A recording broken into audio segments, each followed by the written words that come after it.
The Life of John Bunyan ****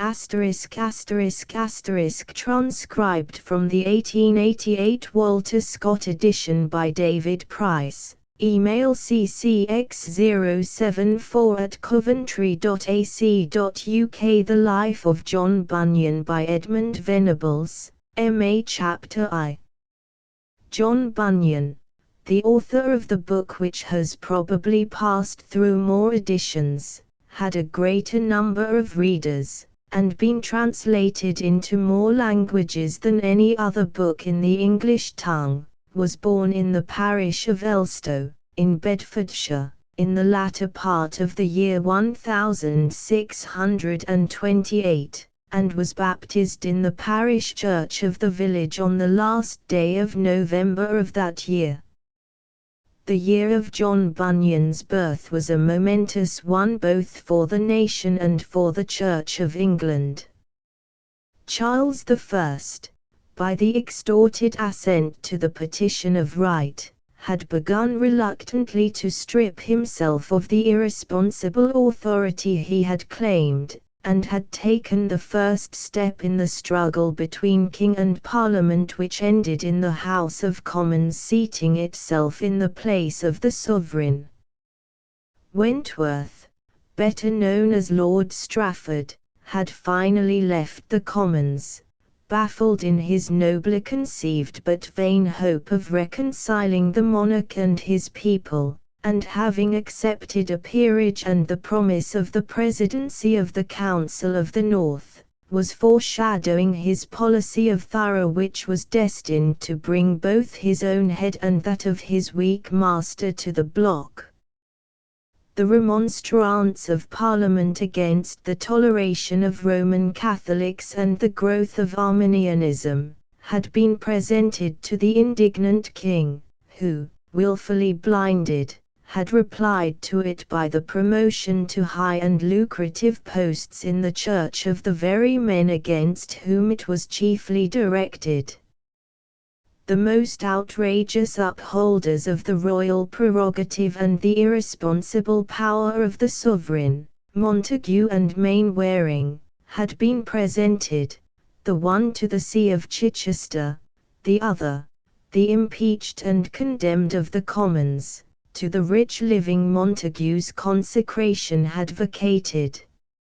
Montin, the licenser of Mainwaring's incriminated sermon, was raised to the Archbishopric of York, while Neile and Laud, who were openly named in the remonstrance as the troublers of the English Israel, were rewarded respectively with the rich See of Durham and the important and deeply-dyed Puritan diocese of London. Charles was steadily sowing the wind, and destined to reap the whirlwind which was to sweep him from his throne, and involve the monarchy and the church in the same overthrow. 3 months before Bunyan's birth, Buckingham, on the eve of his departure for the beleaguered and famine-stricken city of Rochelle, sanguinely hoping to conclude a peace with the French king beneath its walls, had been struck down by the knife of a fanatic, to the undisguised joy of the majority of the nation, bequeathing a legacy of failure and disgrace in the fall of the Protestant stronghold on which the eyes of Europe had been so long anxiously fixed. The year was closing gloomily, with ominous forecasts of the coming hurricane, when the babe who was destined to leave so imperishable a name in English literature, first saw the light in an humble cottage in an obscure Bedfordshire village. His father, Thomas Bunyan, though styling himself in his will by the more dignified title of Brazier, was more properly what is known as a tinker, a mender of pots and kettles, according to Bunyan's contemporary biographer, Charles Doe. He was not, however, a mere tramp or vagrant, as travelling tinkers were and usually are still, much less a disreputable sot, a counterpart of Shakespeare's Christopher Sly, but a man with a recognized calling, having a settled home and an acknowledged position in the village community of Elstow. The family was of long standing there, but had for some generations been going down in the world.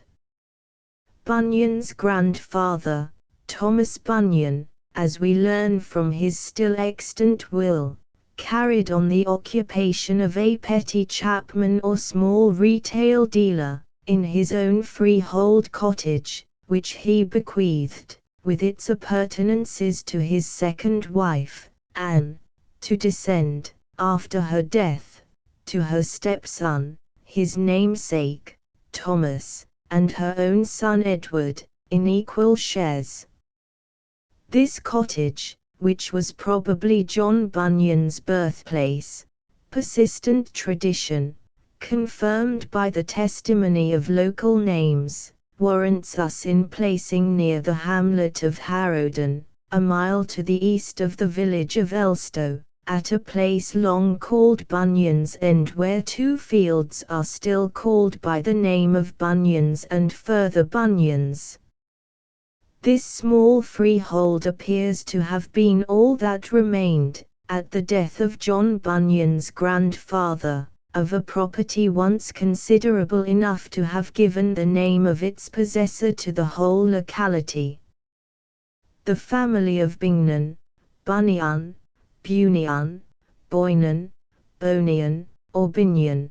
The name is found spelt in no fewer than 34 different ways, of which the now established form, Bunyan, is almost the least frequent, is one that had established itself in Bedfordshire from very early times.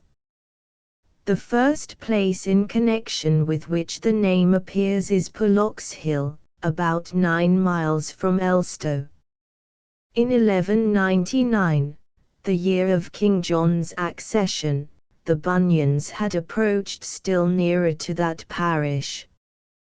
One William Bunyan held land at Wilstead, not more than a mile off.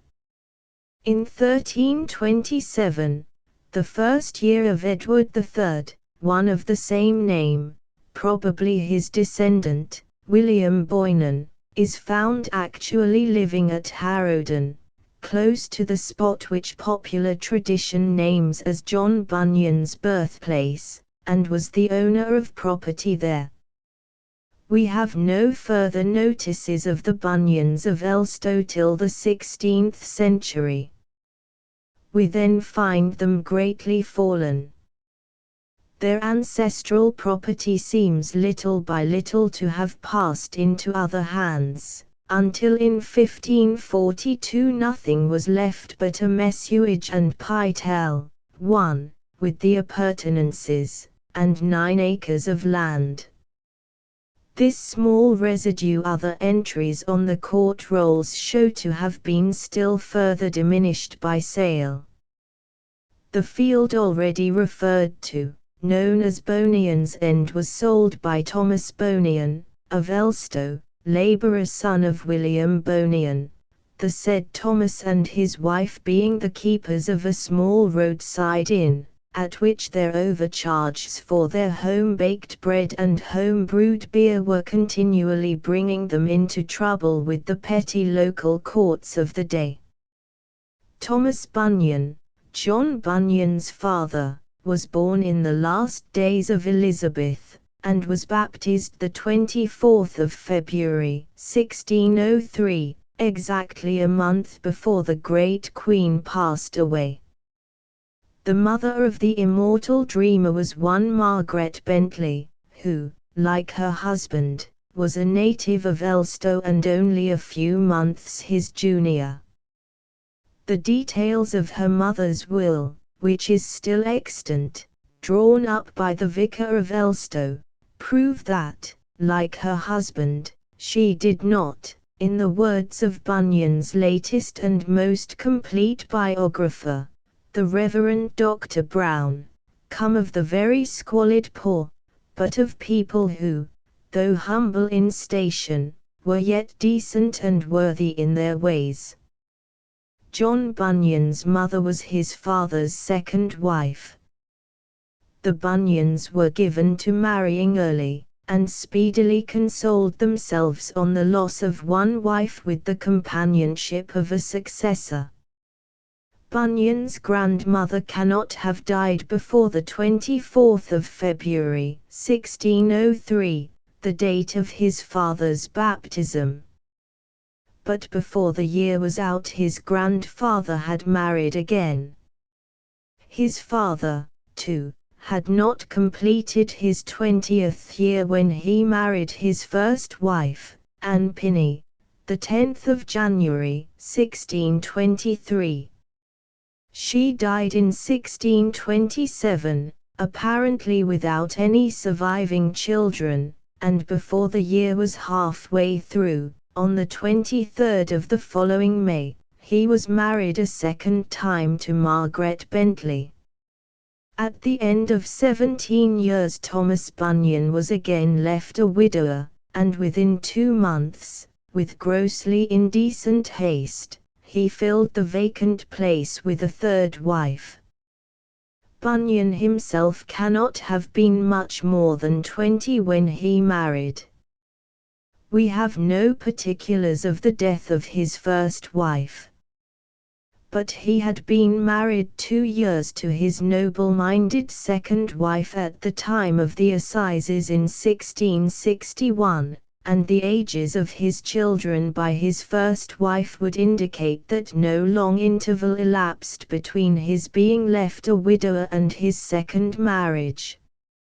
Elstow, which, as the birthplace of the author of the Pilgrim's Progress has gained a worldwide celebrity, is a quiet little village, which, though not much more than a mile from the populous and busy town of Bedford, yet, lying aside from the main stream of modern life, preserves its old-world look to an unusual degree. Its name in its original form of Helenstow or Ellenstow, the stow or stockaded place of St. Helena, is derived from a Benedictine nunnery founded in 1078 by Judith, niece of William the Conqueror, the traitorous wife of the judicially murdered Waltheof, Earl of Huntingdon, in honor of the mother of the Emperor Constantine. The parish church, so intimately connected with Bunyan's personal history, is a fragment of the church of the nunnery, with a detached campanile, or steeple house built to contain the bells after the destruction of the central tower and choir of the conventual church. Few villages are so little modernized as Elstow. The old half-timbered cottages with overhanging stories, peaked dormers, and gabled porches, tapestried with roses and honeysuckles, must be much what they were in Bunyan's days. A village street, with detached cottages standing in gardens gay with the homely flowers John Bunyan knew and loved, leads to the village green, fringed with churchyard elms, in the middle of which is the pedestal or stump of the market cross, and at the upper end of the old moot hall a quaint brick and timber building, with a projecting upper story, a good example of the domestic architecture of the 15th century, originally, perhaps, the Geston Hall of the adjacent nunnery, and afterwards the court-house of the manor when lay lords had succeeded the abbesses. The scene, writes Dr. Brown, of village festivities, statute hirings, and all the public occasions of village life. The whole spot and its surroundings can be but little altered from the time when our hero was the ringleader of the youth of the place in the dances on the green sward, which he tells us he found it so hard to give up, and in tipcat and the other innocent games which his diseased conscience afterwards regarded as ungodly practices. One may almost see the hole from which he was going to strike his cat that memorable Sunday afternoon when he silenced the inward voice which rebuked him for his sins, and returned desperately to his sport again. On the south side of the green, as we have said, stands the church, a fine though somewhat rude fragment of the chapel of the nunnery curtailed at both ends, of Norman and early English date, which, with its detached bell tower, was the scene of some of the fierce spiritual conflicts so vividly depicted by Bunyan in his Grace Abounding. On entering, every object speaks of Bunyan. The pulpit, if it has survived the recent restoration, is the same from which Christopher Hall, the then parson of Elstow, preached the sermon which first awoke his sleeping conscience. The font is that in which he was baptized, as were also his father and mother and remoter progenitors, as well as his children, Mary, his dearly loved blind child, on the 20th of July, 1650, and her younger sister, Elizabeth, on the 14th of April, 1654. An old oaken bench, polished by the hands of thousands of visitors attracted to the village church by the fame of the tinker of Elstow, is traditionally shown as the seat he used to occupy when he went to church twice a day, and that, too, with the foremost counting all things holy that were therein contained. The 5 bells which hang in the belfry are the same in which Bunyan so much delighted, the 4th bell, tradition says, being that he was used to ring. The rough flagged floor, all worn and broken with the hobnailed boots of generations of ringers, remains undisturbed. One cannot see the door, set in its solid masonry, without recalling the figure of Bunyan standing in it, after conscience, beginning to be tender, told him that such practice was but vain, but yet unable to deny himself the pleasure of seeing others ring, hoping that, if a bell should fall, he could slip out safely behind the thick walls and so be preserved notwithstanding. Behind the church, on the south side, stand some picturesque ivy-clad remains of the once stately mansion of the Hillsdons, erected on the site of the nunnery buildings in the early part of the 17th century, with a porch attributed to Inigo Jones, which may have given Bunyan the first idea of the very stately palace, the name of which was Beautiful.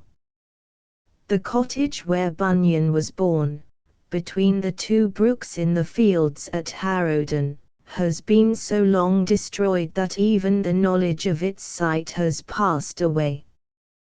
That in which he lived for 6 years, 1649 to 1655, after his first marriage, and where his children were born, is still standing in the village street, but modern reparations have robbed it of all interest.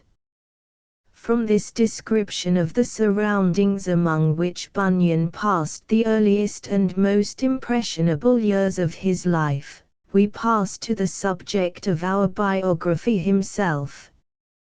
The notion that Bunyan was of gypsy descent, which was not entirely rejected by Sir Walter Scott, and which has more recently received elaborate support from writers on the other side of the Atlantic, may be pronounced absolutely baseless.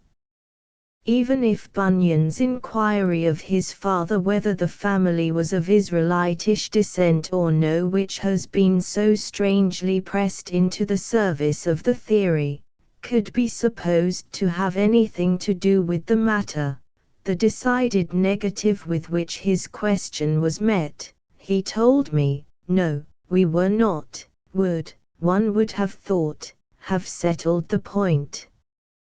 But some fictions die hard. However low the family had sunk, so that in his own words, His father's house was of that rank that is meanest and most despised of all the families in the land, of a low and inconsiderable generation. The name, as we have seen, was one of long standing in Bunyan's native county, and had once taken far higher rank in it. And his parents, though poor, were evidently worthy people, of good repute among their village neighbors. Bunyan seems to be describing his own father and his wandering life when he speaks of an honest poor laboring man, who, like Adam unparadised, had all the world to get his bread in, and was very careful to maintain his family. He and his wife were also careful with a higher care that their children should be properly educated. Notwithstanding the meanness and inconsiderableness of my parents, writes Bunyan, it pleased God to put it into their hearts to put me to school, to learn both to read and write. If we accept the evidence of the scriptural poems published for the first time 12 years after his death, the genuineness of which, though questioned by Dr. Brown, there seems no sufficient reason to doubt, the little education he had was gained in a grammar school. This would have been that founded by Sir William Harper in Queen Mary's reign in the neighbouring town of Bedford. Thither we may picture the little lad trudging day by day along the 1.5 miles of footpath and road from his father's cottage by the brookside, often, no doubt, wet and miry enough, not, as he says, to go to school to Aristotle or Plato, but to be taught according to the rate of other poor men's children. The Bedford schoolmaster about this time, William Barnes by name, was a negligent sot, charged with night walking and haunting taverns and ale-houses and other evil practices, as well as with treating the poor boys when present with a cruelty which must have made them wish that his absences, long as they were, had been more protracted. Whether this man was his master or no, it was little that Bunyan learnt at school, and that little he confesses with shame he soon lost almost utterly. He was before long called home to help his father at the Harrowden forge, where he says he was brought up in a very mean condition among a company of poor countrymen. Here, with but little to elevate or refine his character, the boy contracted many bad habits, and grew up what Coleridge somewhat too strongly calls a bitter blackguard. According to his own remorseful confession, he was filled with all unrighteousness, having from a child in his tender years but few equals both for cursing, swearing, lying and blaspheming the holy name of God.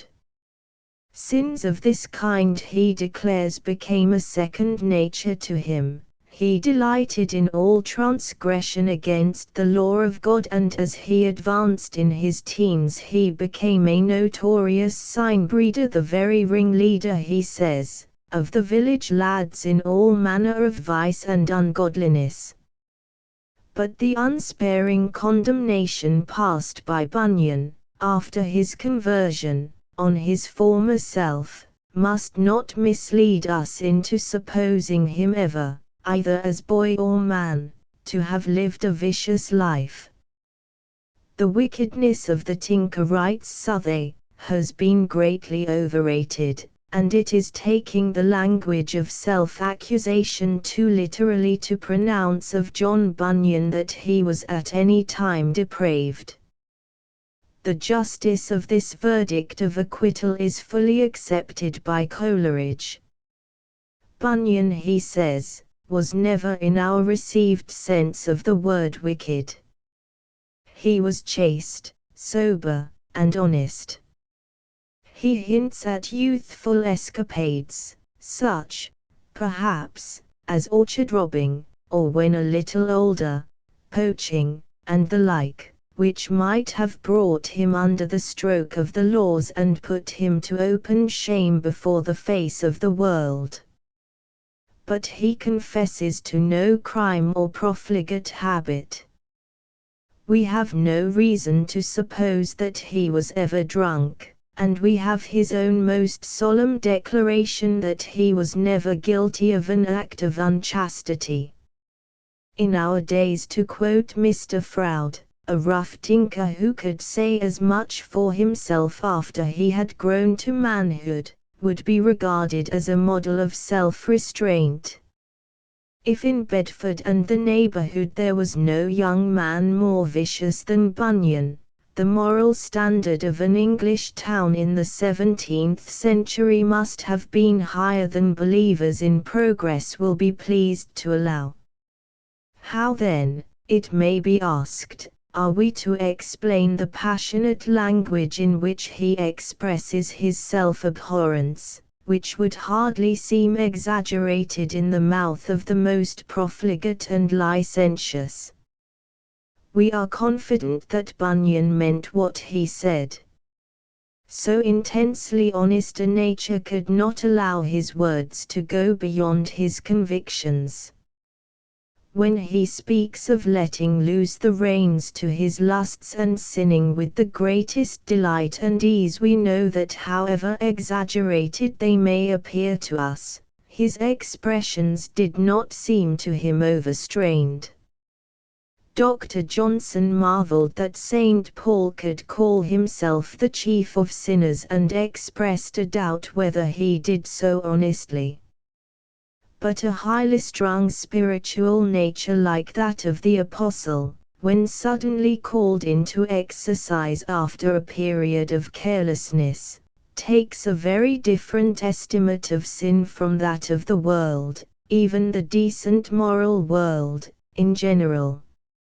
It realizes its own offenses, venial as they appear to others, as sins against infinite love, a love unto death, and in the light of the sacrifice on Calvary, recognizes the heinousness of its guilt, and while it doubts not, marvels that it can be pardoned.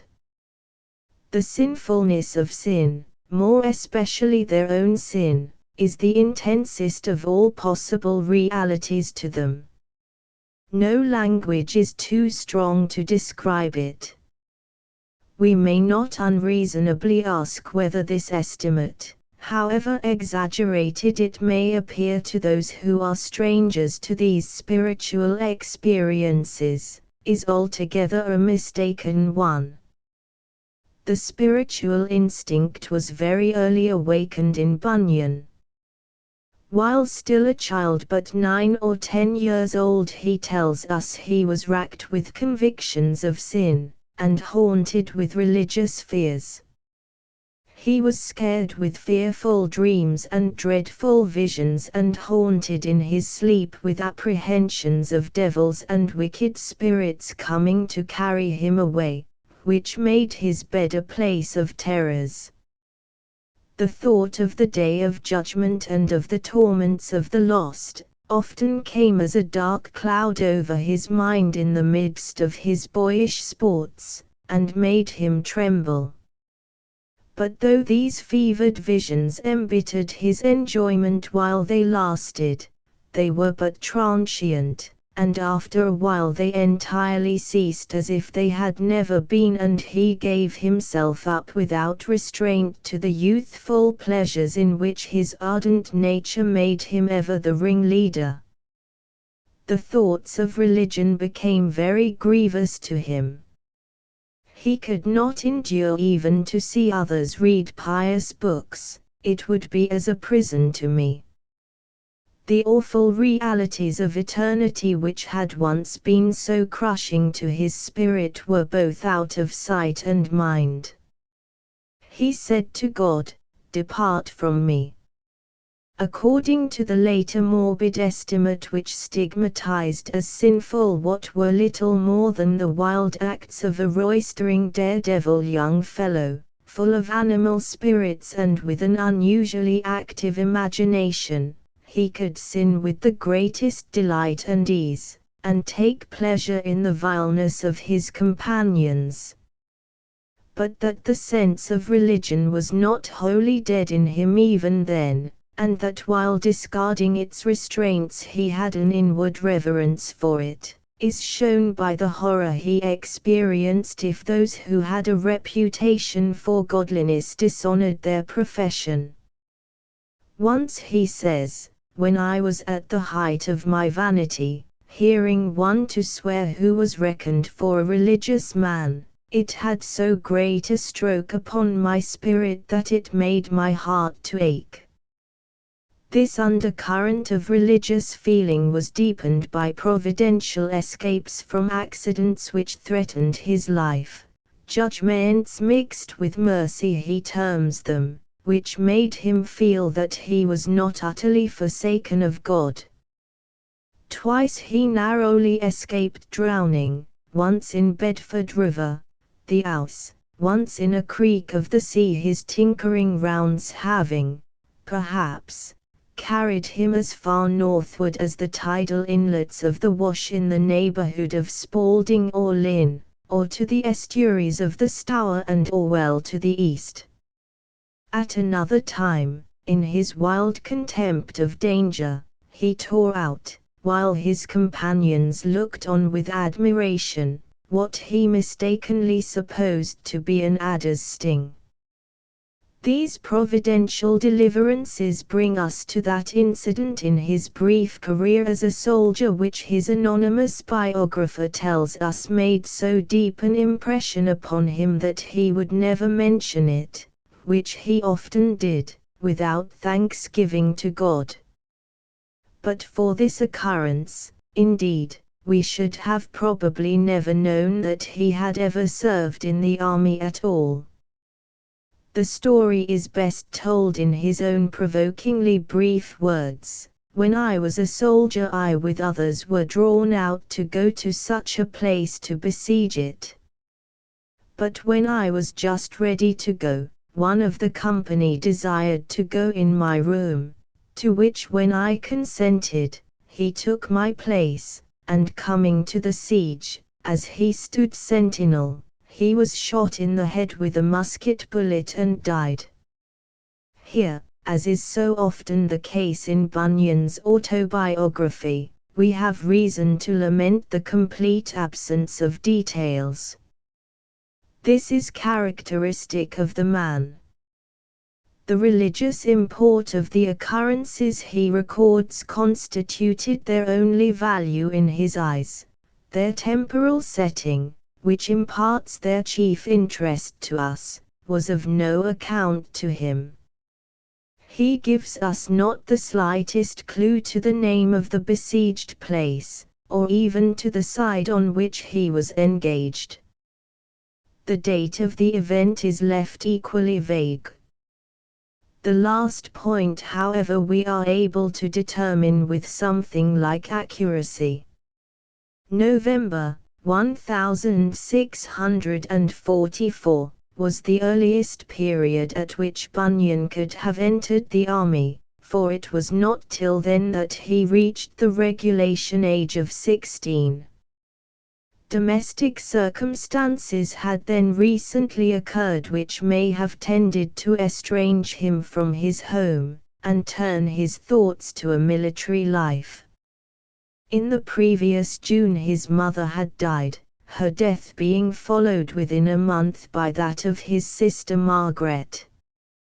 Before another month was out, his father, as we have already said, had married again, and whether the new wife had proved the proverbial injusta novicia or not, his home must have been sufficiently altered by the double, if we may not say triple, calamity, to account for his leaving the dull monotony of his native village for the more stirring career of a soldier. Which of the two causes then distracting the nation claimed his adherence, royalist or parliamentarian, can never be determined. As Mr. Froude writes, he does not tell us himself.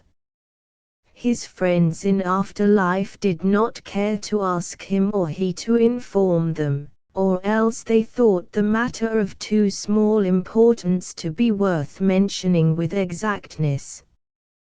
The only evidence is internal, and the deductions from it vary with the estimate of the counterbalancing probabilities taken by Bunyan's various biographers. Lord Macaulay, whose conclusion is ably, and, we think, convincingly supported by Dr. Brown, decides in favour of the side of the Parliament. Mr. Froude, on the other hand, together with the painstaking Mr. Offer, holds that probability is on the side of his having been with the Royalists. Bedfordshire, however, was one of the associated counties from which the parliamentary army drew its main strength, and it was shut in by a strong line of defence from any combination with the Royalist army. In 1643 the county had received an order requiring it to furnish able and armed men to the garrison at Newport Panel, which was then the base of operations against the king in that part of England. All probability therefore points to John Bunyan, the lusty young tinker of Elstow, the leader in all manly sports and adventurous enterprises among his mates, and probably caring very little on what side he fought, having been drafted to Newport to serve under Sir Samuel Luke, of Coppell, and other parliamentary commanders. The place of the siege he refers to is equally undeterminable. A tradition current within a few years of Bunyan's death, which Lord Macaulay rather rashly invests with the certainty of fact, names Leicester. The only direct evidence for this is the statement of an anonymous biographer, who professes to have been a personal friend of Bunyan's, that he was present at the siege of Leicester, in 1645. As a soldier in the parliamentary army. This statement, however, is in direct defiance of Bunyan's own words. For the one thing certain in the matter is that wherever the siege may have been, Bunyan was not at it. He tells us plainly that he was drawn to go and that when he was just starting, he gave up his place to a comrade who went in his room, and was shot through the head. Bunyan's presence at the siege of Leicester, which has been so often reported that it has almost been regarded as an historical truth, must therefore take its place among the baseless creations of a fertile fancy. Bunyan's military career, wherever passed and under whatever standard, was very short. The Civil War was drawing near the end of its first stage when he enlisted. He had only been a soldier a few months when the Battle of Naseby, fatal to the royal cause, was fought, the 14th of June, 1645. Bristol was surrendered by Prince Rupert, the 10th of September. 3 days later Montrose was totally defeated at Philiphaugh, and after a vain attempt to relieve Chester, Charles shut himself up in Oxford. The royal garrisons yielded in quick succession. In 1646 the armies on both sides were disbanded, and the first act in the great national tragedy having come to a close, Bunyan returned to Elstow, and resumed his tinker's work at the paternal forge. His father, old Thomas Bunyan, it may here be mentioned, lived all through his famous son's 12 years' imprisonment, witnessed his growing celebrity as a preacher and a writer, and died in the early part of 1676, just when John Bunyan was passing through his last brief period of durance, which was to give birth to the work which has made him immortal. Chapter 2. It cannot have been more than 2 or 3 years after Bunyan's return home from his short experience of a soldier's life, that he took the step which, more than any other, influences a man's future career for good or for evil. The young tinker married. With his characteristic disregard of all facts or dates but such as concern his spiritual history, Bunyan tells us nothing about the orphan girl he made his wife. Where he found her, who her parents were, where they were married, even her Christian name, were all deemed so many irrelevant details. Indeed, the fact of his marriage would probably have been passed over altogether but for the important bearing it had on his inner life. His mercy, as he calls it, was to light upon a wife whose father was counted godly and who, though she brought him no marriage portion, so that they came together as poor might be as poor as Howlett's, to adopt his own simile, without so much household stuff as a dish or a spoon betwixt them, yet brought with her to the Elstow cottage 2 religious books, which had belonged to her father, and which he had left her when he died. These books were The Plain Man's Pathway to Heaven, the work of Arthur Dent, the Puritan incumbent of Showbury, in Essex, wearisomely heavy and theologically narrow, writes Dr. Brown, and The Practice of Piety by Dr. Lewis Bailey, Bishop of Bangor, and previously chaplain to Prince Henry, which enjoyed a wide reputation with Puritans as well as with churchmen. Together with these books, the young wife brought the still more powerful influence of a religious training, and the memory of a holy example, often telling her young graceless husband what a godly man her father was, and how he would reprove and correct vice both in his house and amongst his neighbors, and what a strict and holy life he lived in his days both in word and deed. Much as Bunyan tells us he had lost of the little he had learnt at school, he had not lost it utterly.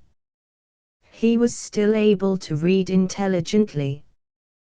His wife's gentle influence prevailed on him to begin sometimes to read her father's legacy with her. This must have been entirely new reading for Bunyan, and certainly at first not much to his taste. What his favorite reading had been up to this time, his own nervous words tell us: "Give me a ballad, a news book, George on horseback, or Bevis of Southampton. Give me some book that teaches curious arts, that tells of old fables." But as he and his young wife read these books together at their fireside, a higher taste was gradually awakened in Bunyan's mind. Some things in them he found somewhat pleasing to him, and they begot within him some desires to religion, producing a degree of outward reformation. The spiritual instinct was aroused. He would be a godly man like his wife's father. He began to go to church twice a day, and that too with the foremost. Nor was it a mere formal attendance, for when there he tells us he took his part with all outward devotion in the service, both singing and saying as others did, yet as he penitently confesses, retaining his wicked life, the wickedness of which, however, did not amount to more than a liking for the sports and games of the lads of the village, bell-ringing, dancing, and the like. The prohibition of all liturgical forms issued in 1645, the observance of which varied with the strictness or laxity of the local authorities, would not seem to have been put in force very rigidly at Elstow. The vicar, Christopher Hall, was an Episcopalian, who, like Bishop Sancison, retained his benefice unchallenged all through the Protectorate, and held it some years after the Restoration and the passing of the Act of Uniformity. He seems, like Sancison, to have kept himself within the letter of the law by making trifling variations in the prayer book formularies, consistent with a general conformity to the old order of the Church, without persisting to his own destruction in the usage of the entire liturgy. The decent dignity of the ceremonial of his parish church had a powerful effect on Bunyan's freshly awakened religious susceptibility, a spirit of superstition he called it afterwards, and helped to its fuller development. "I adored," he says, "with great devotion, even all things, both the high place, altars then had not been entirely broken down and levelled in Bedfordshire, priest, clerk, vestment, service, and what else belonging to the Church, counting all things holy that were therein contained, and especially the priest and clerk most happy, and without doubt greatly blessed because they were the servants of God and were principal in the holy temple, to do his work therein, their name, their garb, and work, did so intoxicate and bewitch me. If it is questionable whether the act forbidding the use of the Book of Common Prayer was strictly observed at Elstow, it is certain that the prohibition of Sunday sports was not. Bunyan's narrative shows that the aspect of a village green in Bedfordshire during the Protectorate did not differ much from what Baxter tells us it had been in Shropshire before the civil troubles began, where, after the Common Prayer had been read briefly, the rest of the day even till dark night almost, except eating time, was spent in dancing under a maypole and a great tree, when all the town did meet together. These Sunday sports proved the battleground of Bunyan's spiritual experience, the scene of the fierce inward struggles which he has described so vividly, through which he ultimately reached the firm ground of solid peace and hope. As a high-spirited, healthy, athletic young fellow, all kinds of manly sports were Bunyan's delight. On weekdays his tinker's business, which he evidently pursued industriously, left him small leisure for such amusements. Sunday therefore was the day on which he did especially solace himself with them. He had yet to learn the identification of diversions with all manner of vice. The teaching came in this way. One Sunday, Vicar Hall preached a sermon on the sin of Sabbath breaking, and like many hearers before and since, he imagined that it was aimed expressly at him. Sermon ended, he went home with a great burden upon his spirit, sermon-stricken and sermon-sick as he expresses it elsewhere. But his Sunday's dinner speedily drove away his self-condemning thoughts. He shook the sermon out of his mind and went out to his sports with the Elstow lads on the village green, with as great delight as ever. But in the midst of his game of tip-cat or sly, just as he had struck the cat from its hole, and was going to give it a second blow, the minuteness of the detail shows the unforgettable reality of the crisis. He seemed to hear a voice from heaven asking him whether he would leave his sins and go to heaven, or keep his sins and go to hell. He thought also that he saw Jesus Christ looking down on him with threatening countenance. But like his own hopeful, he shut his eyes against the light and silenced the condemning voice with the feeling that repentance was hopeless. It was too late for him to look after heaven, he was past pardon. If his condemnation was already sealed and he was eternally lost, it would not matter whether he was condemned for many sins or for few. Heaven was gone already. The only happiness he could look for was what he could get out of his sins, his morbidly sensitive conscience perversely identifying sports with sin.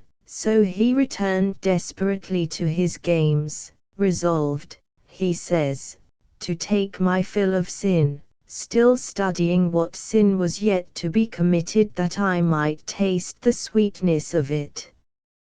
This desperate recklessness lasted with him about a month or more, till one day as he was standing at a neighbor's shop window, cursing and swearing and playing the madman after his wonted manner, the woman of the house, though a very loose and ungodly wretch, rebuked him so severely as the ungodliest fellow for swearing that ever she heard, able to spoil all the youth in a whole town, that, self-convicted, he hung down his head in silent shame, wishing himself a little child again, that he might unlearn the wicked habit of which he thought it impossible to break himself. Hopeless as the effort seemed to him, it proved effectual. He did leave off his swearing to his own great wonder, and found that he could speak better and with more pleasantness than when he put an oath before and another behind, to give his words authority. Thus was one step in his reformation taken, and never retraced. But, he adds sorrowfully, all this while I knew not Jesus Christ, neither did I leave my sports and plays. We might be inclined to ask, why should he leave them? But indifferent and innocent in themselves, an overstrained spirituality had taught him to regard them as sinful. To indulge in them wounded his morbidly sensitive conscience, and so they were sin to him. The next step onward in this religious progress was the study of the Bible, to which he was led by the conversation of a poor godly neighbor. Naturally he first betook himself to the historical books, which, he tells us, he read with great pleasure, but, like Baxter, who, beginning his Bible reading in the same course, writes, I neither understood nor relished much the doctrinal part, he frankly confesses. Paul's epistles and such like scriptures I could not away with. His Bible reading helped forward the outward reformation he had begun. He set the keeping the 10 Commandments before him as his way to heaven, much comforted sometimes when, as he thought, he kept them pretty well, but humbled in conscience when now and then he broke one. But then he says, I should repent and say I was sorry for it, and promise God to do better next time, and then get help again, for then I thought I pleased God as well as any man in England. His progress was slow, for each step involved a battle, but it was steadily onwards. He had a very hard struggle in relinquishing his favorite amusements. But though he had much yet to learn, his feet were set on the upward way, and he had no mind to go back, great as the temptation often was. He had once delighted in bell ringing, but his conscience beginning to be tender, morbid we should rather say, he thought such practice to be vain, and therefore forced himself to leave it. but hankering after it still he continued to go while his old companions rang, and look on at what he durst not join in, until the fear that if he thus winked at what his conscience condemned, a bell, or even the tower itself, might fall and kill him, put a stop even to that compromise. Dancing, which from his boyhood he had practiced on the village green, or in the old moot hall, was still harder to give up. It was a full year before I could quite leave that. But this too was at last renounced, and finally. The power of Bunyan's indomitable will was bracing itself for severe trials yet to come. Meanwhile Bunyan's neighbors regarded with amazement the changed life of the profane young tinker. And truly he honestly confesses, so they well might, for this my conversion was as great as for Tom of Bedlam to become a sober man. Bunyan's reformation was soon the town's talk. He had become godly, become a right honest man. These commendations flattered his vanity, and he laid himself out for them. He was then but a poor painted hypocrite, he says, proud of his godliness, and doing all he did either to be seen of, or well spoken of by man. This state of self-satisfaction, he tells us, lasted for about a 12-month or more. During this deceitful calm, he says, I had great peace of conscience, and should think with myself, God cannot choose but now be pleased with me yet. To relate it in mine own way, I thought no man in England could please God better than I. But no outward reformation can bring lasting inward peace.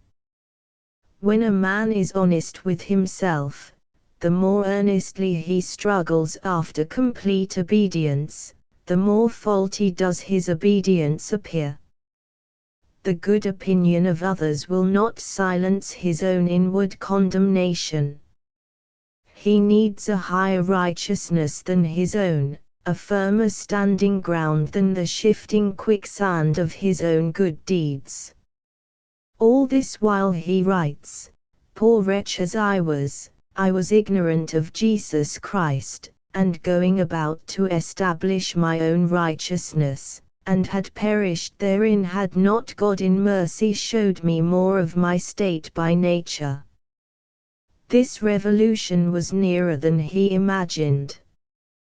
Bunyan's self-satisfaction was rudely shaken, and his need of something deeper in the way of religion than he had yet experienced was shown him by the conversation of 3 or 4 poor women whom, one day, when pursuing his tinker's calling at Bedford, he came upon sitting at a door in the sun, and talking of the things of God.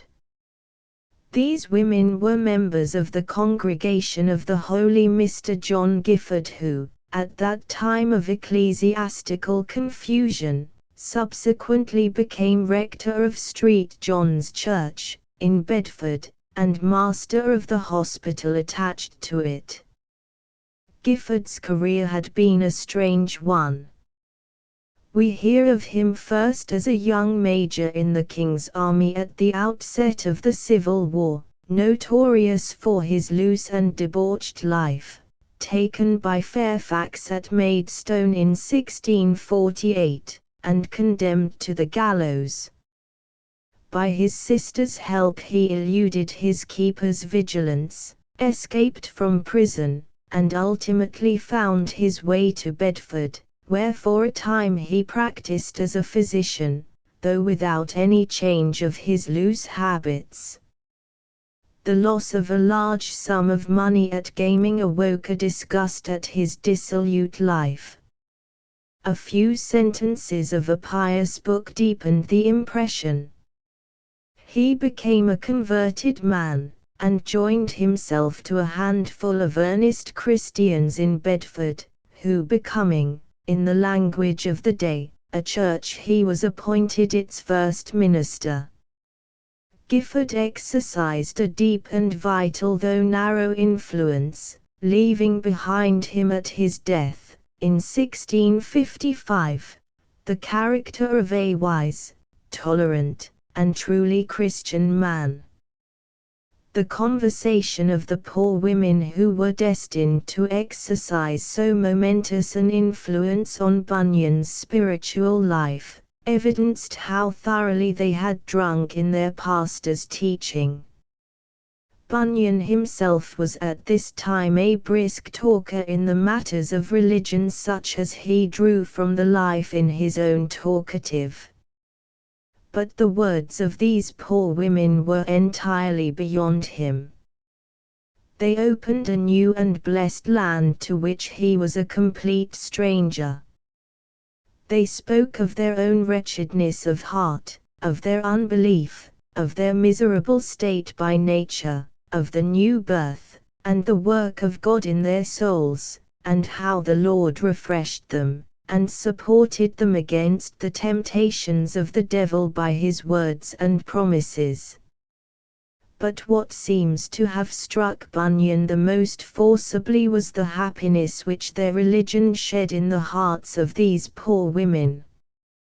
Religion up to this time had been to him a system of rules and restrictions. Heaven was to be won by doing certain things and not doing certain other things. Of religion as a divine life kindled in the soul, and flooding it with a joy which creates a heaven on earth, he had no conception. Joy in believing was a new thing to him.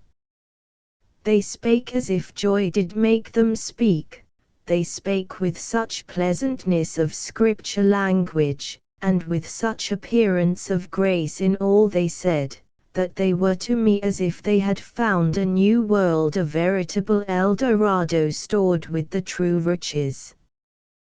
Bunyan, as he says, after he had listened a while and wondered at their words, left them and went about his work again. But their words went with him. He could not get rid of them.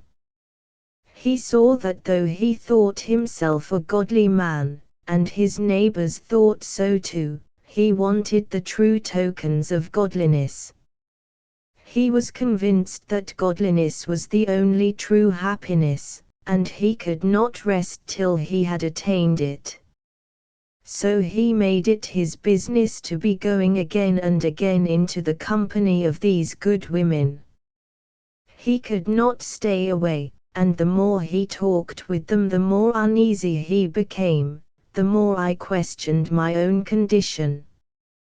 The salvation of his soul became all in all to him.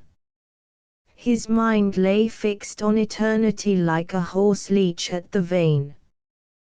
The Bible became precious to him.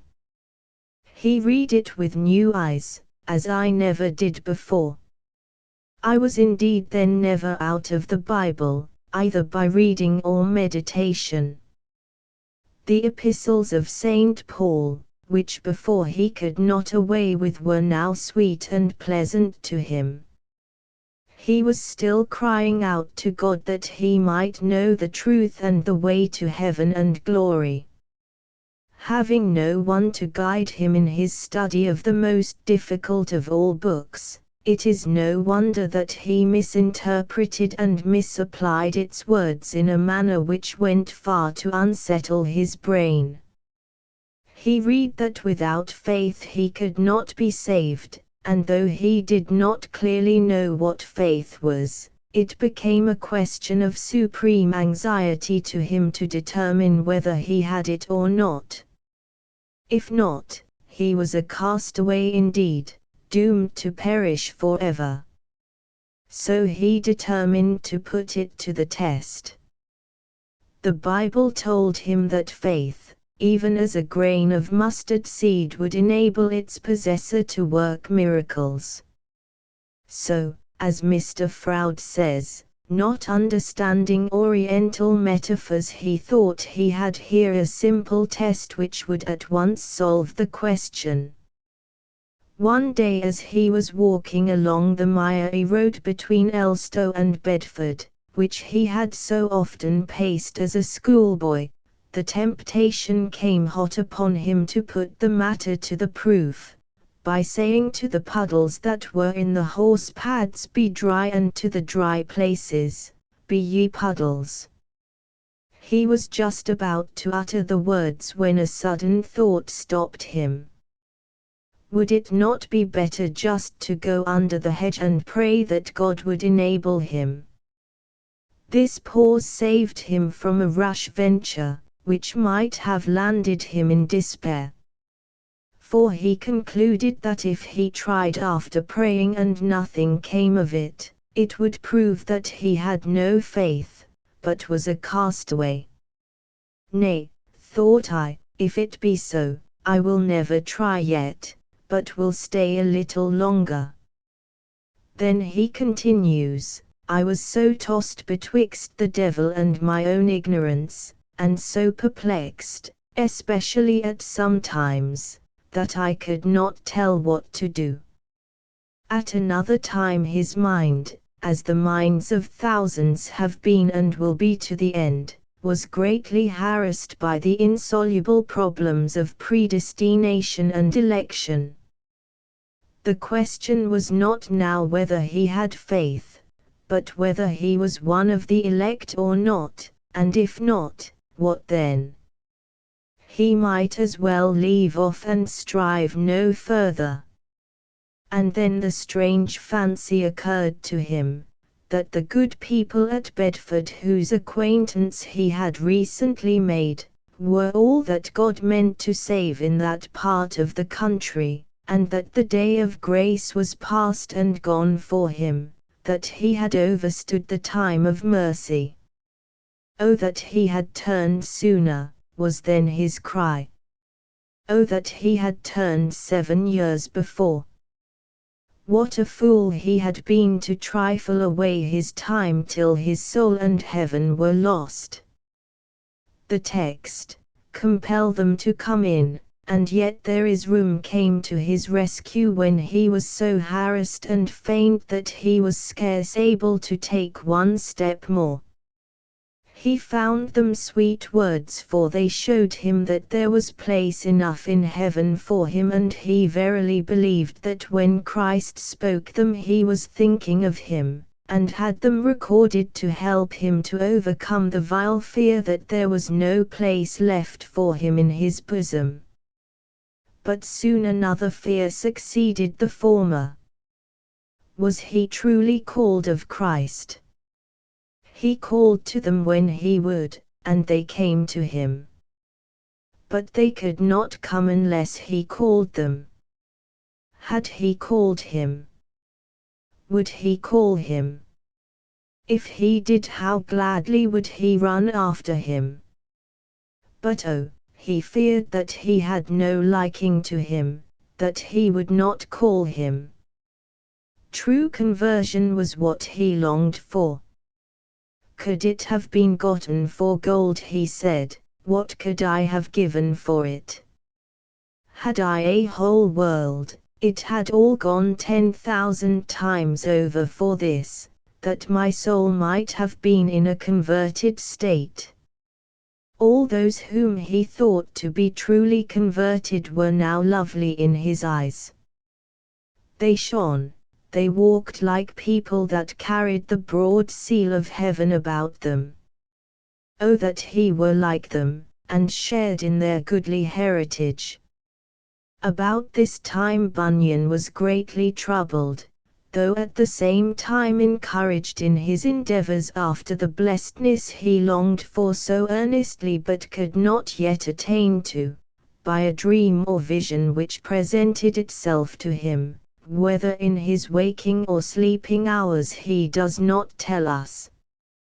He fancied he saw his 4 Bedford friends refreshing themselves on the sunny side of a high mountain while he was shivering with dark and cold on the other side, parted from them by a high wall with only one small gap in it, and that not found but after long searching, and so straight and narrow withal that it needed long and desperate efforts to force his way through.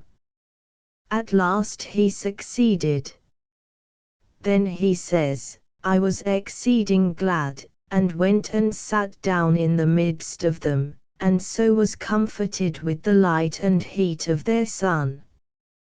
But this sunshine shone but in illusion, and soon gave place to the old sad questioning, which filled his soul with darkness. Was he already called, or should he be called some day? He would give worlds to know. Who could assure him? At last some words of the prophet Joel, chap 3, 21, encouraged him to hope that if not converted already, the time might come when he should be converted to Christ. Despair began to give way to hopefulness. At this crisis Bunyan took the step which he would have been wise if he had taken long before. He sought the sympathy and counsel of others. He began to speak his mind to the poor people in Bedford whose words of religious experiences had first revealed to him his true condition. By them he was introduced to their pastor, the godly Mr. Gifford, who invited him to his house and gave him spiritual counsel. He began to attend the meetings of his disciples. The teaching he received here was but ill-suited for one of Bunyan's morbid sensitiveness. For it was based upon a constant introspection and a scrupulous weighing of each word and action, with a torturing suspicion of its motive, which made a man's ever-varying spiritual feelings the standard of his state before God, instead of leading him off from self to the Saviour. It is not, therefore, at all surprising that a considerable period intervened before, in the language of his school, he found peace.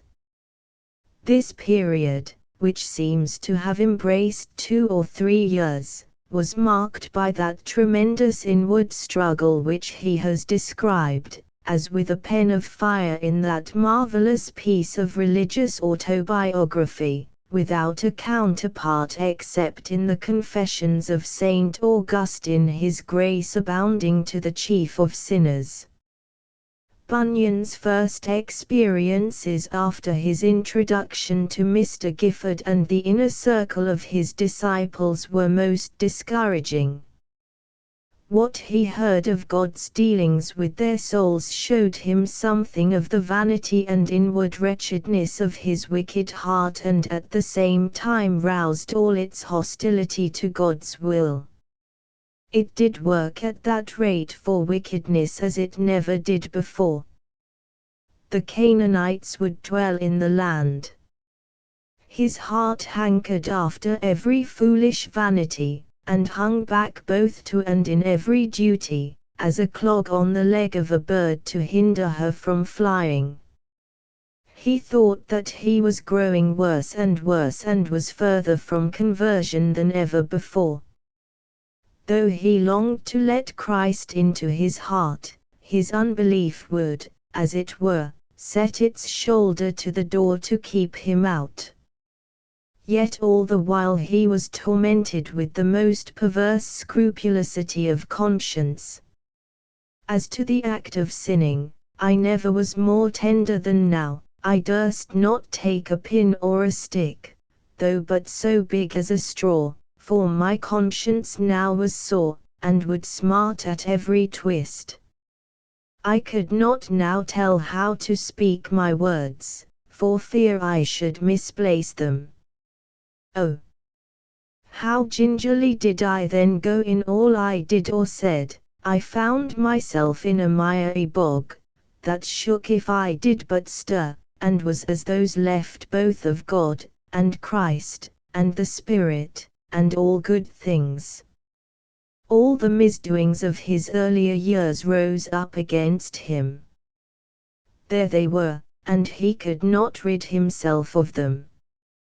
He thought that no one could be so bad as he was, not even the devil could be his equal. He was more loathsome in his own eyes than a toad. What then must God think of him? Despair seized fast hold of him. He thought he was forsaken of God and given up to the devil, and to a reprobate mind. Nor was this a transient fit of despondency. Thus he writes, I continued a long while, even for some years together. This is not the place minutely to pursue Bunyan's religious history through the sudden alternations of hopes and fears, the fierce temptations, the torturing illusions, the strange perversions of isolated scraps of Bible language, texts torn from their context, the harassing doubts as to the truth of Christianity, the depths of despair and the elevations of joy, which he has portrayed with his own inimitable graphic power. It is a picture of fearful fascination that he draws. A great storm at one time comes down upon him, piece by piece, which handled him 20 times worse than all he had met with before, while floods of blasphemies were poured upon his spirit and would bolt out of his heart. He felt himself driven to commit the unpardonable sin and blaspheme the Holy Ghost, whether he would or no. No sin would serve but that. He was ready to clap his hand under his chin to keep his mouth shut, or to leap head foremost into some muck-hill hole to prevent his uttering the fatal words. At last he persuaded himself that he had committed the sin, and a good but not overwise man, an ancient Christian whom he consulted on his sad case, told him he thought so too, which was but cold comfort. He thought himself possessed by the devil, and compared himself to a child carried off under her apron by a gypsy. Kick sometimes I did, and also shriek and cry, but yet I was as bound in the wings of the temptation, and the wind would carry me away. He wished himself a dog or a toad, for they had no soul to be lost as his was like to be, and again a hopeless callousness seemed to settle upon him. If I would have given £1,000 for a tear, I could not shed one, no, nor sometimes scarce desire to shed one. And yet he was all the while bewailing this hardness of heart, in which he thought himself singular. This much sunk me. I thought my condition was alone, but how to get out of, or get rid of, these things I could not. Again the very ground of his faith was shaken. Was the Bible true, or was it not rather a fable and cunning story? All thought their own religion true. Might not the Turks have as good scriptures to prove their Mahomet Saviour as Christians had for Christ? What if all we believed in should be but a think so too? So powerful and so real were his illusions that he had hard work to keep himself from praying to things about him, to a bush, a bull, a besom, or the like, or even to Satan himself. He heard voices behind him crying out that Satan desired to have him, and that so loud and plain that he would turn his head to see who was calling him. When on his knees in prayer he fancied he felt the foul fiend pull his clothes from behind, bidding him break off, make haste, you have prayed enough. This horror of great darkness was not always upon him. Bunyan had his intervals of sunshine weather when giant despair's fits came on him, and the giant lost the use of his hand. Texts of Scripture would give him a sweet glance and flood his soul with comfort, but these intervals of happiness were but short-lived. They were but hints, touches, and short visits, sweet when present, but like Peter's sheet, suddenly caught up again into heaven. But, though transient, they helped the burdened pilgrim onward. So vivid was the impression sometimes made, that years after he could specify the place where these beams of sunlight fell on him, sitting in a neighbor's house, traveling into the country, as he was going home from sermon. And the joy was real while it lasted. The words of the preacher's text, "Behold, thou art fair," my love kindling his spirit, he felt his heart filled with comfort and hope. Now I could believe that my sins would be forgiven. He was almost beside himself with ecstasy. I was now so taken with the love and mercy of God that I thought I could have spoken of it even to the very crows that sat upon the ploughed lands before me, had they been capable to have understood me. Surely, he cried with gladness, I will not forget this 40 years hence. But, alas, within less than 40 days I began to question all again. It was the valley of the shadow of death which Bunyan, like his own pilgrim, was traveling through. But, as in his allegory, by and by the day broke and the Lord did more fully and graciously discover himself unto him.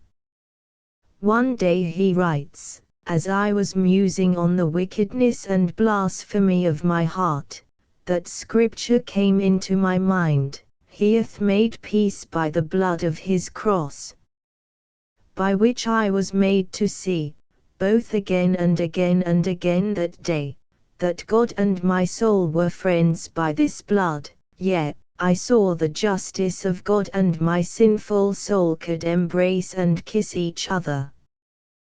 This was a good day to me. I hope I shall not forget it. At another time the glory and joy of a passage in the Hebrews, 2:14-15, were so weighty that I was once or twice ready to swoon as I sat, not with grief and trouble, but with solid joy and peace.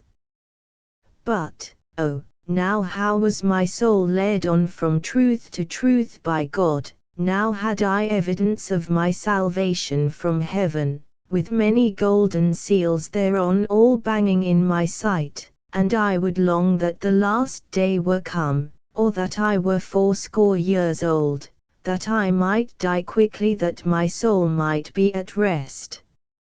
At this time he fell in with an old tattered copy of Luther's commentary on the Galatians, so old that it was ready to fall piece from piece if I did but turn it over.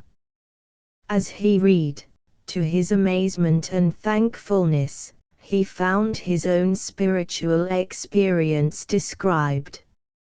It was as if his book had been written out of my heart. It greatly comforted him to find that his condition was not, as he had thought, solitary, but that others had known the same inward struggles. Of all the books that ever he had seen, he deemed it most fit for a wounded conscience. This book was also the means of awakening an intense love for the Saviour. Now I found, as I thought, that I loved Christ dearly. Oh, without my soul cleaved unto him, my affections cleaved unto him, I felt love to him as hot as fire. And very quickly, as he tells us, his love was tried to some purpose.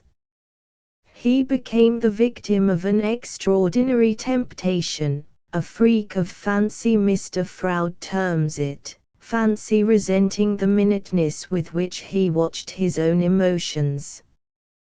He had found Christ and felt him most precious to his soul. He was now tempted to give him up, to sell and part with this most blessed Christ, to exchange him for the things of this life, for anything. Nor was this a mere passing, intermittent delusion. It lay upon me for the space of a year, and did follow me so continually that I was not rid of it one day in a month, no, not sometimes 1 hour in many days together, except when I was asleep. Wherever he was, whatever he was doing day and night, in bed, at table, at work, a voice kept sounding in his ears, bidding him sell Christ for this or that.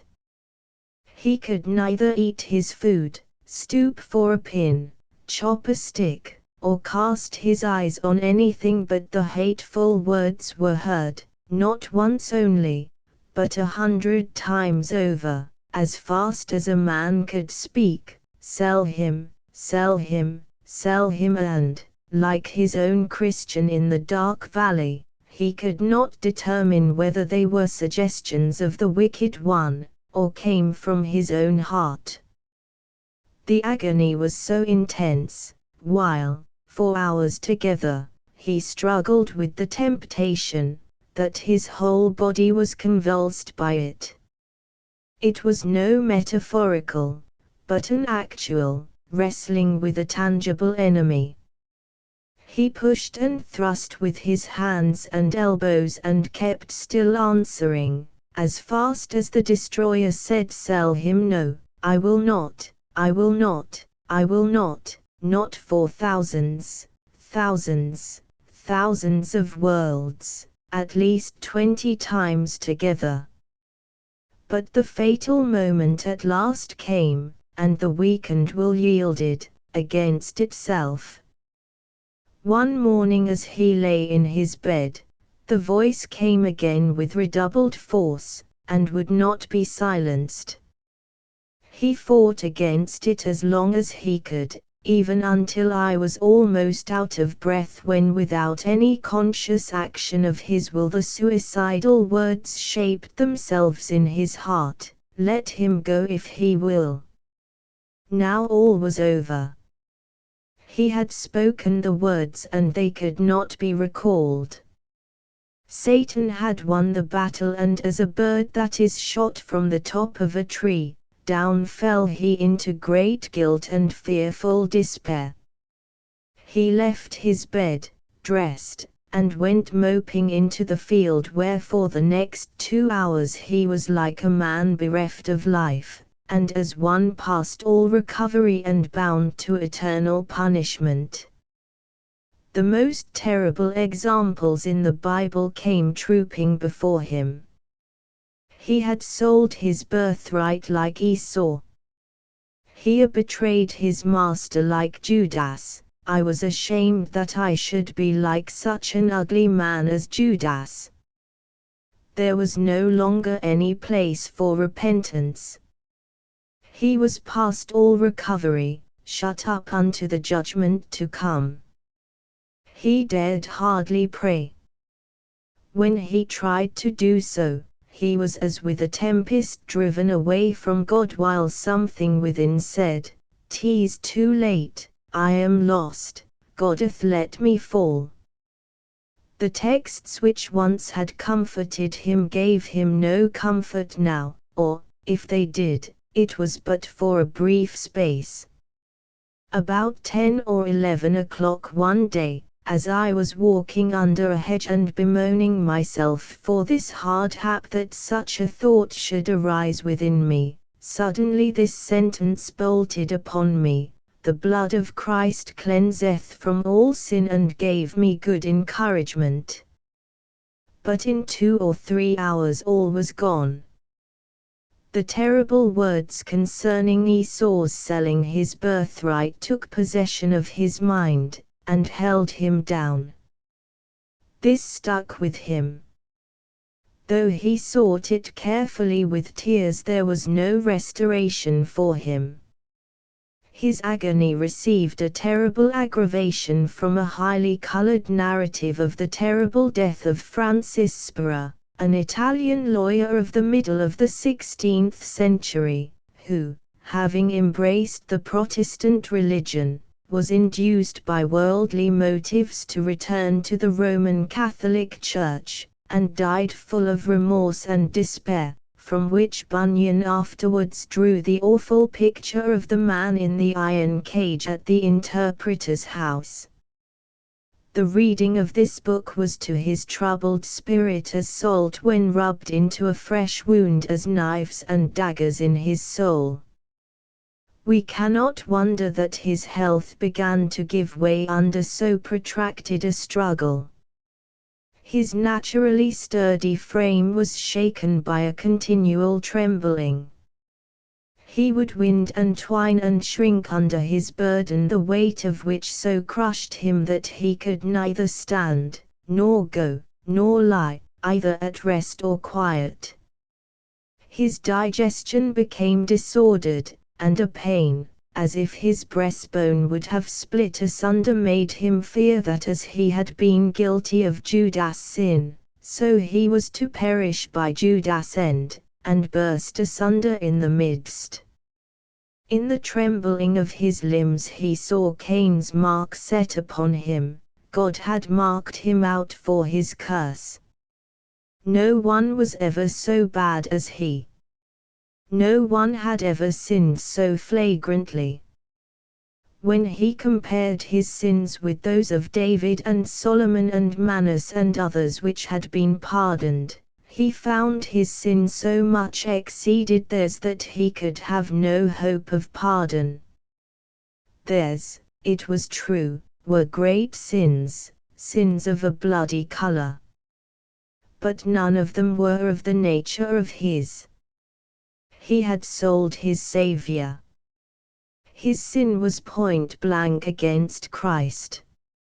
Oh, without this sin was bigger than the sins of a country, of a kingdom, or of the whole world. Not all of them together was able to equal mine. Mine outwent them every one.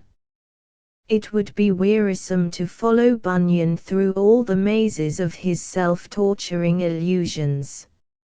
Fierce as the storm was, and long in its duration, for it was more than 2 years before the storm became a calm, the waves, though he knew it not, in their fierce tossings which threatened to drive his soul like a broken vessel headlong on the rocks of despair, were bearing him nearer and nearer to the haven where he would be.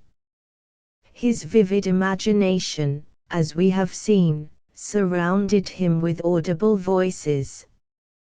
He had heard, as he thought, the tempter bidding him sell Christ. Now he thought he heard God with a great voice, as it were, over his shoulder behind him, saying, "Return unto me, for I have redeemed thee." And though he felt that the voice mocked him, for he could not return, there was no place of repentance for him, and fled from it, it still pursued him, hollowing after him, "Return, return." And return he did, but not all at once, or without many a fresh struggle. With his usual graphic power he describes the zigzag path by which he made his way. His hot and cold fits alternated with fearful suddenness. As Esau beat him down, Christ raised him up. His life hung in doubt, not knowing which way he should tip. More sensible evidence came. One day he tells us, "As I walked to and fro in a good man's shop, we can hardly be wrong in placing it in Bedford, bemoaning myself for this hard hap of mine, for that I should commit so great a sin, greatly fearing that I should not be pardoned, and ready to sink with fear. Suddenly there was as if there had rushed in at the window the noise of wind upon me, but very pleasant, and I heard a voice speaking, Did St ever refuse to be justified by the blood of Christ?" Whether the voice were supernatural or not, he was not, in 20 years' time, able to determine. At the time he thought it was. It was as if an angel had come upon me. It commanded a great calm upon me. It persuaded me there might be hope. But this persuasion soon vanished. In 3 or 4 days I began to despair again. He found it harder than ever to pray. The devil urged that God was weary of him, had been weary for years past, that he wanted to get rid of him and his bawlings in his ears, and therefore he had let him commit this particular sin that he might be cut off altogether. For such an one to pray was but to add sin to sin. There was no hope for him. Christ might indeed pity him and wish to help him, but he could not, for this sin was unpardonable. He had said let him go if he will, and he had taken him at his word. Then he says, I was always sinking whatever I did think or do. Years afterwards he remembered how, in this time of hopelessness, having walked one day to a neighboring town, wearied out with his misery, he sat down on a settle in the street to ponder over his fearful state. As he looked up, everything he saw seemed banded together for the destruction of so vile a sinner. The sun grudged him its light. The very stones in the streets and the tiles on the house roofs seemed to bend themselves against him. He burst forth with a grievous sigh, how can God comfort such a wretch as I? Comfort was nearer than he imagined. No sooner had I said it, but this returned to me, as an echo doth answer a voice, this sin is not unto death. This breathed fresh life into his soul. He was as if he had been raised out of a grave. It was a release to me from my former bonds, a shelter from my former storm. But though the storm was allayed, it was by no means over. He had to struggle hard to maintain his ground. Oh, how did Satan now lay about him for to bring me down again? But he could by no means do it, for this sentence stood like a millpost at my back. But after 2 days the old despairing thoughts returned, nor could his faith retain the word. A few hours, however, saw the return of his hopes. As he was on his knees before going to bed, seeking the Lord with strong cries, a voice echoed his prayer, I have loved thee with an everlasting love. Now I went to bed at quiet, and when I awaked the next morning it was fresh upon my soul, and I believed it. These voices from heaven, whether real or not he could not tell, nor did he much care, for they were real to him, were continually sounding in his ears to help him out of the fresh crises of his spiritual disorder. At one time, O man, great is thy faith, fastened on his heart as if one had clapped him on the back. At another, he is able, spoke suddenly and loudly within his heart. At another, that piece of a sentence, my grace is sufficient, darted in upon him 3 times together, and he was as though he had seen the Lord Jesus look down through the tiles upon him and was sent mourning but rejoicing home. But it was still with him like an April sky. At one time bright sunshine, at another lowering clouds. The terrible words about Esau returned on him as before and plunged him in darkness, and then again some good words, as it seemed writ in great letters, brought back the light of day. But the sunshine began to last longer than before, and the clouds were less heavy. The visage of the threatening texts was changed. They looked not on him so grimly as before. That about Esau's birthright began to wax weak and withdraw and vanish. Now remained only the hinder part of the tempest. The thunder was gone, only a few drops fell on him now and then. The long-expected deliverance was at hand. As he was walking in the fields, still with some fears in his heart, the sentence fell upon his soul, "Thy righteousness is in heaven." He looked up and saw with the eyes of his soul our Saviour at God's right hand. There, I say, was my righteousness, so that wherever I was, or whatever I was doing, God could not say of me, "He wants my righteousness," for that was just before him. Now did the chains fall off from my legs. I was loosed from my affliction and irons. My temptations also fled away, so that from that time those dreadful scriptures left off to trouble me. O without Christ, there was nothing but Christ that was before mine eyes.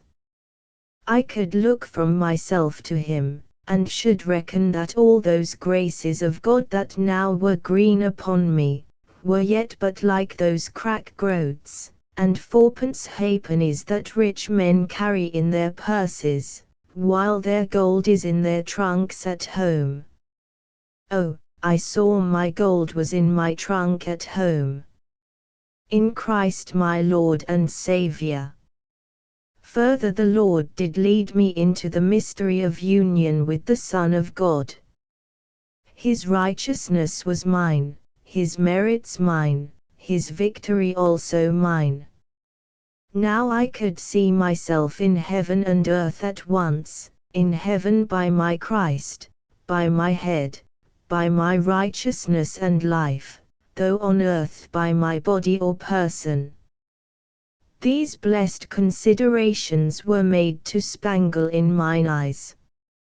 Christ was my all my wisdom, all my righteousness, all my sanctification, and all my redemption.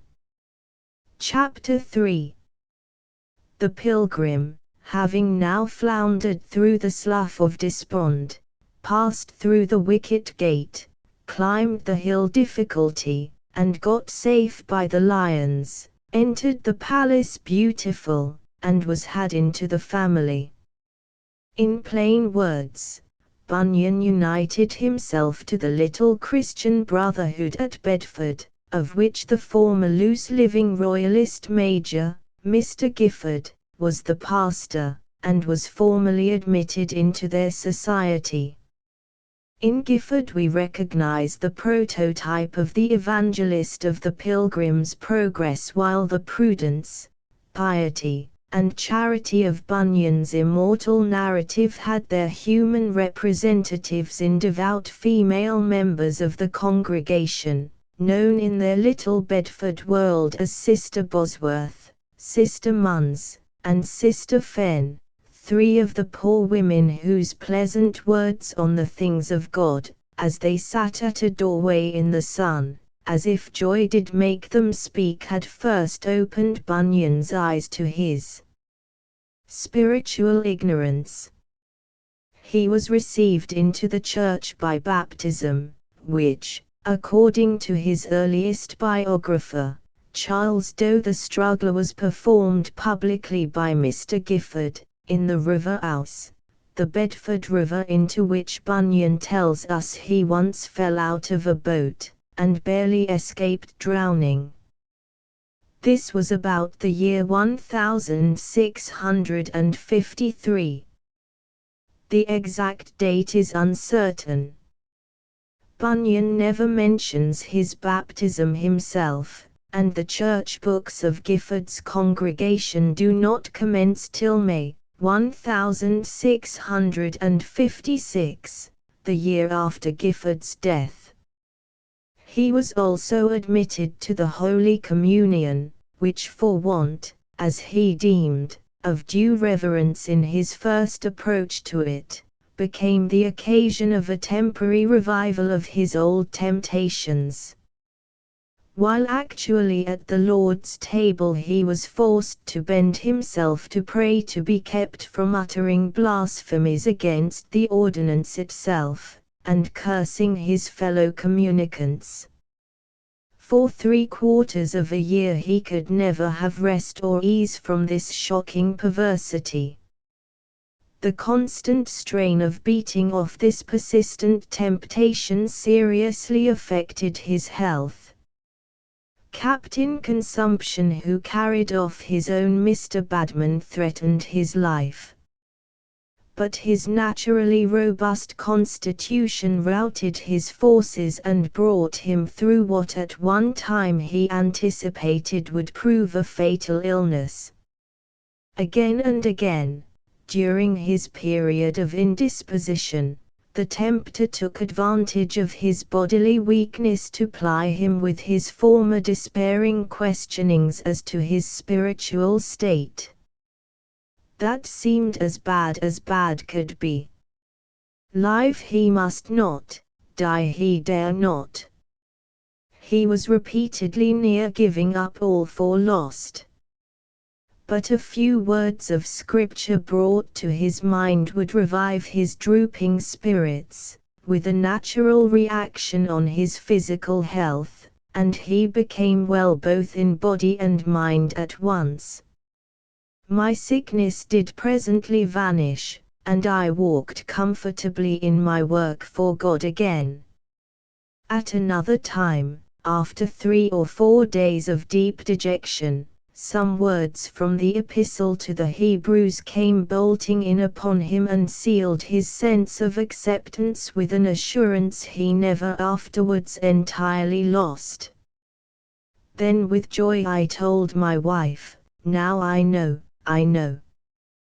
That night was a good night to me, I never had but few better. I could scarce lie in my bed for joy and peace and triumph through Christ." During this time Bunyan, though a member of the Bedford congregation, continued to reside at Elstow, in the little thatched wayside tenement, with its lean-to forge at one end, already mentioned, which is still pointed out as Bunyan's cottage. There his 2 children, Mary, his passionately loved blind daughter, and Elizabeth were born, the one in 1650, and the other in 1654. It was probably in the next year, 1655, that he finally quitted his native village and took up his residence in Bedford, and became a deacon of the congregation. About this time also he must have lost the wife to whom he owed so much. Bunyan does not mention the event, and our only knowledge of it is from the conversation of his second wife, Elizabeth, with Sir Matthew Hale. He sustained also an even greater loss in the death of his friend and comrade, Mr. Gifford, who died in September 1655. The latter was succeeded by a young man named John Burton, of very delicate health, who was taken by death from his congregation, by whom he was much beloved, in September 1660, 4 months after the restoration of the monarchy and the church. Burton thoroughly appreciated Bunyan's gifts, and stood sponsor for him on the publication of his first printed work. This was a momentous year for Bunyan, for in it Dr. Brown has shown, by a comparison of dates, that we may probably place the beginning of Bunyan's ministerial life.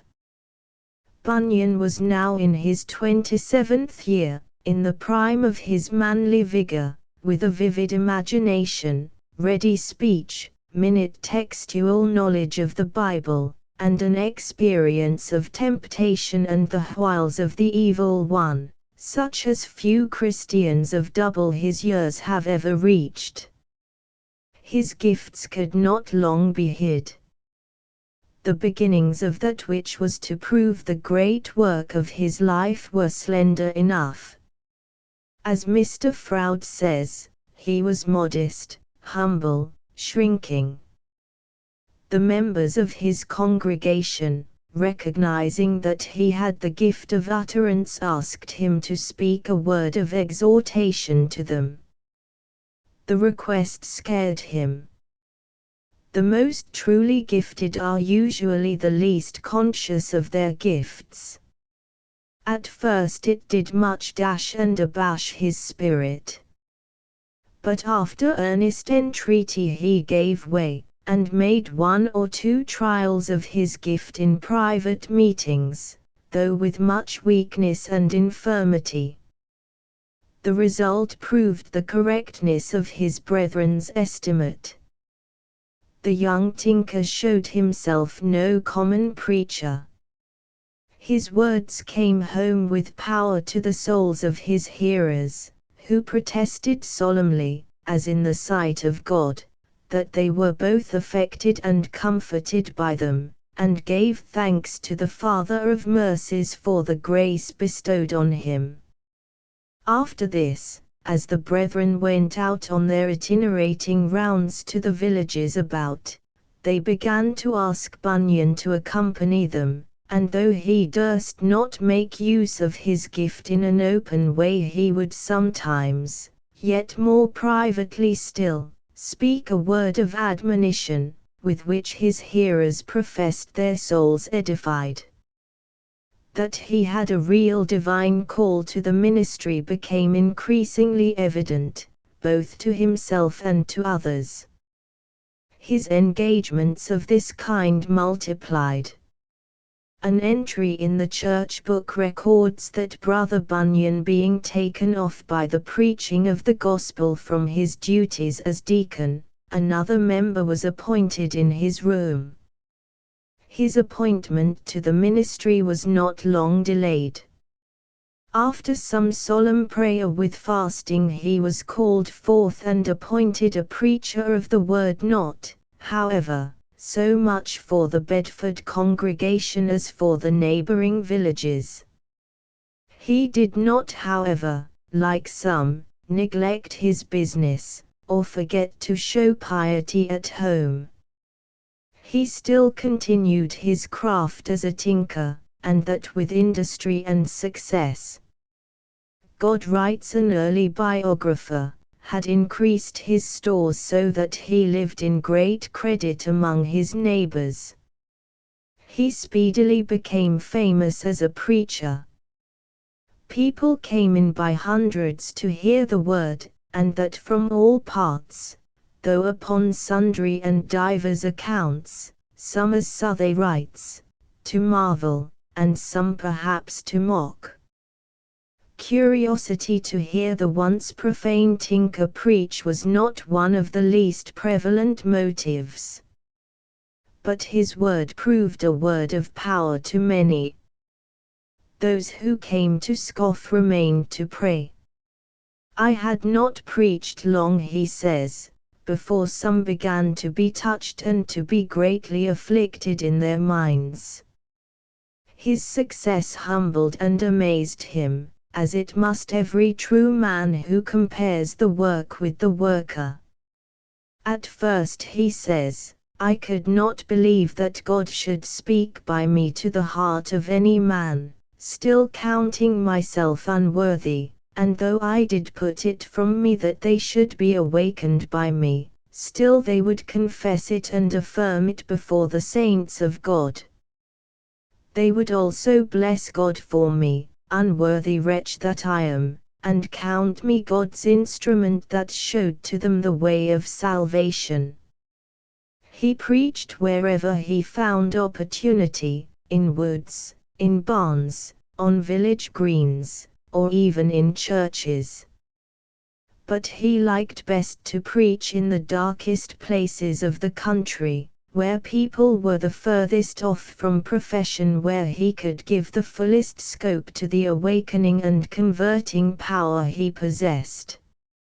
His success as a preacher might have tempted him to vanity, but the conviction that he was but an instrument in the hand of a higher power kept it down. He saw that if he had gifts and wanted grace, he was but as a tinkling cymbal. What, thought I, shall I be proud because I am a sounding brass? Is it so much to be a fiddle? This thought was, as it were, a maul on the head of the pride and vainglory which he found easily blown up at the applause and commendation of every unadvised Christian.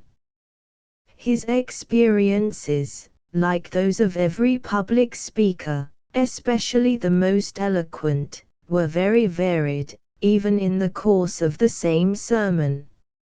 Sometimes, he tells us, he would begin with much clearness, evidence, and liberty of speech, but, before he had done, he found himself so straitened in his speech before the people that he scarce knew or remembered what he had been about, and felt as if his head had been in a bag all the time of the exercise.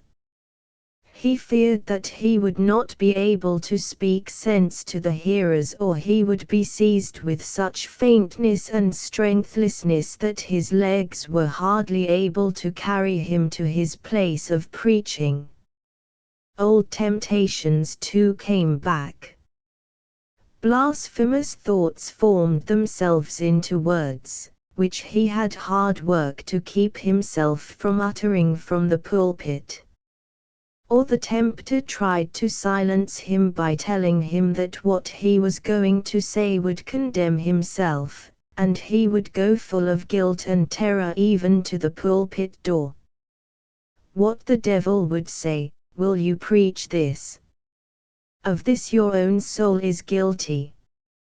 Preach not of it at all, or if you do, yet so mince it as to make way for your own escape." All, however, was in vain. Necessity was laid upon him. "Woe," he cried, "is me, if I preach not the gospel." His heart was so wrapped up in the glory of this excellent work, that he counted himself more blessed and honored of God than if he had made him emperor of the Christian world. Bunyan was no preacher of vague generalities. He knew that sermons miss their mark if they hit no one. Self-application is their object. Wherefore he says, "I labored so to speak the word, as that the sin and person guilty might be particularized by it." And what he preached he knew and felt to be true. It was not what he read in books, but what he had himself experienced. Like Dante, he had been in hell himself, and could speak as one who knew its terrors, and could tell also of the blessedness of deliverance by the person and work of Christ. And this consciousness gave him confidence and courage in declaring his message. It was as if an angel of God had stood at my back. Oh, it hath been with such power and heavenly evidence upon my own soul while I have been laboring to fasten it upon the conscience of others, that I could not be contented with saying, "I believe and am sure." Methought I was more than sure, if it be lawful so to express myself, that the things I asserted were true. Bunyan, like all earnest workers for God, had his disappointments which wrung his heart.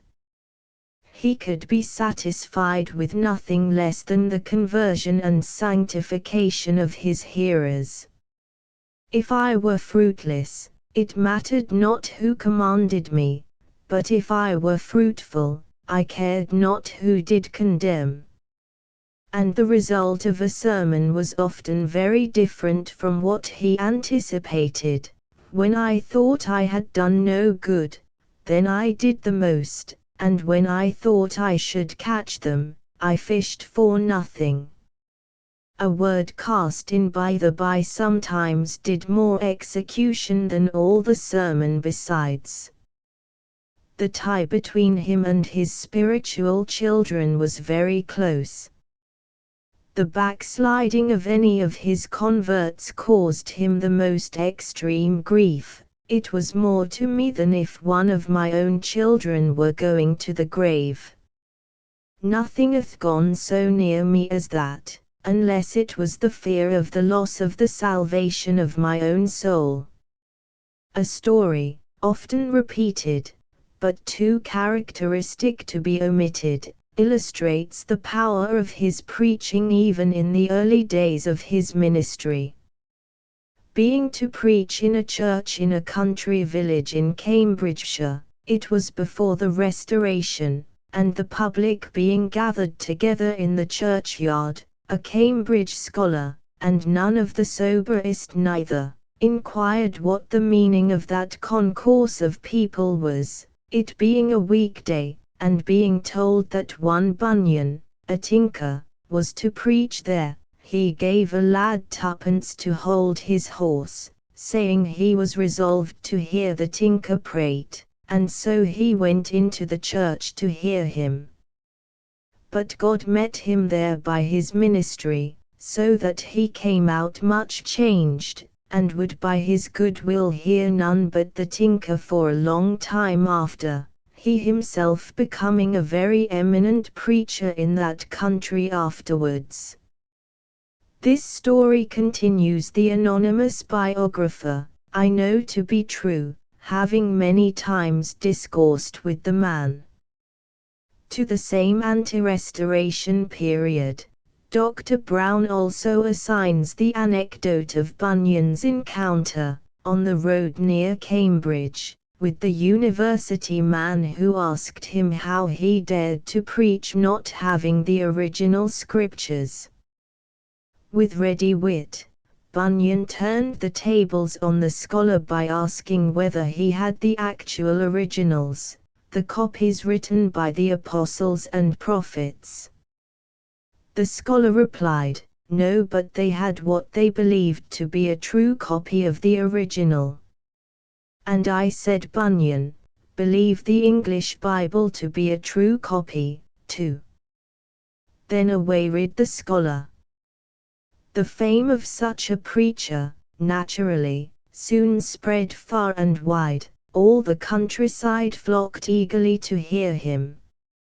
In some places, as at Meldreth in Cambridgeshire, and Yeldon in his own county of Bedfordshire, the pulpits of the parish churches were opened to him. At Yeldon, the rector, Dr. William Dell, the Puritan master of Caius College, Cambridge, formerly chaplain to the army under Fairfax, roused the indignation of his orthodox parishioners by allowing him, one Bunyan of Bedford, a tinker as he is ignominiously styled in the petition sent up to the House of Lords in 1660, to preach in his parish church on Christmas Day. But, generally, the parochial clergy were his bitterest enemies. When I first went to preach the word abroad, he writes, the doctors and priests of the country did open wide against me. Many were envious of his success where they had so signally failed. In the words of Mr. Henry Dean, when defending Bunyan against the attacks of Dr. T. Smith, Professor of Arabic and keeper of the University Library at Cambridge, who had come upon Bunyan preaching in a barn at Toft, they were angry with the tinker because he strove to mend souls as well as kettles and pans and proved himself more skillful in his craft than those who had graduated at a university. Envy is ever the mother of detraction. Slanders of the blackest dye against his moral character were freely circulated, and as readily believed. It was the common talk that he was a thorough reprobate. Nothing was too bad for him. He was a witch, a Jesuit, a highwayman, and the like. It was reported that he had his misses and his bastards, that he had 2 wives at once and c. Such charges roused all the man in Bunyan. Few passages in his writings show more passion than that in Grace Abounding, in which he defends himself from the fools or knaves who were their authors. He begs belief of no man, and if they believe him or disbelieve him it is all one to him. But he would have them know how utterly baseless their accusations are. My foes, he writes, have missed their mark in their open shooting at me. I am not the man. If all the fornicators and adulterers in England were hanged by the neck till they be dead, John Bunyan would be still alive. I know not whether there is such a thing as a woman breathing under the copes of the whole heaven, but by their apparel, their children, or by common fame, except my wife. He calls not only men, but angels, nay, even God himself, to bear testimony to his innocence in this respect. But though they were so absolutely baseless, nay, the rather because they were so baseless, the grossness of these charges evidently stung Bunyan very deeply. So bitter was the feeling aroused against him by the marvelous success of his irregular ministry, that his enemies, even before the restoration of the Church and Crown, endeavored to put the arm of the law in motion to restrain him. We learn from the church books that in March, 1658, the Little Bedford Church was in trouble for Brother Bunyan, against whom an indictment had been laid at the assizes for preaching at Eton-sur-Conn. Of this indictment we hear no more, so it was probably dropped. But it is an instructive fact that, even during the boasted religious liberty of the Protectorate, irregular preaching, especially that of the much dreaded Anabaptists, was an indictable offence.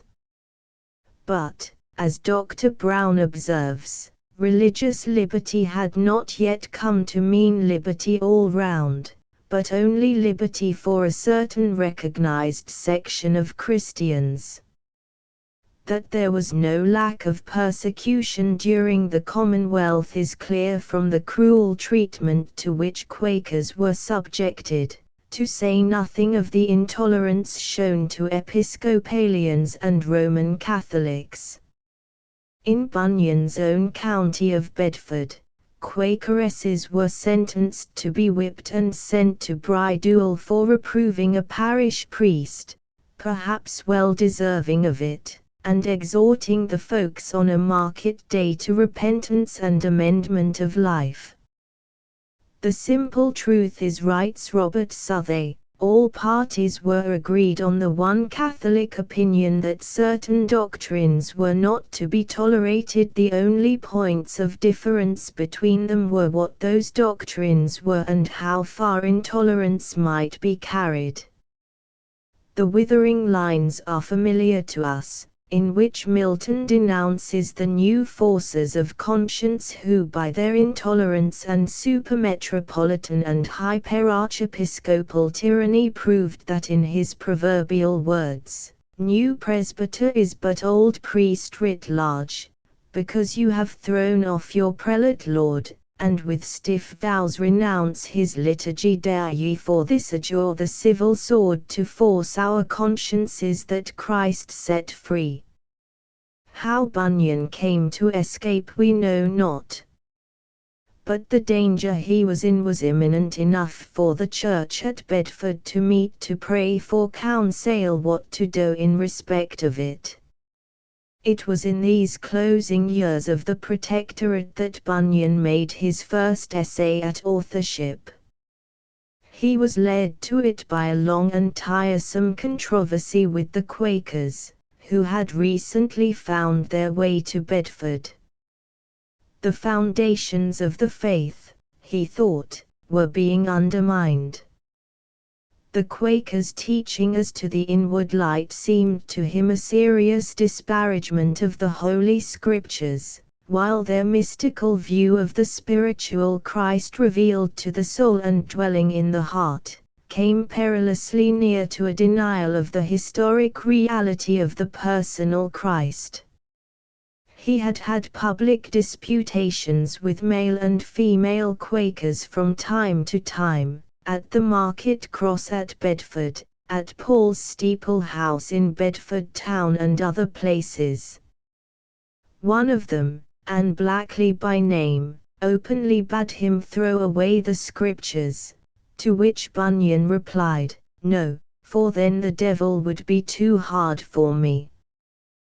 The same enthusiast charged him with preaching up an idol, and using conjuration and witchcraft because of his assertion of the bodily presence of Christ in heaven. The first work of one who was to prove himself so voluminous an author, cannot but be viewed with much interest. It was a little volume in duodecimo, of about 200 pages, entitled Some Gospel Truths Opened, by that unworthy servant of Christ, John Bunyan, of Bedford, by the grace of God, preacher of the gospel of his dear Son, published in 1656. The little book, which, as Dr. Brown says, was evidently thrown off at a heat, was printed in London and published at Newport Panel. Bunyan being entirely unknown to the world, his first literary venture was introduced by a commendatory epistle written by Gifford's successor, John Burton. In this Burton speaks of the young author. Bunyan was only in his 29th year, as one who had neither the greatness nor the wisdom of the world to commend him, not being chosen out of an earthly but out of a heavenly university, the Church of Christ, where through grace he had taken 3 heavenly degrees, to wit, union with Christ, the anointing of the Spirit, and experience of the temptations of Satan, and as one of whose soundness in the faith, godly conversation, and his ability to preach the gospel, not by human aid, but by the Spirit of the Lord, he with many other saints had had experience. This book must be pronounced a very remarkable production for a young travelling tinker, under 30, and without any literary or theological training but such as he had gained for himself after attaining to manhood. Its arrangement is excellent, the arguments are ably marshalled, the style is clear, the language pure and well chosen. It is, in the main, a well-reasoned defense of the historical truth of the articles of the Creed relating to the second person of the Trinity, against the mystical teaching of the followers of George Fox, who, by a false spiritualism, sublimated the whole gospel narrative into a vehicle for the representation of truths relating to the inner life of the believer. No one ever had a firmer grasp than Bunyan of the spiritual bearing of the facts of the recorded life of Christ on the souls of men. But he would not suffer their subjectivity, to adopt modern terms, to destroy their objectivity.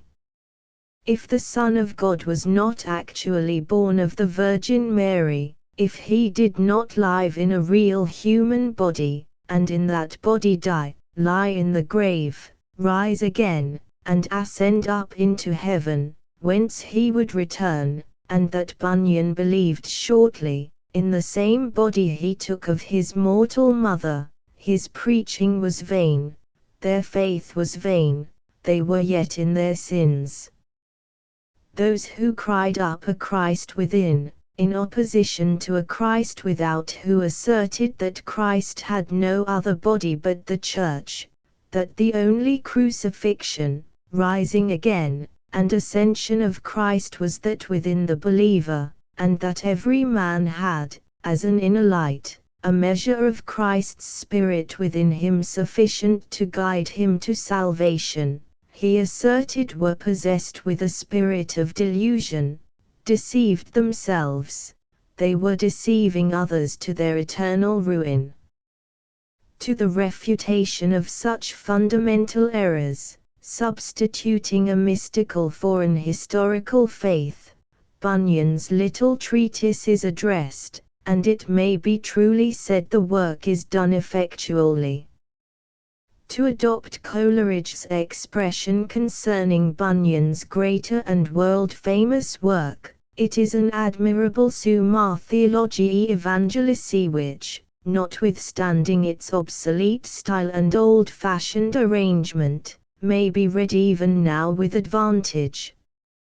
Bunyan's denunciation of the tenets of the Quakers speedily elicited a reply. This was written by a certain Edward Burruff, a young man of 23, fearless, devoted, and ardent in the propagation of the tenets of his sect. Being subsequently thrown into Newgate with hundreds of his co-religionists, at the same time that his former antagonist was imprisoned in Bedford Gaol, Burruff met the fate. Bunyan's stronger constitution enabled him to escape, and in the language of the times, rotted in prison a victim to the loathsome foulness of his place of incarceration, in the year of the Bartholomew Act 1662. Burruff entitled his reply, "The Gospel of Peace, contended for in the spirit of meekness and love against the secret opposition of John Bunyan, a professed minister in Bedfordshire." His opening words, too characteristic of the entire treatise, display but little of the meekness professed. "How long, ye crafty fowlers, will ye prey upon the innocent? How long shall the righteous be a prey to your teeth, ye subtle foxes? Your dens are in darkness, and your mischief is hatched upon your beds of secret whoredoms." Of John Burton and the others who recommended Bunyan's treatise, he says, "They have joined themselves with the broken army of Magog, and have showed themselves in the defense of the dragon against the lamb in the day of war betwixt them." We may well echo Dr. Brown's wish that these two good men could have had a little free and friendly talk face to face. There would probably have been better understanding, and fewer hard words, for they were really not so far apart as they thought. Bunyan believed in the inward light, and Burruff surely accepted an objective Christ. But failing to see each other's exact point of view, Burruff thunders at Bunyan, and Bunyan swiftly returns the shot. The rapidity of Bunyan's literary work is amazing, especially when we take his antecedents into account. Within a few weeks he published his rejoinder to friend Burruff, under the title of A Vindication of Gospel Truths Opened. In this work, which appeared in 1667, Bunyan repays Burruff in his own coin, styling him a proved enemy to the truth, a grossly railing Rabshakeh, who breaks out with a taunt and a jeer, is very censorious and utters many words without knowledge. In vigorous, nervous language, which does not spare his opponent. He defends himself from Baruffa's charges, and proves that the Quakers are deceivers. As for you thinking that to drink water, and wear no hatbands is not walking after your own lusts, I say that whatsoever man do make a religion out of, having no warrant for it in Scripture, is but walking after their own lusts, and not after the Spirit of God. Baruf had most unwarrantably stigmatized Bunyan as one of the false prophets, who love the wages of unrighteousness, and through covetousness make merchandise of souls. Bunyan calmly replies, "Friend, dost thou speak this as from thy own knowledge, or did any other tell thee so? However, that spirit that led thee out this way is a lying spirit. For though I be poor and of no repute in the world as to outward things, yet through grace I have learned by the example of the apostle to preach the truth, and also to work with my hands both for mine own living, and for those that are with me, when I have opportunity. And I trust that the Lord Jesus, who hath helped me to reject the wages of unrighteousness hitherto, will also help me still, so that I shall distribute that which God hath given me freely, and not for filthy lucre's sake." The fruitfulness of his ministry, which Baruf had called in question, charging him with having run before he was sent, he refuses to discuss. Bunyan says, "I shall leave it to be taken notice of by the people of God and the country where I dwell, who will testify the contrary for me, setting aside the carnal ministry with their retinue, who are so mad against me as thyself." In his third book, published in 1658, at the King's Head, in the Old Bailey a few days before Oliver Cromwell's death, Bunyan left the thorny domain of polemics, for that of Christian exhortation, in which his chief work was to be done. This work was an exposition of the parable of the rich man and Lazarus, bearing the horror-striking title, "A Few Sighs from Hell, or the Groans of a Damned Soul." In this work, as its title would suggest, Bunyan, accepting the literal accuracy of the parable as a description of the realities of the world beyond the grave, gives full scope to his vivid imagination in portraying the condition of the lost. It contains some touches of racy humor, especially in the similes, and is written in the nervous homespun English of which he was master. Its popularity is shown by its having gone through 9 editions in the author's lifetime. To take an example or two of its style, dealing with the excuses people make for not hearing the gospel, "Oh, saith one, I dare not, for my master, my brother, my landlord, I shall lose his favor, his house of work, and so decay my calling.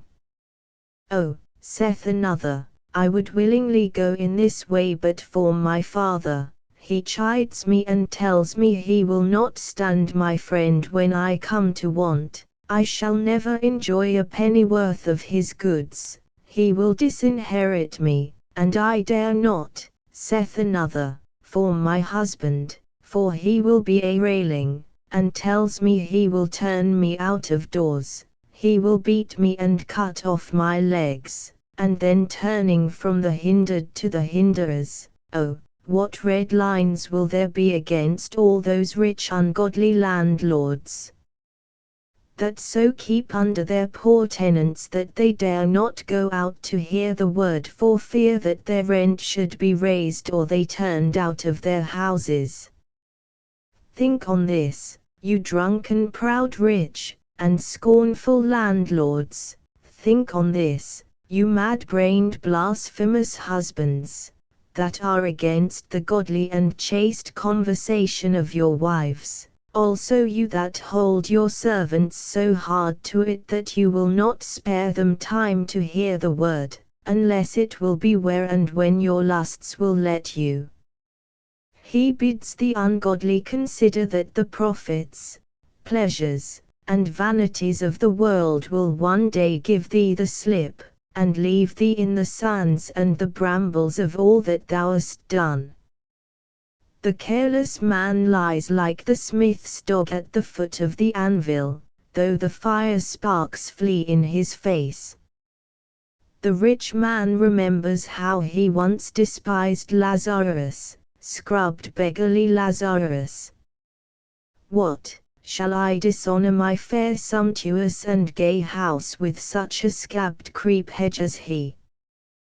The Lazaruses are not allowed to warn them of the wrath to come, because they are not gentlemen, because they cannot with Pontius Pilate speak Hebrew, Greek, and Latin.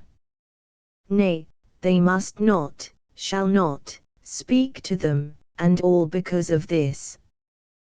The fourth production of Bunyan's pen, his last book before his 12 years of prison life began, is entitled, The Doctrine of Law and Grace Unfolded. With a somewhat overstrained humility which is hardly worthy of him, he describes himself in the title page as that poor contemptible creature John Bunyan, of Bedford. It was given to the world in May, 1659, and issued from the same press in the Old Bailey as his last work. It cannot be said that this is one of Bunyan's most attractive writings. It is as he describes it, a parcel of plain yet sound, true, and home sayings in which with that clearness of thought and accuracy of arrangement which belongs to him, and that marvelous acquaintance with scripture language which he had gained by his constant study of the Bible, he sets forth the two covenants, the covenant of works, and the covenant of grace, in their natures, ends, bounds, together with the state and condition of them that are under the one, and of them that are under the other. Dr. Brown describes the book as marked by a firm grasp of faith and a strong view of the reality of Christ's person and work as the one priest and mediator for a sinful world. To quote a passage, "Is there righteousness in Christ? That is mine. Is there perfection in that righteousness? That is mine. Did he bleed for sin? It was for mine. Hath he overcome the law, the devil, and hell? The victory is mine, and I am come forth conqueror, nay, more than a conqueror through him that hath loved me.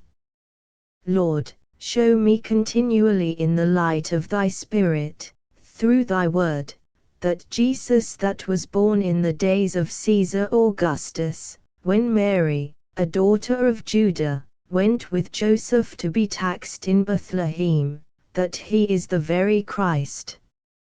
Let me not rest contented without such a faith that is so wrought even by the discovery of his birth, crucifying death, blood, resurrection, ascension, and second, which is his personal, coming again, that the very faith of it may fill my soul with comfort and holiness."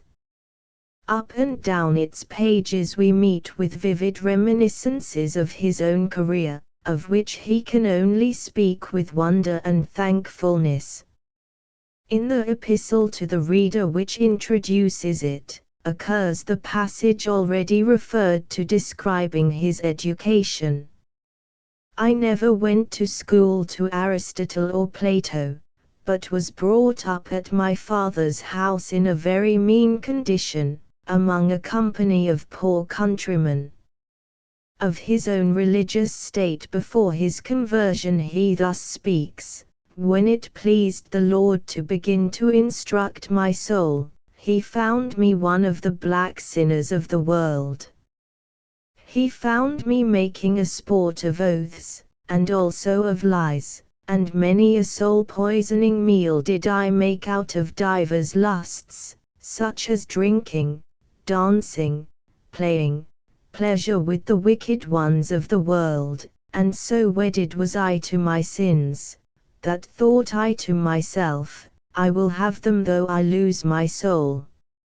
And then, after narrating the struggles he had had with his conscience, the alternations of hope and fear which he passed through, which are more fully described in his Grace Abounding, he thus vividly depicts the full assurance of faith he had attained to. I saw through grace that it was the blood shed on Mount Calvary that did save and redeem sinners, as clearly and as really with the eyes of my soul as ever, methought, I had seen a penny loaf bought with a penny. Oh, let the saints know that unless the devil can pluck Christ out of heaven, he cannot pull a true believer out of Christ. In a striking passage he shows how, by turning Satan's temptations against himself, Christians may get the artist to outrun him in his own shoes, and make his own darts pierce himself. What? Didst thou never learn to outshoot the devil in his own bow, and cut off his head with his own sword as David served Goliath? The whole treatise is somewhat wearisome, but the pious reader will find much in it for spiritual edification. Chapter 4. We cannot doubt that one in whom loyalty was so deep and fixed a principle as Bunyan, would welcome with sincere thankfulness the termination of the miserable interval of anarchy which followed the death of the Protector and the abdication of his indolent and feeble son, by the restoration of monarchy in the person of Charles II.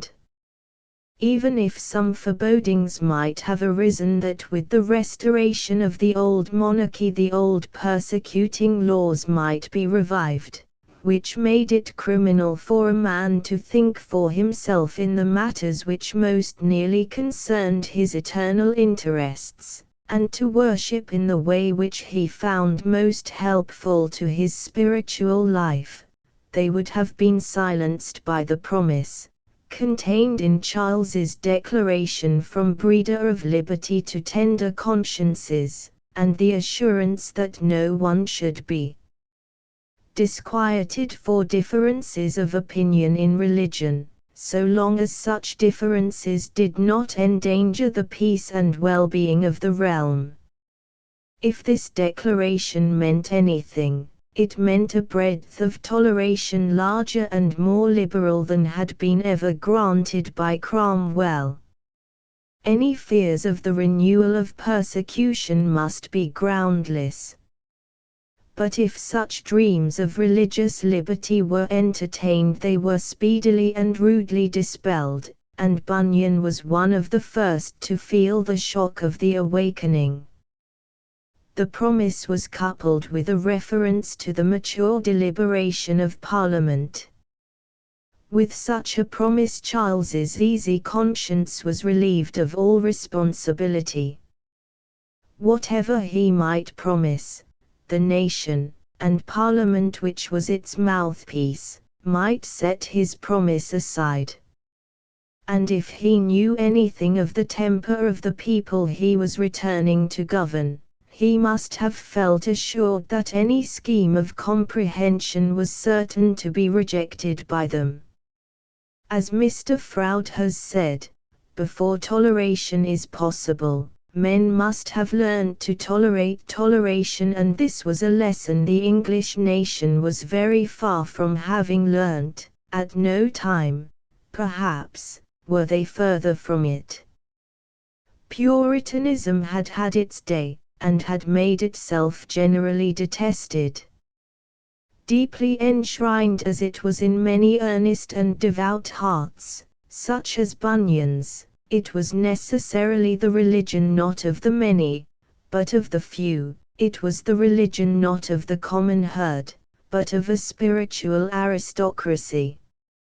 Its stern condemnation of all mirth and pastime, as things in their nature sinful, of which we have so many evidences in Bunyan's own writings, its repression of all that makes life brighter and more joyous, and the sour sanctimoniousness which frowned upon innocent relaxation, had rendered its yoke unbearable to ordinary human nature, and men took the earliest opportunity of throwing the yoke off and trampling it underfoot.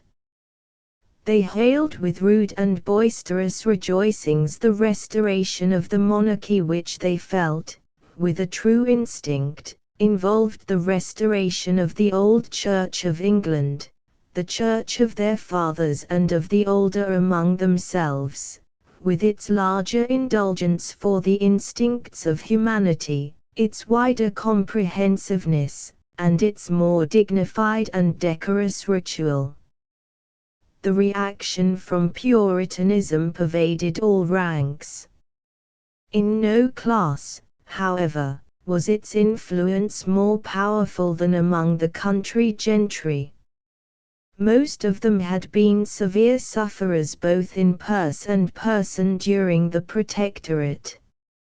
Fines and sequestrations had fallen heavily upon them, and they were eager to retaliate on their oppressors. Their turn had come. Can we wonder that they were eager to use it?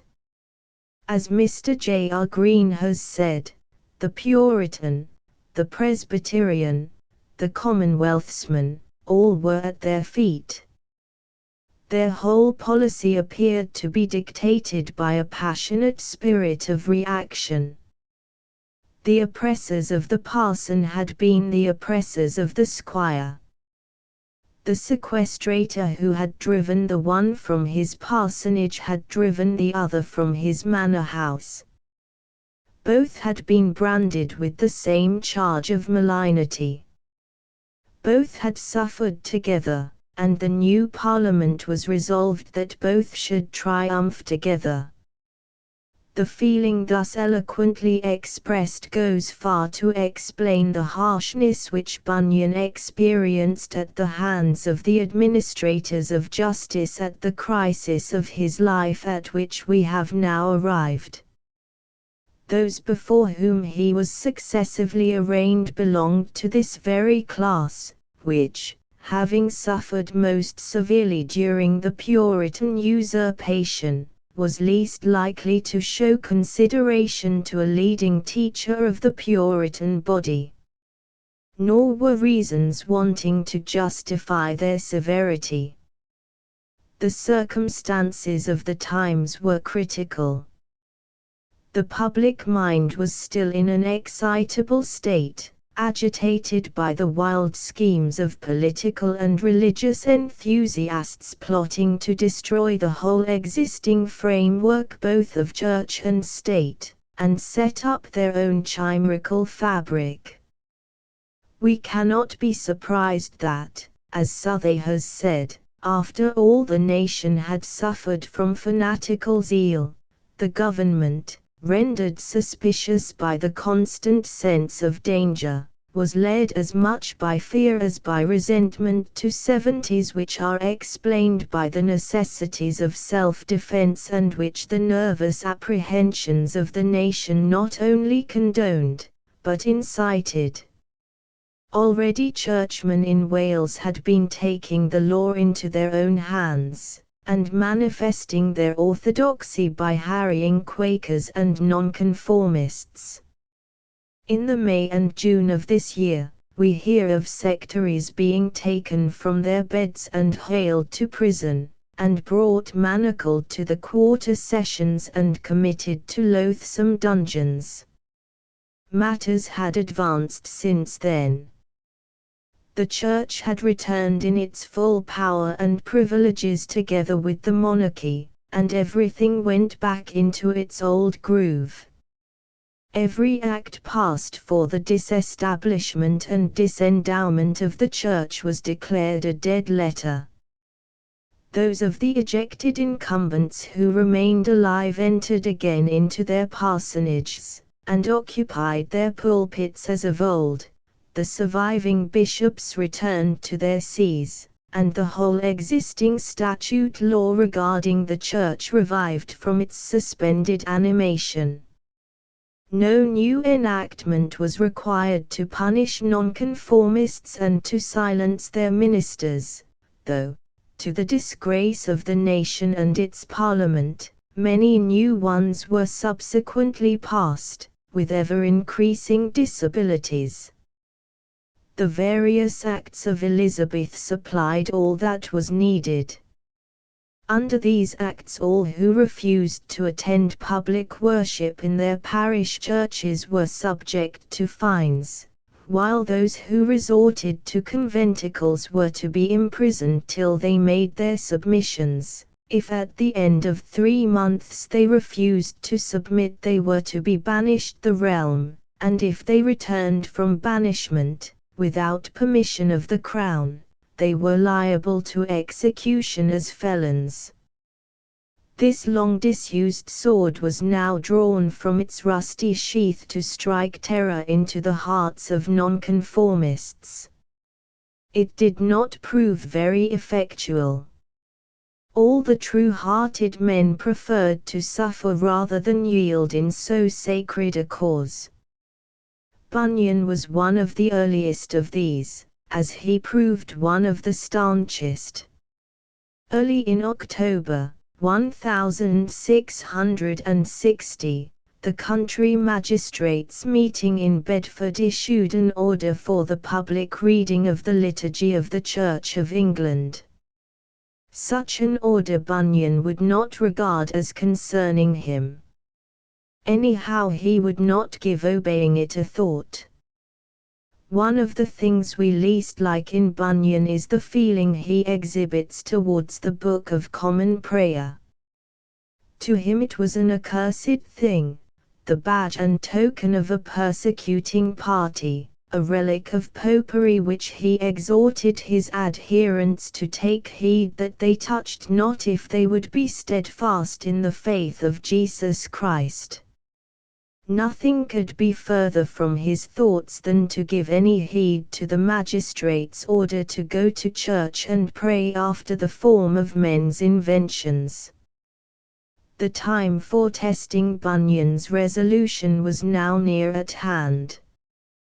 Within 6 months of the King's landing, within little more than a month of the issue of the magistrate's order for the use of the Common Prayer Book, his sturdy determination to yield obedience to no authority in spiritual matters but that of his own conscience was put to the proof. Bunyan may safely be regarded as at that time the most conspicuous of the nonconformists of the neighborhood. He had now preached for 5 or 6 years with ever-growing popularity. No name was so rife in men's mouths as his. At him, therefore, as the representative of his brother sectaries, the first blow was levelled. It is no cause of surprise that in the measures taken against him he recognized the direct agency of Satan to stop the course of the truth. That old enemy of man's salvation, he says, took his opportunity to inflame the hearts of his vassals against me, insomuch that at the last I was laid out for the warrant of a justice. The circumstances were these. On the 12th of November, 1660, Bunyan had engaged to go to the little hamlet of Lower Samsel near Harlington, to hold a religious service. His purpose becoming known, a neighbouring magistrate, Mr. Francis Wingate, of Harlington House, was instructed to issue a warrant for his apprehension under the Act of Elizabeth. The meeting being represented to him as one of seditious persons bringing arms, with a view to the disturbance of the public peace, he ordered that a strong watch should be kept about the house, as if Bunyan says, "We did intend to do some fearful business to the destruction of the country."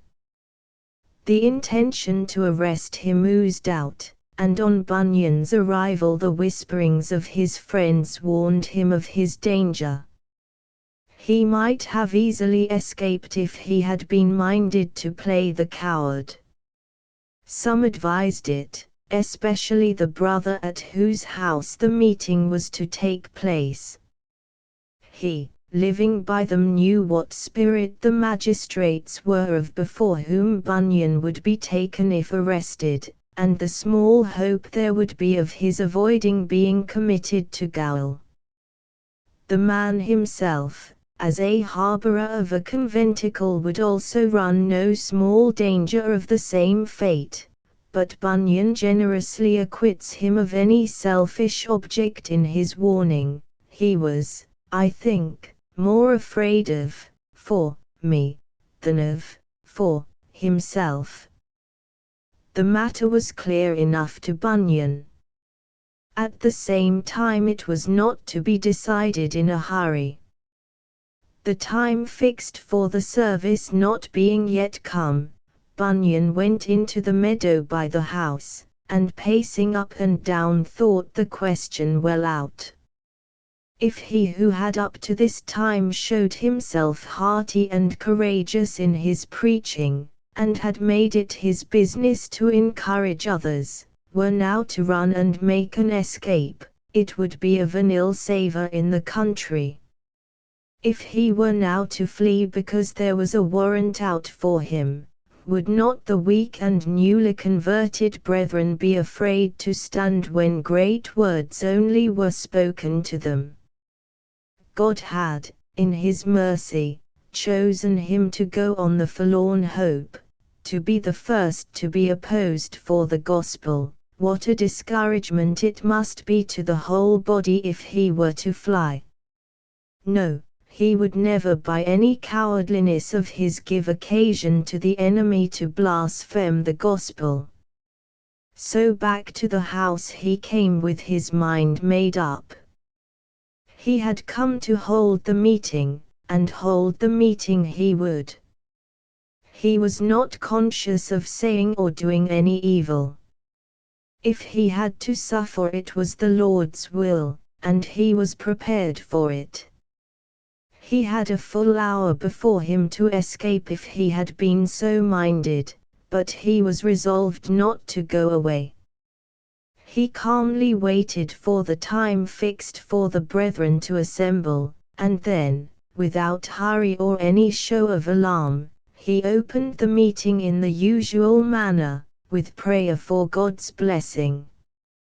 He had given out his text. The brethren had just opened their Bibles and Bunyan was beginning to preach, when the arrival of the constable with the warrant put an end to the exercise. Bunyan requested to be allowed to say a few parting words of encouragement to the terrified flock. This was granted, and he comforted the little company with the reflection that it was a mercy to suffer in so good a cause, and that it was better to be the persecuted than the persecutors, better to suffer as Christians than as thieves or murderers. The constable and the justice's servant, soon growing weary of listening to Bunyan's exhortations, interrupted him and would not be quiet till they had him away from the house. The justice who had issued the warrant, Mr. Wingate, not being at home that day, a friend of Bunyan's residing on the spot offered to house him for the night, undertaking that he should be forthcoming the next day. The following morning this friend took him to the constable's house, and they then proceeded together to Mr. Wingate's. A few inquiries showed the magistrate that he had entirely mistaken the character of the Samsel meeting and its object. instead of a gathering of Fifth Monarchy men or other turbulent fanatics as he had supposed, for the disturbance of the public peace, he learnt from the constable that they were only a few peaceable, harmless people, met together to preach and hear the word without any political meaning. Wingate was now at a nonplus, and could not well tell what to say. For the credit of his magisterial character, however, he must do something to show that he had not made a mistake in issuing the warrant. So he asked Bunyan what business he had there, and why it was not enough for him to follow his own calling instead of breaking the law by preaching. Bunyan replied that his only object in coming there was to exhort his hearers for their souls' sake to forsake their sinful courses and close in with Christ, and this he could do and follow his calling as well. Wingate, now feeling himself in the wrong, lost his temper, and declared angrily that he would break the neck of these unlawful meetings and that Bunyan must find securities for his good behavior or go to gaol. There was no difficulty in obtaining the security. Bail was at once forthcoming. The real difficulty lay with Bunyan himself. No bond was strong enough to keep him from preaching. If his friends gave them, their bonds would be forfeited, for he would not leave speaking the word of God. Wingate told him that this being so, he must be sent to gaol to be tried at the next quarter sessions, and left the room to make out his mittimus. While the committal was preparing, one whom Bunyan bitterly styles an old enemy to the truth, Dr. Lindell, vicar of Harlington, Wingate's father-in-law, came in and began taunting at him with many reviling terms, demanding what right he had to preach and meddle with that for which he had no warrant, charging him with making long prayers to devour widows' houses, and likening him to one Alexander the coppersmith he had read of, aiming, "'Tis like," says Bunyan, "at me because I was a tinker." The mittimus was now made out, and Bunyan in the constable's charge was on his way to Bedford, when he was met by two of his friends, who begged the constable to wait a little while that they might use their interest with the magistrate to get Bunyan released. After a somewhat lengthened interview with Wingate, they returned with the message that if Bunyan would wait on the magistrate and say certain words to him, he might go free. To satisfy his friends, Bunyan returned with them, though not with any expectation that the engagement proposed to him would be such as he could lawfully take. If the words were such as he could say with a good conscience, he would say them, or else he would not. After all this coming and going, by the time Bunyan and his friends got back to Harlington House, night had come on. As he entered the hall, one, he tells us, came out of an inner room with a lighted candle in his hand, whom Bunyan recognized as one William Foster, a lawyer of Bedford, Wingate's brother-in-law, afterwards a fierce persecutor of the nonconformists of the district. With a simulated affection, as if he would have leapt on my neck and kissed me, which put Bunyan on his guard, as he had ever known him for a close opposer of the ways of God, he adopted the tone of one who had Bunyan's interest at heart, and begged him as a friend to yield a little from his stubbornness. His brother-in-law, he said, was very loath to send him to gaol. All he had to do was only to promise that he would not call people together, and he should be set at liberty and might go back to his home. Such meetings were plainly unlawful and must be stopped. Bunyan had better follow his calling and leave off preaching, especially on weekdays, which made other people neglect their calling too.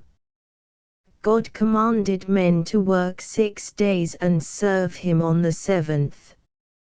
It was vain for Bunyan to reply that he never summoned people to hear him, but that if they came he could not but use the best of his skill and wisdom to counsel them for their soul's salvation, that he could preach and the people could come to hear without neglecting their callings, and that men were bound to look out for their soul's welfare on weekdays as well as Sundays.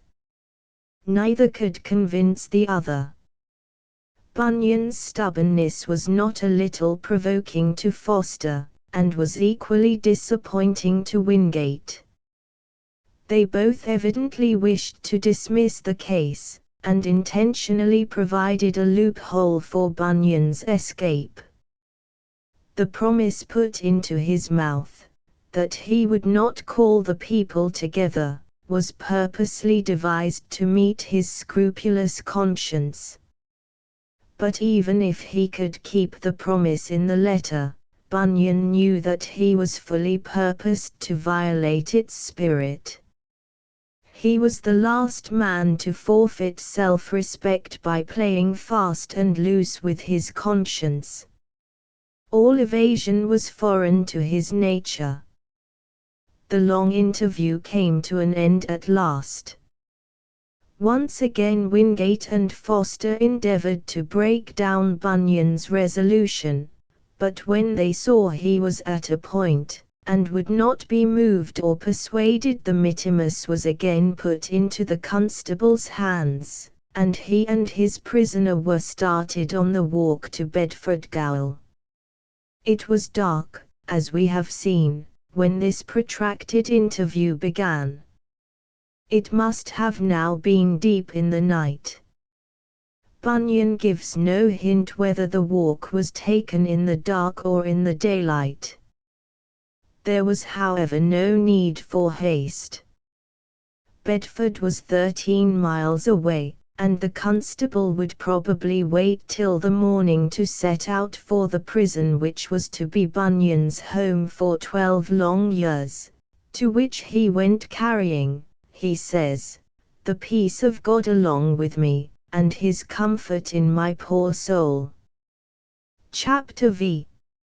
A long-standing tradition has identified Bunyan's place of imprisonment with a little corporation lock-up house, some 14 feet square, picturesquely perched on one of the mid-piers of the many-arched medieval bridge which, previously to 1765, spanned the Ouse at Bedford, and as Mr. Froude has said, has furnished a subject for pictures both of pen and pencil, which if correct would be extremely affecting. Unfortunately, however, for the lovers of the sensational, these pictures are not correct but are based on a false assumption which grew up out of a desire to heap contumely on Bunyan's enemies by exaggerating the severity of his protracted, but by no means harsh imprisonment. Being arrested by the warrant of a county magistrate for a county offence, Bunyan's place of incarceration was naturally the county gaol. There he undoubtedly passed the 12 years of his captivity, and there the royal warrant for his release found him a prisoner in the common gaol for our county of Bedford. But though far different from the pictures which writers, desirous of exhibiting the sufferings of the Puritan confessor in the most telling form, have drawn, if not a damp and dreary cell into which a narrow chink admits a few scanty rays of light to render visible the prisoner, pale and emaciated, seated on the humid earth, pursuing his daily task to earn the morsel which prolongs his existence and his confinement together, the common gaol of Bedford must have been a sufficiently strait and unwholesome abode, especially for one, like the travelling tinker, accustomed to spend the greater part of his days in the open air in unrestricted freedom. Prisons in those days, and indeed long afterwards, were, at their best, foul, dark, miserable places. A century later Howard found Bedford Gaol, though better than some, in what would now be justly deemed a disgraceful condition.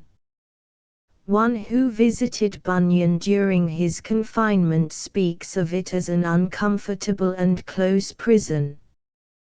Bunyan, however, himself, in the narrative of his imprisonment, makes no complaint of it, nor do we hear of his health having in any way suffered from the conditions of his confinement, as was the case with not a few of his fellow sufferers for the sake of religion in other English gaols, some of them even unto death.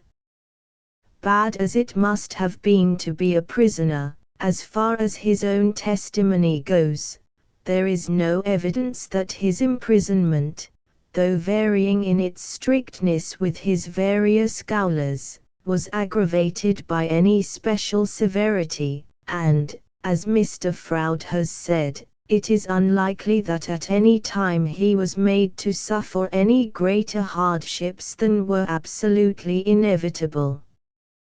The arrest of one whose work as a preacher had been a blessing to so many, was not at once tamely acquiesced in by the religious body to which he belonged. A few days after Bunyan's committal to gaol, some of the brethren applied to Mr. Crompton, a young magistrate at Elstow, to bail him out, offering the required security for his appearance at the quarter sessions. The magistrate was at first disposed to accept the bail, but being a young man, new in his office, and thinking it possible that there might be more against Bunyan than the mittimus expressed, he was afraid of compromising himself by letting him go at large. His refusal, though it sent him back to prison, was received by Bunyan with his usual calm trust in God's overruling providence. I was not at all daunted, but rather glad, and saw evidently that the Lord had heard me. Before he set out for the justice's house, he tells us he had committed the whole event to God's ordering, with the prayer that if he might do more good by being at liberty than in prison the bail might be accepted, but if not, that his will might be done. In the failure of his friends' good offices he saw an answer to his prayer, encouraging the hope that the untoward event, which deprived them of his personal ministrations, might be an awaking to the saints in the country, and while the slender answer of the justice which sent him back to his prison, stirred something akin to contempt, his soul was full of gladness. Verily I did meet my God sweetly again, comforting of me, and satisfying of me, that it was his will and mine that I should be there. The sense that he was being conformed to the image of his great Master was a stay to his soul. This word, he continues, did drop in upon my heart with some life, for he knew that for envy they had delivered him.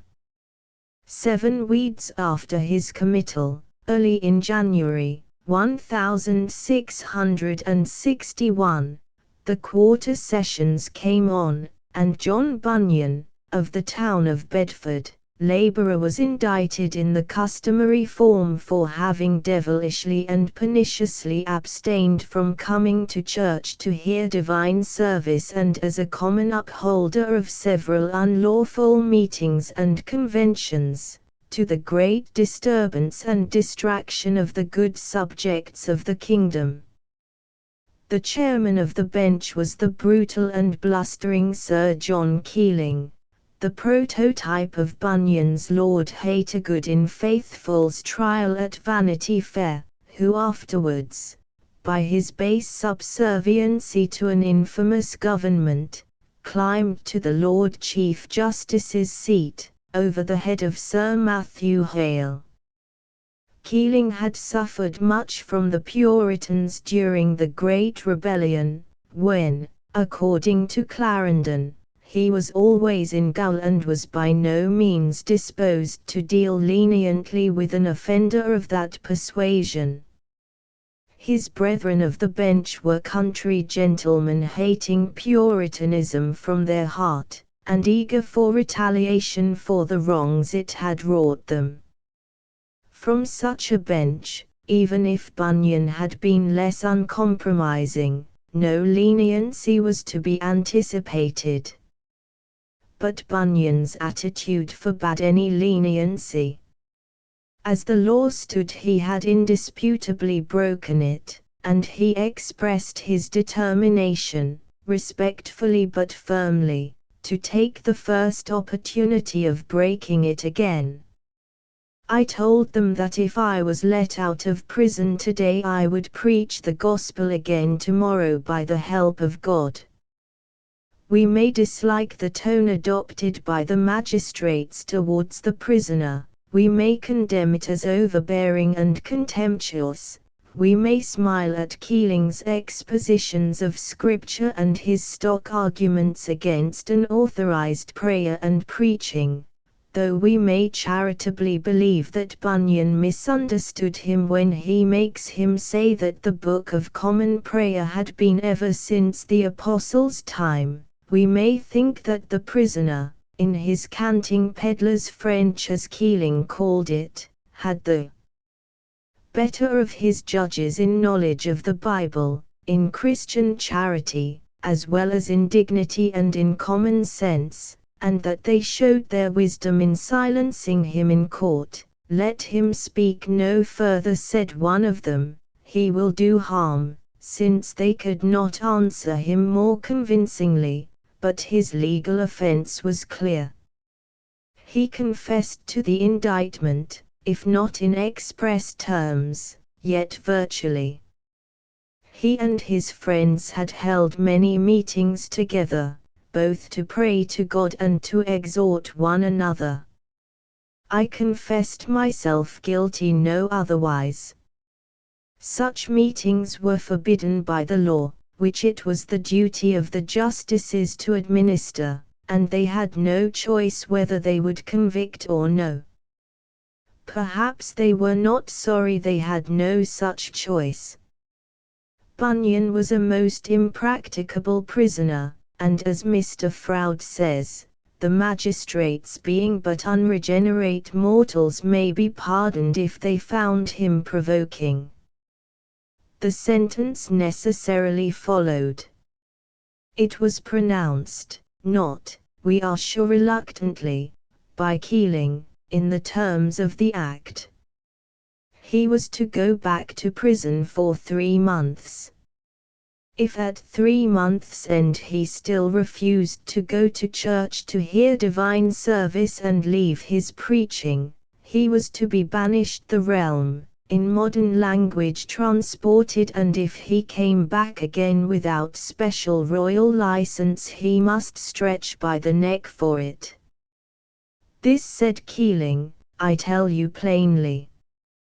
Bunyan's reply that as to that matter he was at a point with the judge, for that he would repeat the offence the first time he could, provoked a rejoinder from one of the bench, and the unseemly wrangling might have been still further prolonged, had it not been stopped by the gaoler, who pulling him away to be gone had him back to prison, where he says, and blesses the Lord Jesus Christ for it, his heart was as sweetly refreshed in returning to it as it had been during his examination. So that I find Christ's words more than bare trifles, where he saith, he will give a mouth and wisdom, even such as all the adversaries shall not gainsay or resist. And that his peace no man can take from us. The magistrates, however, though not unnaturally irritated by what seemed to them Bunyan's unreasonable obstinacy, were not desirous to push matters to extremity. The 3 months named in his sentence, at the expiration of which he was either to conform or be banished the realm, were fast drawing to an end, without any sign of submission on his part. As a last resort Mr. Cobb, the clerk of the peace, was sent to try what calm and friendly reasoning might effect. Cobb, who evidently knew Bunyan personally, did his best, as a kind-hearted, sensible man, to bring him to reason. Cobb did not profess to be a man that could dispute, and Bunyan had the better of him in argument. His position, however, was unassailable. The recent insurrection of Vena and his Fifth Monarchy men, he said, had shown the danger to the public peace there was in allowing fanatical gatherings to assemble unchecked. Bunyan, whose loyalty was unquestioned, must acknowledge the prudence of suppressing meetings which, however good their ostensible aim, might issue in nothing less than the ruin of the kingdom and commonwealth. Bunyan had confessed his readiness to obey the apostolic precept by submitting himself to the king as supreme. The king forbade the holding of private meetings, which, under color of religion, might be prejudicial to the state. Why then did he not submit? This need not hinder him from doing good in a neighborly way. He might continue to use his gifts and exhort his neighbors in private discourse, provided he did not bring people together in public assemblies. The law did not abridge him of this liberty. Why should he stand so strictly on public meetings? Or why should he not come to church and hear? Was his gift so far above that of others that he could learn of no one? If he could not be persuaded, the judges were resolved to prosecute the law against him. He would be sent away beyond the seas to Spain or Constantinople. Either Cobb's or Bunyan's colonial geography was rather at fault here, or some other remote part of the world, and what good could he do to his friends then? Neighbor Bunyan had better consider these things seriously before the quarter session, and be ruled by good advice. The gaoler here put in his word in support of Cobb's arguments. Indeed, sir, I hope he will be ruled. But all Cobb's friendly reasonings and expostulations were ineffectual to bend Bunyan's sturdy will. He would yield to no one in his loyalty to his sovereign, and his readiness to obey the law. But, he said, with a hair-splitting casuistry he would have indignantly condemned in others, the law provided 2 ways of obeying, one to obey actively, and if his conscience forbade that, then to obey passively, to lie down and suffer whatever they might do to him. The clerk of the peace saw that it was no use to prolong the argument any further. At this writes Bunyan, he sat down, and said no more, which, when he had done, I did thank him for his civil and meek discoursing with me, and so we parted, oh that we might meet in heaven. The coronation which took place very soon after this interview, the 13th of April, 1661, afforded a prospect of release without unworthy submission. The customary proclamation, which allowed prisoners under sentence for any offense short of felony to sue out a pardon for 12 months from that date, suspended the execution of the sentence of banishment and gave a hope that the prison doors might be opened for him.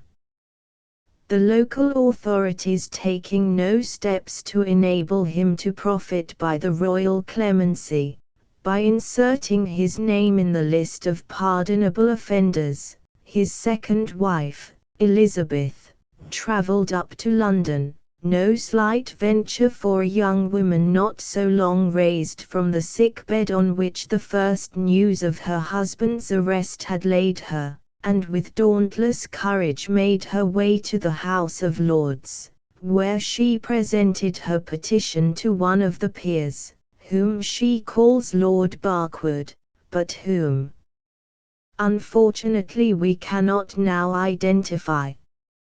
He treated her kindly, and showed her petition to other peers, who appear to have been acquainted with the circumstances of Bunyan's case. They replied that the matter was beyond their province, and that the question of her husband's release was committed to the judges at the next assizes. These assizes were held at Bedford in the following August. The judges of the circuit were Twisden and Sir Matthew Hale.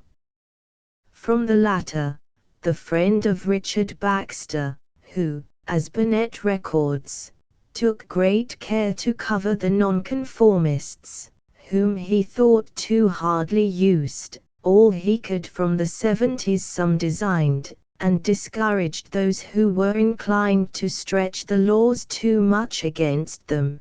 Bunyan's case would be certain to meet with sympathetic consideration. But being set to administer the law, not according to his private wishes, but according to its letter and its spirit, he was powerless to relieve him.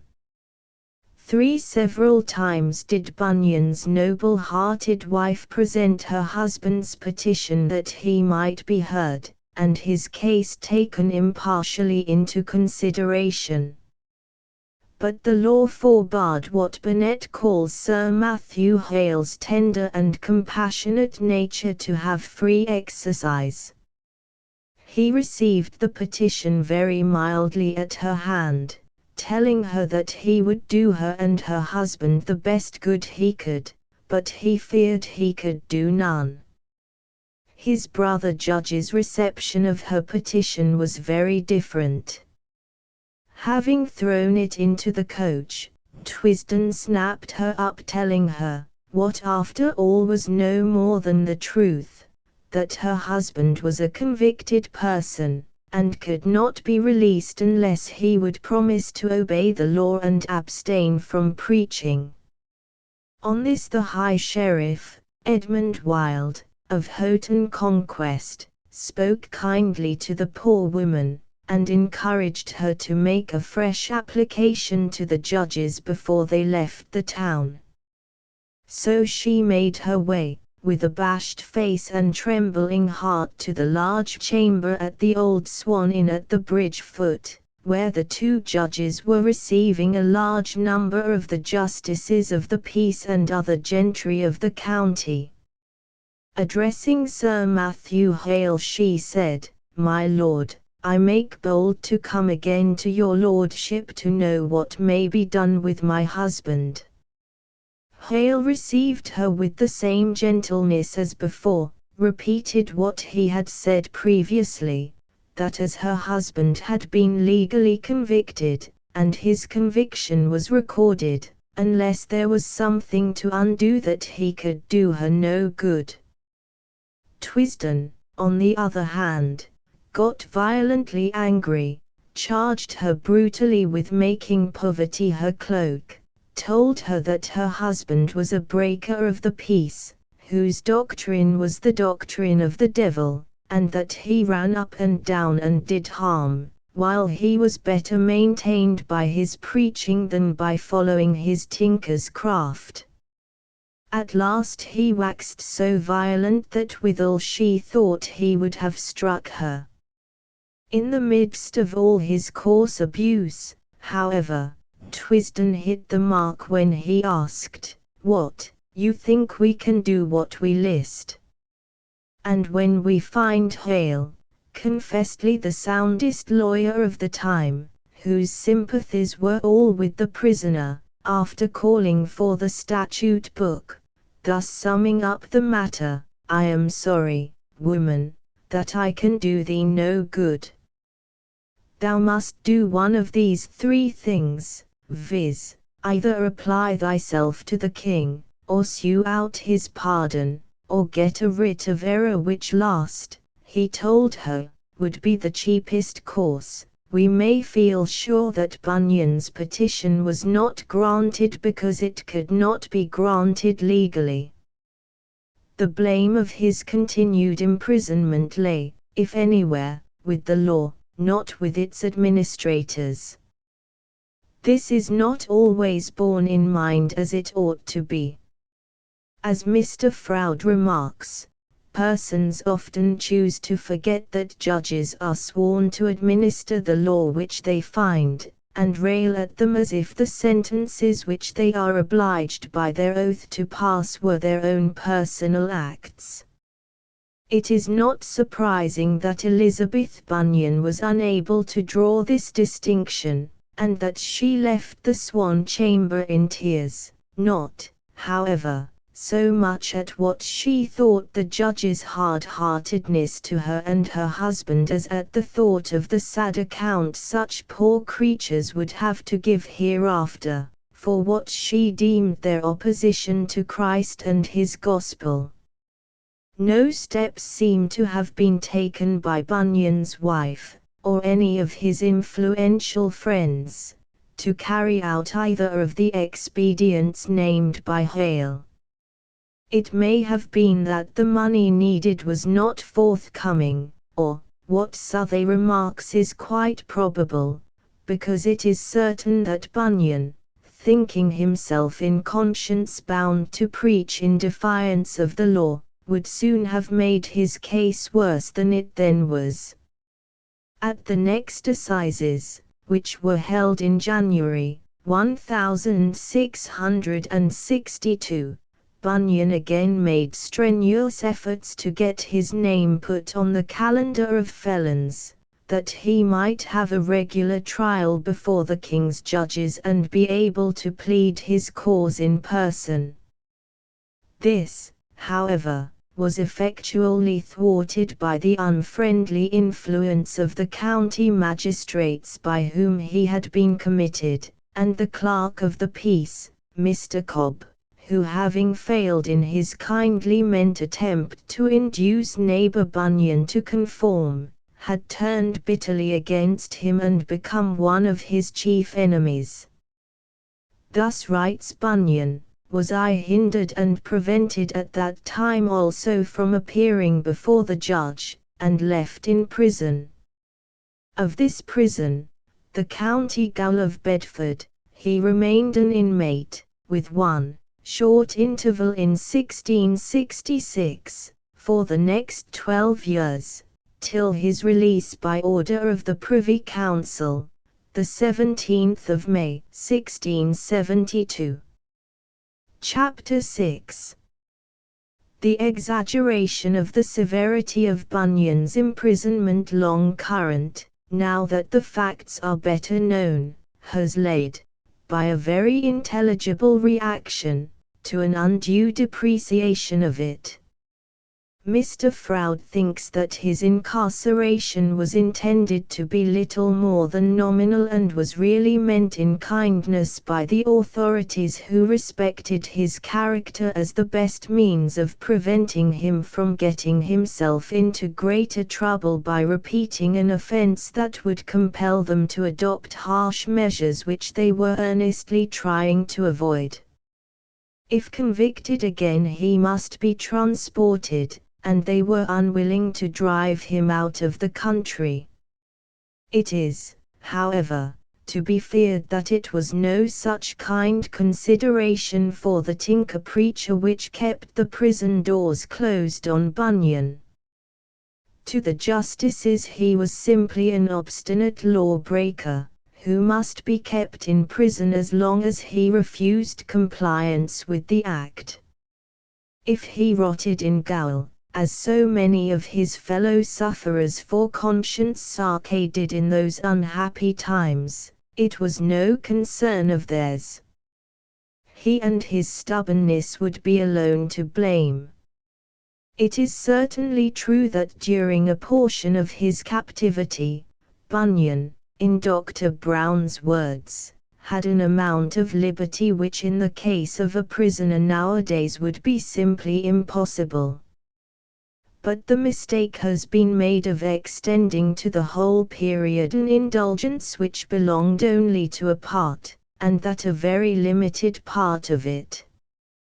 When we are told that Bunyan was treated as a prisoner at large, and like one on parole free to come and go as he pleased, even as far as London, we must remember that Bunyan's own words expressly restrict this indulgence to the 6 months between the autumn assizes of 1661 and the spring assizes of 1662.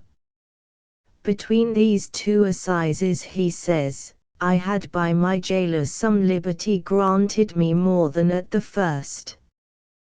This liberty was certainly of the largest kind consistent with his character of a prisoner. The church books show that he was occasionally present at their meetings, and was employed on the business of the congregation. Nay, even his preaching, which was the cause of his imprisonment, was not forbidden. I followed, he says, writing of this period, my wonted course of preaching, taking all occasions that were put into my hand to visit the people of God. But this indulgence was very brief and was brought sharply to an end. It was plainly irregular, and depended on the connivance of his jailor.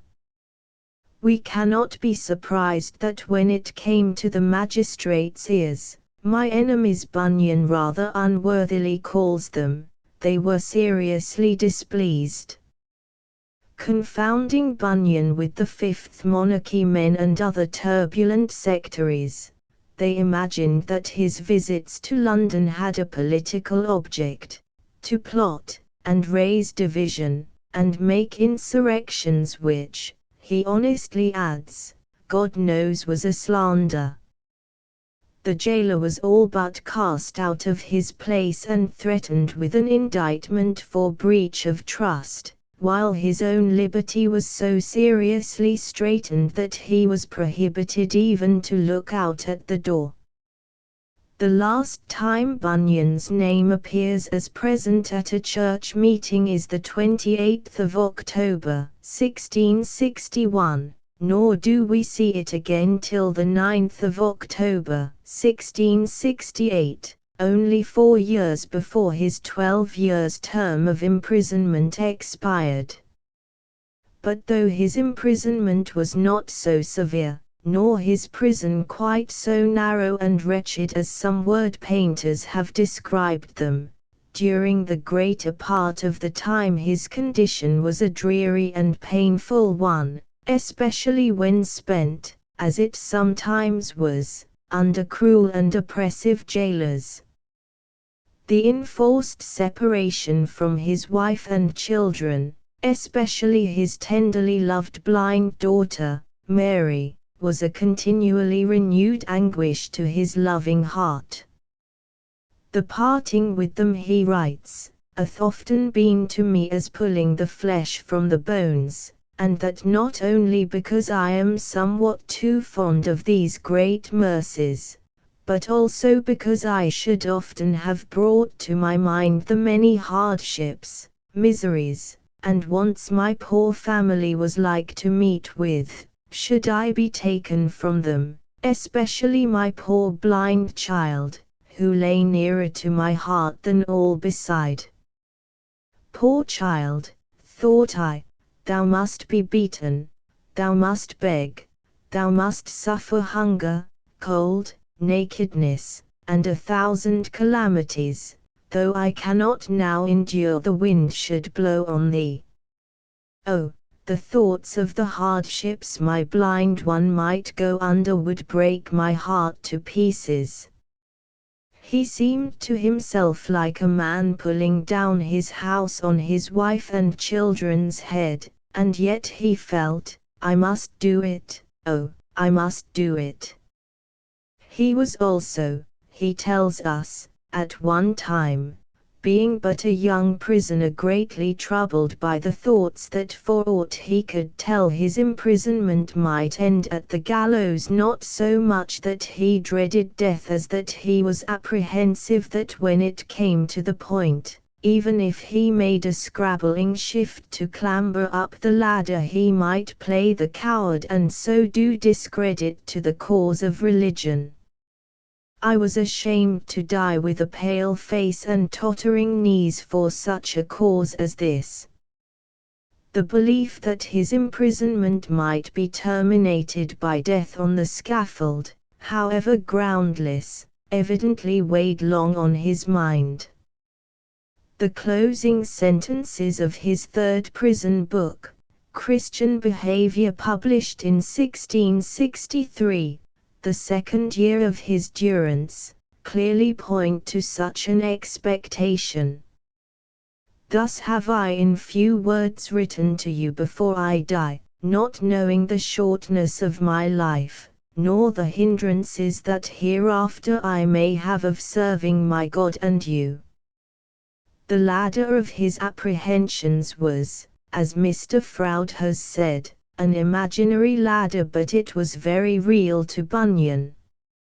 Oft I was as if I was on the ladder with a rope about my neck. The thought of it, as his autobiography shows, caused him some of his deepest searchings of heart, and noblest ventures of faith. He was content to suffer by the hangman's hand if thus he might have an opportunity of addressing the crowd that he thought would come to see him die. And if it must be so, if God will but convert one soul by my very last words, I shall not count my life thrown away or lost. And even when hours of darkness came over his soul, and he was tempted to question the reality of his Christian profession, and to doubt whether God would give him comfort at the hour of death, he stayed himself up with such bold words as these: I was bound, but he was free. Yet, 'twas my duty to stand to his word whether he would ever look on me or no, or save me at the last. If God doth not come in, thought I will leap off the ladder even blindfold into eternity, sink or swim, come heaven, come hell. Lord Jesus, if thou wilt catch me, do. If not, I will venture for thy name. Bunyan, being precluded by his imprisonment from carrying on his brazier's craft for the support of his wife and family, and his active spirit craving occupation, he got himself taught how to make long tacked laces, many hundred gross of which, we are told by one who first formed his acquaintance in prison, he made during his captivity, for his own and his family's necessities. While his hands were thus busied, writes Lord Macaulay, he had often employment for his mind and for his lips. Though a prisoner, he was a preacher still. As with St. Paul in his Roman chains, the word of God was not bound. The prisoners for conscience sake, who like him, from time to time, were cooped up in Bedford Gaol, including several of his brother ministers and some of his old friends among the leading members of his own little church, furnished a numerous and sympathetic congregation. At one time a body of some 60, who had met for worship at night in a neighboring wood, were marched off to gaol, with their minister at their head.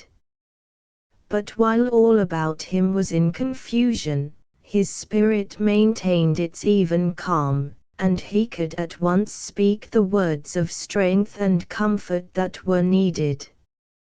In the midst of the hurry which so many newcomers occasioned, writes the friend to whom we are indebted for the details of his prison life, I have heard Mr. Bunyan both preach and pray with that mighty spirit of faith and pleraphery of divine assistance that has made me stand and wonder. These sermons addressed to his fellow prisoners supplied, in many cases, the first outlines of the books which, in rapid succession, flowed from his pen during the earlier years of his imprisonment, relieving the otherwise insupportable tedium of his close confinement. Bunyan himself tells us that this was the case with regard to his holy city, the first idea of which was borne in upon his mind when addressing his brethren in the prison chamber, nor can we doubt that the case was the same with other works of his. To these we shall hereafter return. Nor was it his fellow prisoners only who profited by his counsels. In his Life and Death of Mr. Badman he gives us a story of a woman who came to him when he was in prison, to confess how she had robbed her master, and to ask his help. Hers was probably a representative case.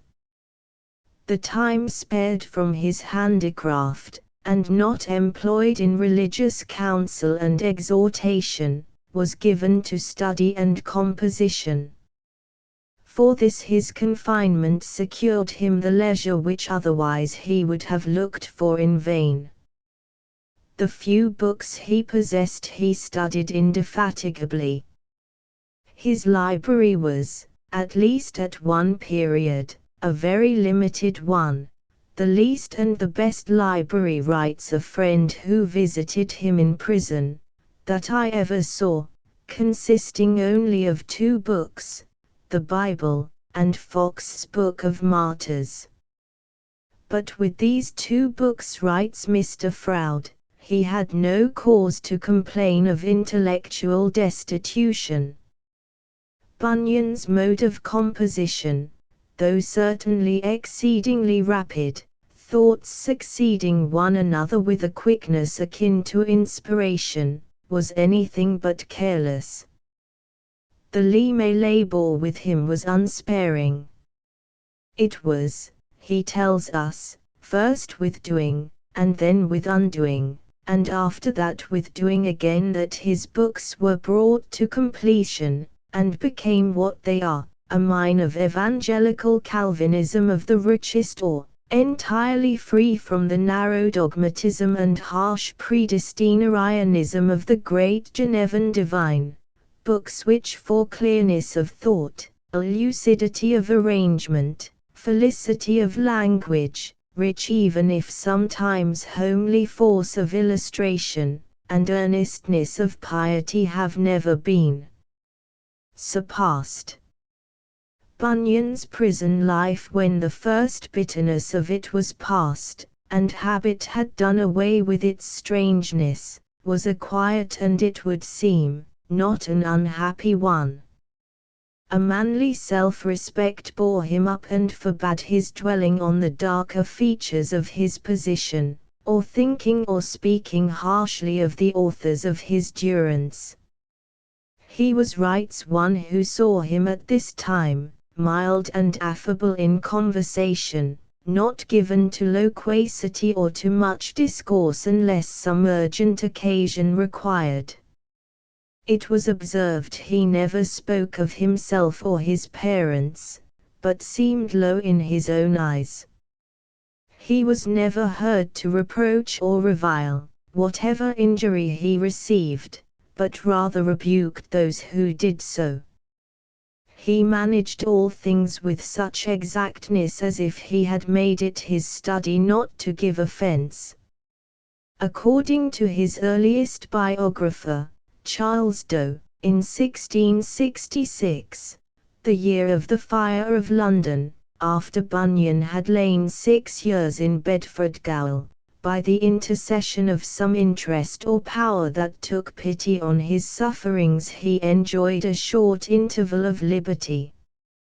Who these friends and sympathizers were is not mentioned, and it would be vain to conjecture. This period of freedom, however, was very short. He at once resumed his old work of preaching, against which the laws had become even more stringent during his imprisonment, and was apprehended at a meeting just as he was about to preach a sermon. He had given out his text, "Dost thou believe on the Son of God?" John 9:35, and was standing with his open Bible in his hand, when the constable came in to take him. Bunyan fixed his eyes on the man, who turned pale, let go his hold, and drew back, while Bunyan exclaimed, "See how this man trembles at the word of God."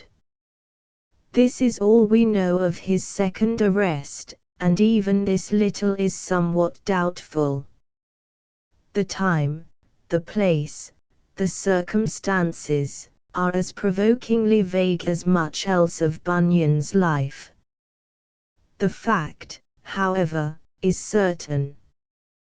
Bunyan returned to Bedford Gaol, where he spent another 6 years, until the issuing of the Declaration of Indulgence early in 1672 opened the long-closed doors, and he walked out a free man, and with what he valued far more than personal liberty, freedom to deliver Christ's message as he understood it himself, none making him afraid, and to declare to his brother sinners what their Saviour had done for them, and what he expected them to do that they might obtain the salvation he died to win. From some unknown cause, perhaps the depressing effect of protracted confinement, during this second 6 years Bunyan's pen was far less prolific than during the former period. Only 2 of his books are dated in these years. The last of these, A Defense of the Doctrine of Justification by Faith, a reply to a work of Edward Fowler, afterwards Bishop of Gloucester, the rector of Northill, was written in hot haste immediately before his release, and issued from the press contemporaneously with it, the prospect of liberty apparently breathing new life into his wearied soul. When once Bunyan became a free man again, his pen recovered its former copiousness of production, and the works by which he has been immortalized, The Pilgrim's Progress, which has been erroneously ascribed to Bunyan's 12 years' imprisonment, and its sequel, The Holy War and the Life and Death of Mr. Badman, and a host of more strictly theological works, followed one another in rapid succession. Bunyan's second term of imprisonment was certainly less severe than that which preceded it. At its commencement we learn that, like Joseph in Egypt, he found favor in his jailer's eyes, who took such pity of his rigorous suffering, that he put all care and trust into his hands. Towards the close of his imprisonment its rigor was still further relaxed. The Bedford Church Book begins its record again in 1688. After an interval of ominous silence of 5 years, when the persecution was at the hottest. In its earliest entries we find Bunyan's name, which occurs repeatedly up to the date of his final release in 1672. Not one of these notices gives the slightest illusion of his being a prisoner. He is deputed with others to visit and remonstrate with backsliding brethren, and fulfill other commissions on behalf of the congregation, as if he were in the full enjoyment of his liberty. This was in the 2 years interval between the expiration of the Conventicle Act, March 2, 1667-8, and the passing of the new Act, styled by Marvell, the quintessence of arbitrary malice, the 11th of April, 1670. After a few months of hot persecution, when a disgraceful system of espionage was set on foot and the vilest wretches drove a lucrative trade as spies on meeting, as the severity greatly lessened, Charles II was already meditating the issuing of a declaration of indulgence, and signified his disapprobation of the forcible courses in which, the sad experience of 12 years showed, there was very little fruit. One of the first and most notable consequences of this change of policy was Bunyan's release. Mr. Offa's patient researches in the State Paper Office have proved that the Quakers, than whom no class of sectaries had suffered more severely from the persecuting edicts of the Crown, were mainly instrumental in throwing open the prison doors to those who, like Bunyan, were in bonds for the sake of their religion. Gratitude to John Groves, the Quaker mate of Tattersall's fishing boat, in which Charles had escaped to France after the Battle of Worcester, had something, and the untiring advocacy of George Whitehead, the Quaker, had still more, to do with this act of royal clemency. We can readily believe that the good-natured Charles was not sorry to have an opportunity of evidencing his sense of former services rendered at a time of his greatest extremity. But the main cause lay much deeper, and is connected with what Lord Macaulay justly styles one of the worst acts of one of the worst governments that England has ever seen, that of the cabal. Our national honour was at its lowest ebb.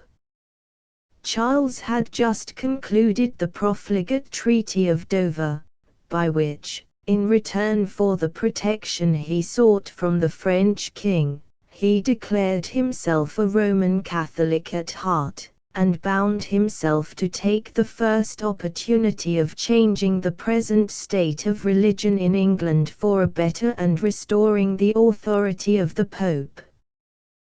The announcement of his conversion Charles found it convenient to postpone. Nor could the other part of his engagement be safely carried into effect at once. It called for secret and cautious preparation.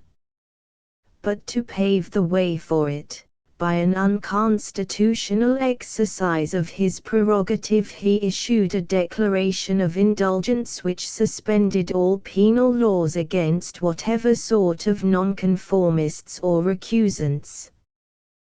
The latter were evidently the real object of the indulgence, the former class were only introduced the better to cloak his infamous design. Toleration, however, was thus at last secured, and the long-oppressed nonconformists hastened to profit by it. Ministers returned, writes Mr. J. R. Green, after years of banishment, to their homes and their flocks. Chapels were reopened. The gulls were emptied. Men were set free to worship God after their own fashion. John Bunyan left the prison which had for 12 years been his home. More than 3,000 licenses to preach were at once issued. One of the earliest of these, dated the 9th of May, 1672, 4 months before his formal pardon under the Great Seal, was granted to Bunyan, who in the preceding January had been chosen their minister by the little congregation at Bedford, and giving himself up to serve Christ and his church in that charge, had received of the elders the right hand of fellowship. The place licensed for the exercise of Bunyan's ministry was a barn standing in an orchard, once forming part of the castle moat, which one of the congregation, Josias Ruffeed, acting for the members of his church, had purchased. The license bears date the 9th of May, 1672. This primitive place of worship, in which Bunyan preached regularly till his death, was pulled down in 1707, when a three-ridged meeting house was erected in its place. This in its turn gave way, in 1849, to the existing more seemly chapel, to which the present Duke of Bedford, in 1876, presented a pair of noble bronze doors bearing scenes, in high relief, from the Pilgrim's Progress, the work of Mr. Frederick Thrupp. In the vestry are preserved Bunyan's chair, and other relics of the man who has made the name of Bedford famous to the whole civilized world. Chapter 7. Mr. Green has observed that Bunyan found compensation for the narrow bounds of his prison in the wonderful activity of his pen. Tracts, controversial treatises, poems, meditations, his grace abounding and his holy war followed each other in quick succession. Bunyan's literary fertility in the earlier half of his imprisonment was indeed amazing. Even if, as seems almost certain, we have been hitherto in error in assigning the first part of the Pilgrim's Progress to this period, while the Holy War certainly belongs to a later, the works which had their birth in Bedford Gaol during the first 6 years of his confinement, are of themselves sufficient to make the reputation of any ordinary writer. As has been already remarked, for some unexplained cause, Bunyan's gifts as an author were much more sparingly called into exercise during the second half of his captivity. Only 2 works appear to have been written between 1666 and his release in 1672. Mr. Green has spoken of poems as among the products of Bunyan's pen during this period. The compositions in verse belonging to this epoch, of which there are several, hardly deserve to be dignified with so high a title. At no part of his life had Bunyan much title to be called a poet. He did not aspire beyond the rank of a versifier, who clothed his thoughts in rhyme or metre instead of the more congenial prose, partly for the pleasure of the exercise, partly because he knew by experience that the lessons he wished to inculcate were more likely to be remembered in that form. Mr. Froude, who takes a higher estimate of Bunyan's verse than is commonly held, remarks that though it is the fashion to apply the epithet of doggerel to it, the sincere and rational meaning which pervades his compositions renders such an epithet improper. His ear for rhythm, he continues, though less true than in his prose, is seldom wholly at fault, and whether in prose or verse, he had the superlative merit that he could never write nonsense. Bunyan's earliest prison work, entitled Profitable Meditations, was in verse, and neither this nor his later metrical ventures before his release, his 4 last things, his Ebal and Gerizim and his prison meditations, can be said to show much poetical power. At best he is a mere rhymester, to whom rhyme and meter, even when self-chosen, were as uncongenial accoutrements as Saul's armor was to David. The first-named book, which is entitled A Conference Between Christ and a Sinner in the form of a poetical dialogue, according to Dr. Brown has small literary merit of any sort. The others do not deserve much higher commendation. There is an individuality about the Prison Meditations which imparts to it a personal interest, which is entirely wanting in the other two works, which may be characterized as metrical sermons, couched in verse of the Sternhold and Hopkins type. A specimen or two will suffice. The four last things thus opens, these lines I at this time present to all that will them heed, wherein I show to what intent God saith, convert with speed. For these four things come on apace, which we should know full well, both death and judgment, and, in place next to them, heaven and hell. The following lines are from Ebel and Gerizim: Thou art like one that hangeth by a thread over the mouth of hell, as one half dead, and oh, how soon this thread may broken be, or cut by death, is yet unknown to thee. But sure it is if all the weight of sin, and all that Satan doeth doing been or yet can do, can break this crazy thread, 'twill not be long before among the dead thou tumble do, as linked fast in chains, with them to wait in fear for future pains. The poetical effusion entitled Prison Meditations does not in any way rise above the prosaic level of its predecessors. But it can be read with less weariness from the picture it presents of Bunyan's prison life, and of the courageous faith which sustained him. Some unnamed friend, it would appear, fearing he might flinch, had written him a letter counseling him to keep his head above the flood. Bunyan replied in 70 stanzas in ballad measure, thanking his correspondent for his good advice, of which he confesses he stood in need, and which he takes it kindly of him to send, even though his feet stand upon Mount Zion, and the gull is to him like a hill from which he could see beyond this world, and take his fill of the blessedness of that which remains for the Christian.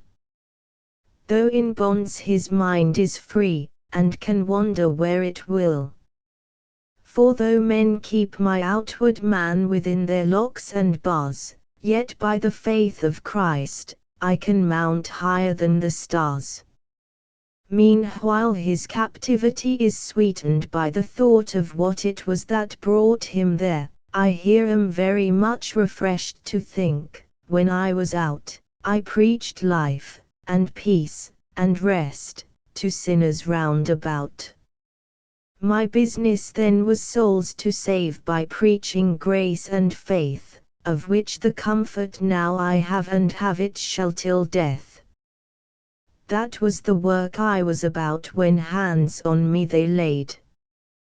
'Twas this for which they plucked me out and vilely to me said, You heretic, deceiver, come, to prison you must go, you preach abroad, and keep not home, you are the church's foe.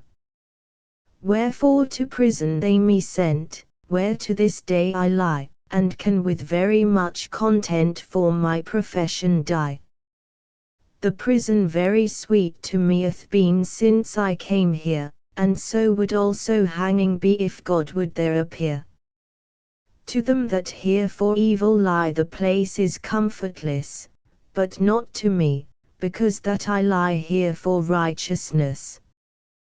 The truth and I were both here cast together, and we do lie arm in arm, and so hold fast each other, this is true. Who now dare say we throw away our goods or liberty, when God's most holy word doth say we gain thus much thereby. It will be seen that though Bunyan's verses are certainly not high-class poetry, they are very far removed from doggerel. Nothing indeed that Bunyan ever wrote, however rugged the rhymes and limping the meter, can be so stigmatized. The rude scribblings on the margins of the copy of the Book of Martyrs which bears Bunyan's signature on the title pages, though regarded by Southey as undoubtedly his, certainly came from a later and much less instructed pen. And as he advanced in his literary career, his claim to the title of a poet, though never of the highest, was much strengthened. The verses which diversify the narrative in the second part of the Pilgrim's Progress are decidedly superior to those in the first part, and some are of high excellence. Who is ignorant of the charming little song of the shepherd boy in the Valley of Humiliation, in very mean clothes, but with a very fresh and well-favoured countenance, and wearing more of the herb called heart-cease in his bosom than he that is clad in silk and velvet? He that is down need fear no fall, he that is low, no pride, he that is humble, ever shall have God to be his guide.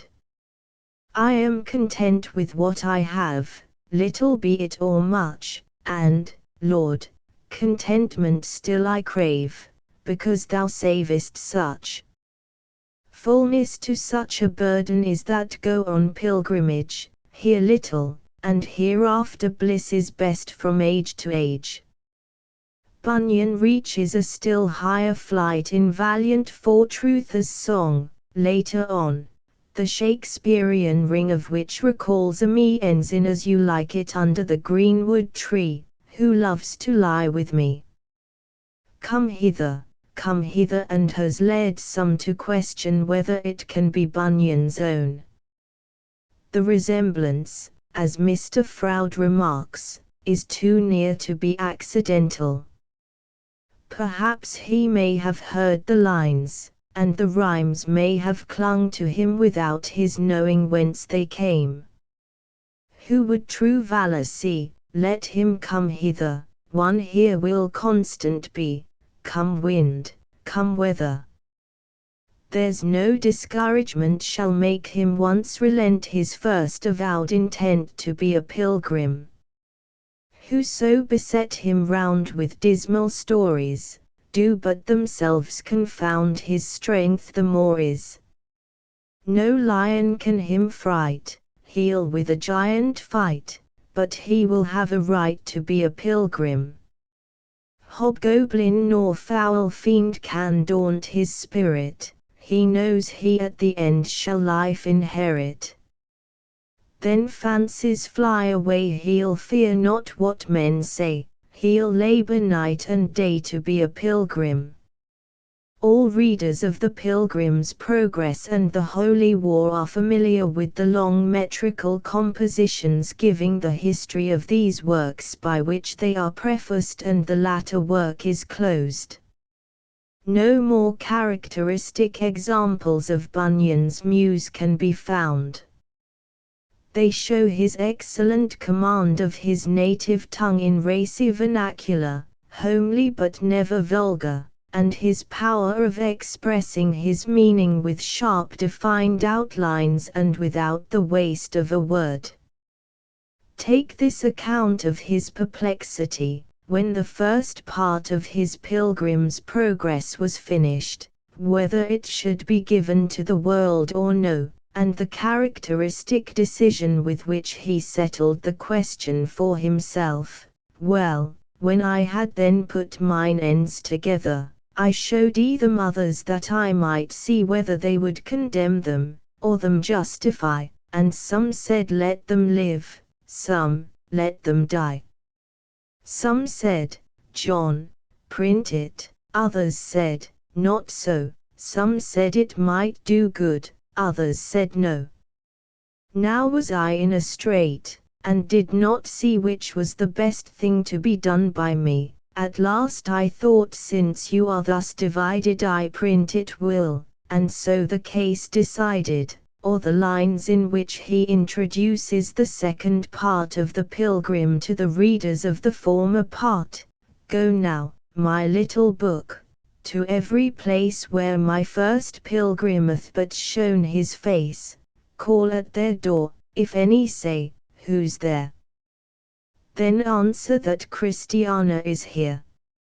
If they bid thee come in, then enter thou with all thy boys.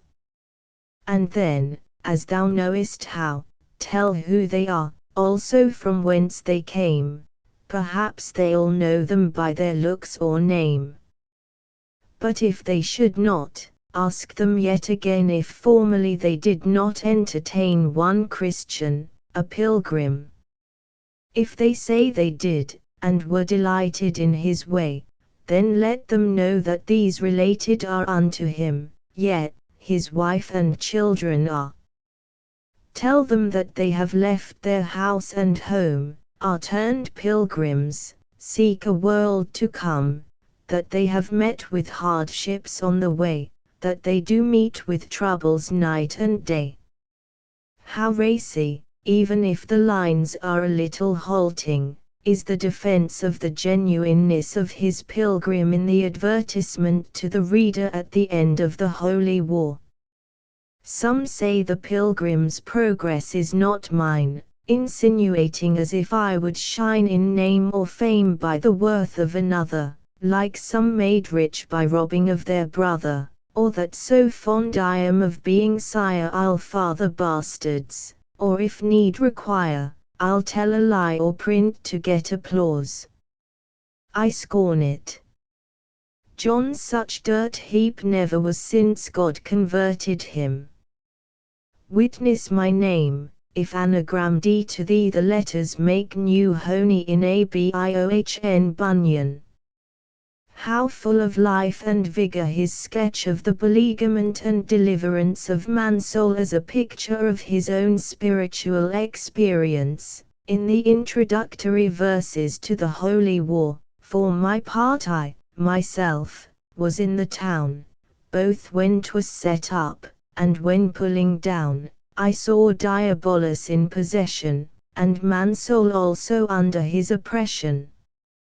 Yes, I was there when she crowned him for Lord, and to him did submit with one accord. When man's soul trampled upon things divine, and wallowed in filth as doth a swine, when she betook herself unto her arms, fought her Emmanuel, despised his charms, then I was there, and did rejoice to see Diabolus and man's soul so agree. I saw the prince's armed men come down by troops, by thousands, to besiege the town. I saw the captains, heard the trumpets sound, and how his forces covered all the ground, yet, how they set themselves in battle array, I shall remember to my dying day. Bunyan's other essays in the domain of poetry need not detain us long. The most considerable of these, at least in bulk, if it be really his, is a version of some portions of the Old and New Testaments, the life of Joseph, the book of Ruth, the history of Samson, the book of Jonah, the Sermon on the Mount, and the general epistle of St. James. The attempt to do the English Bible into verse has been often made and never successfully. In the nature of things, success in such a task is impossible, nor can this attempt be regarded as happier than that of others. Mr. Froude indeed, who undoubtingly accepts their genuineness, is of a different opinion.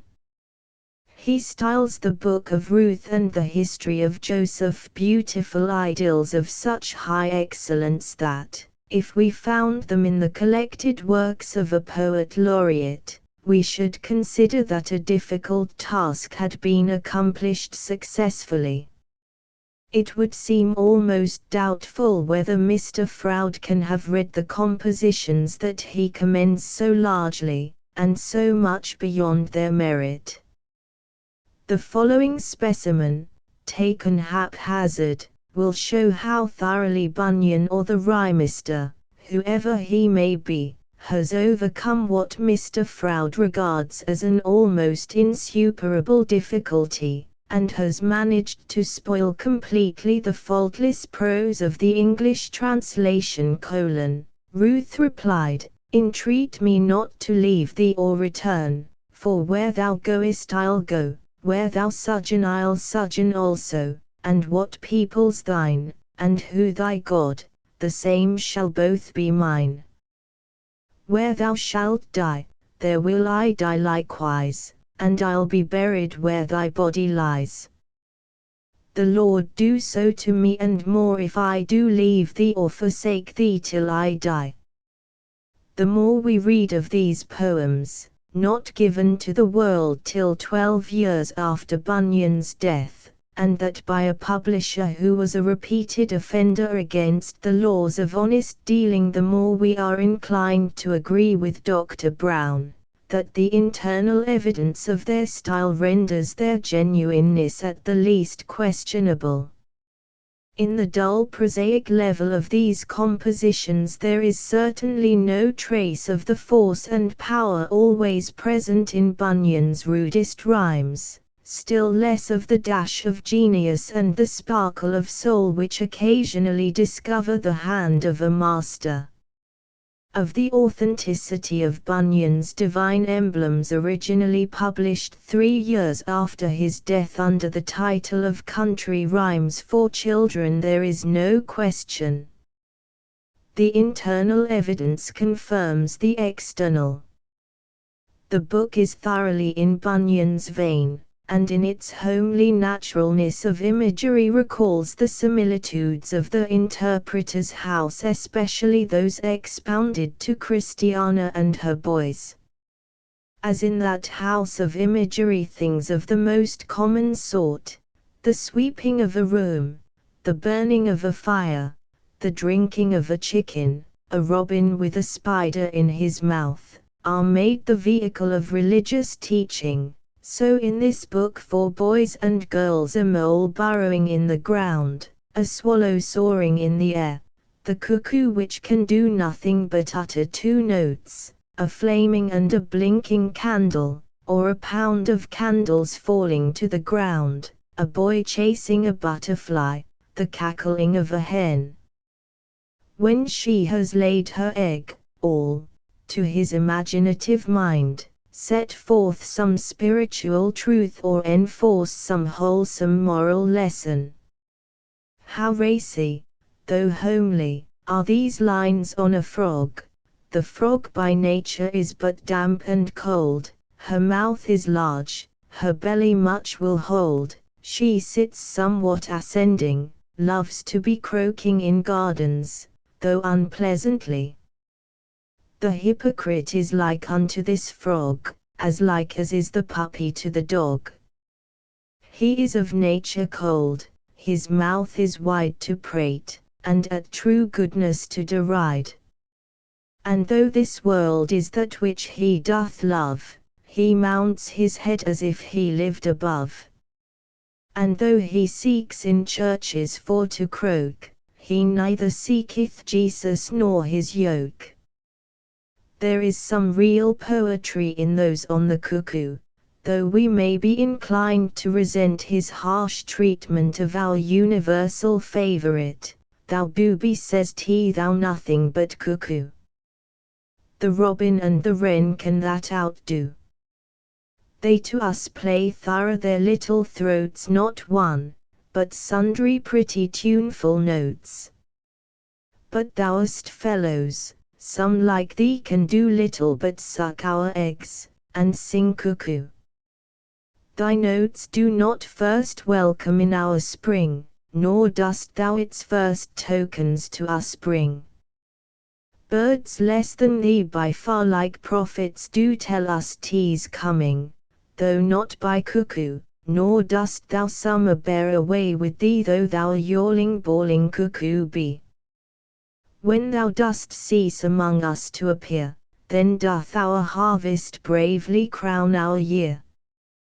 But thou'st fellows, some like thee can do little but suck our eggs, and sing cuckoo. Since cuckoos forward not our early spring, nor help with notes to bring our harvest in, and since while here, she only makes a noise so pleasing unto none as girls and boys, the formalist we may compare her to, for he doth suck our eggs and sing cuckoo. A perusal of this little volume with its roughness and quaintness, sometimes grating on the ear but full of strong thought and picturesque images, cannot fail to raise Bunyan's pretensions as a poet. His muse, it is true, as Alexander Smith has said, is a homely one. She is clad in russet, wears shoes and stockings, has a country accent, and walks along the level Bedfordshire roads. But if the lines are unpolished, they have pith and sinew, like the talk of a shrewd peasant with the strong thought and the knack of the skilled workman who can drive by a single blow the nail home to the head. During his imprisonment, Bunyan's pen was much more fertile in prose than in poetry. Besides his world-famous Grace Abounding, he produced during the first 6 years of his gaol life a treatise on prayer, entitled Praying in the Spirit, a book on Christian behavior setting forth with uncompromising plainness the relative duties of husbands and wives, parents and children, masters and servants, by which those who profess a true faith are bound to show forth its reality and power. The Holy City, an exposition of the vision in the closing chapters of the Book of Revelation, brilliant with picturesque description and rich in suggestive thought, which, he tells us, had its origin in a sermon preached by him to his brethren in bonds in their prison chamber, and a work on the resurrection of the dead and eternal judgment. On these works we may not linger. There is not one of them which is not marked by vigor of thought, clearness of language, accuracy of arrangement, and deep spiritual experience.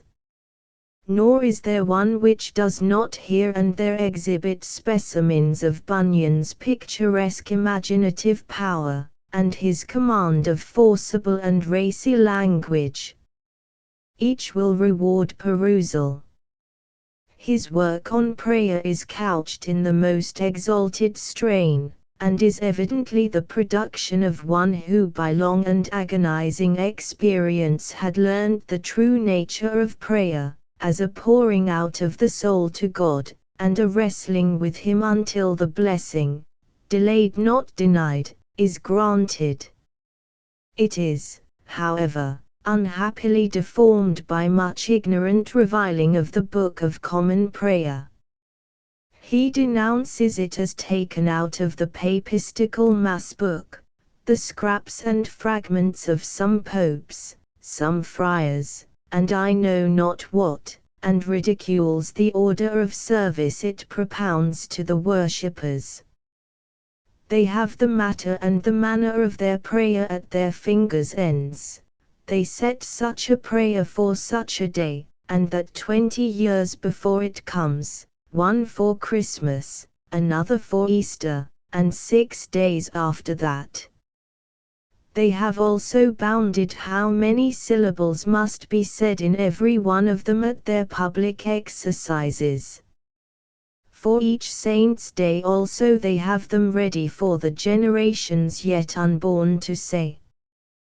They can tell you also when you shall kneel, when you shall stand, when you should abide in your seats, when you should go up into the chancel, and what you should do when you come there. All which the apostles came short of, as not being able to compose so profound a manner. This bitter satirical vein in treating of sacred things is unworthy of its author, and degrading to his sense of reverence. It has its excuse in the hard measure he had received from those who were so unwisely endeavoring to force the prayer book on a generation which had largely forgotten it. In his mind, the men and the book were identified, and the unchristian behavior of its advocates blinded his eyes to its merits as a guide to devotion. Bunyan, when denouncing forms in worship, forgot that the same apostle who directs that in our public assemblies everything should be done to edification directs also that everything should be done decently and in order. By far the most important of these prison works, the Pilgrim's Progress belonging, as will be seen, to a later period, is the grace abounding in which with inimitable earnestness and simplicity Bunyan gives the story of his early life and his religious history.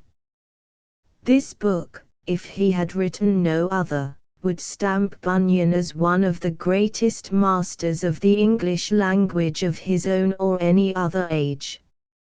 In graphic delineation of the struggles of a conscience convicted of sin towards a hardly won freedom and peace, the alternations of light and darkness, of hope and despair, which checkered its course, its morbid self-torturing questionings of motive and action, this work of the traveling tinker, as a spiritual history, has never been surpassed. Its equal can hardly be found, save perhaps in the Confessions of Saint Augustine. These, however, though describing a like spiritual conflict, are couched in a more cultured style, and rise to a higher metaphysical region than Bunyan was capable of attaining to. His level is a lower one, but on that level Bunyan is without a rival. Never has the history of a soul convinced of the reality of eternal perdition in its most terrible form as the most certain of all possible facts, and of its own imminent danger of hopeless, irreversible doom, seeing itself, to employ his own image, hanging, as it were, over the pit of hell by a thin line, which might snap any moment, been portrayed in more nervous and awe-inspiring language. And its awfulness is enhanced by its self-evident truth. Bunyan was drawing no imaginary picture of what others might feel, but simply telling in plain unadorned language what he had felt. The experience was a very tremendous reality to him. Like Dante, if he had not actually been in hell, he had been on the very threshold of it, he had in very deed traversed the valley of the shadow of death, had heard its hideous noises and seen the hobgoblins of the pit. He spake what he knew and testified what he had seen. Every sentence breathes the most tremendous earnestness. His words are the plainest, drawn from his own homely vernacular. He says in his preface, which will amply repay reading, as one of the most characteristic specimens of his style, that he could have stepped into a higher style, and adorned his narrative more plentifully. But he dared not. God did not play in convincing him. The devil did not play in tempting him. He himself did not play when he sunk as into a bottomless pit, and the pangs of hell caught hold on him. Nor could he play in relating them. He must be plain and simple and lay down the thing as it was. He that liked it might receive it. He that did not might produce a better. the remembrance of his great sins, his great temptations, his great fears of perishing forever, recalled the remembrance of his great help, his great support from heaven, the great grace God extended to such a wretch as he was. Having thus enlarged on his own experience, he calls on his spiritual children, for whose use the work was originally composed and to whom it is dedicated, those whom God had counted him worthy to beget to faith by his ministry in the Word, to survey their own religious history, to work diligently and leave no corner unsearched. He would have them remember their tears and prayers to God, how they sighed under every hedge for mercy. Had they never a hill miser, 6 to remember? Had they forgotten the close, the milk house, the stable, the barn, where God visited their souls? Let them remember the word on which the Lord had caused them to hope. If they had sinned against light, if they were tempted to blaspheme, if they were down in despair, let them remember that it had been so with him, their spiritual father, and that out of them all the Lord had delivered him. This dedication ends thus: my dear children, the milk and honey is beyond this wilderness. God be merciful to you, and grant you be not slothful to go in to possess the land. This remarkable book, as we learn from the title page, was written by his own hand in prison. It was first published by George Larkin in London, in 1666, the 6th year of his imprisonment, the year of the fire of London, about the time that he experienced his first brief release. As with the Pilgrim's Progress, the work grew in picturesque detail and graphic power in the author's hand after its first appearance. The later editions supply some of the most interesting personal facts contained in the narrative, which were wanting when it first issued from the press. His 2 escapes from drowning, and from the supposed sting of an adder, his being drawn as a soldier, and his providential deliverance from death, the graphic account of his difficulty in giving up bell-ringing at Elstow Church, and dancing on Sundays on Elstow Green, these and other minor touches which give a life and colour to the story, which we should be very sorry to lose, are later editions. It is impossible to overestimate the value of the grace abounding both for the facts of Bunyan's earlier life and for the spiritual experience of which these facts were, in his eyes, only the outward framework. Beginning with his parentage and boyhood, it carries us down to his marriage and life in the wayside cottage at Elstow, his introduction to Mr. Gifford's congregation at Bedford, his joining that holy brotherhood, and his subsequent call to the work of the ministry among them, and winds up with an account of his apprehension, examinations, and imprisonment in Bedford Gaol.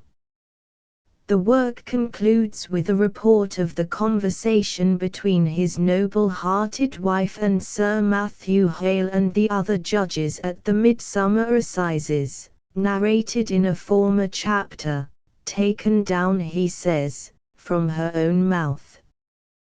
The whole story is of such sustained interest that our chief regret on finishing it is that it stops where it does, and does not go on much further.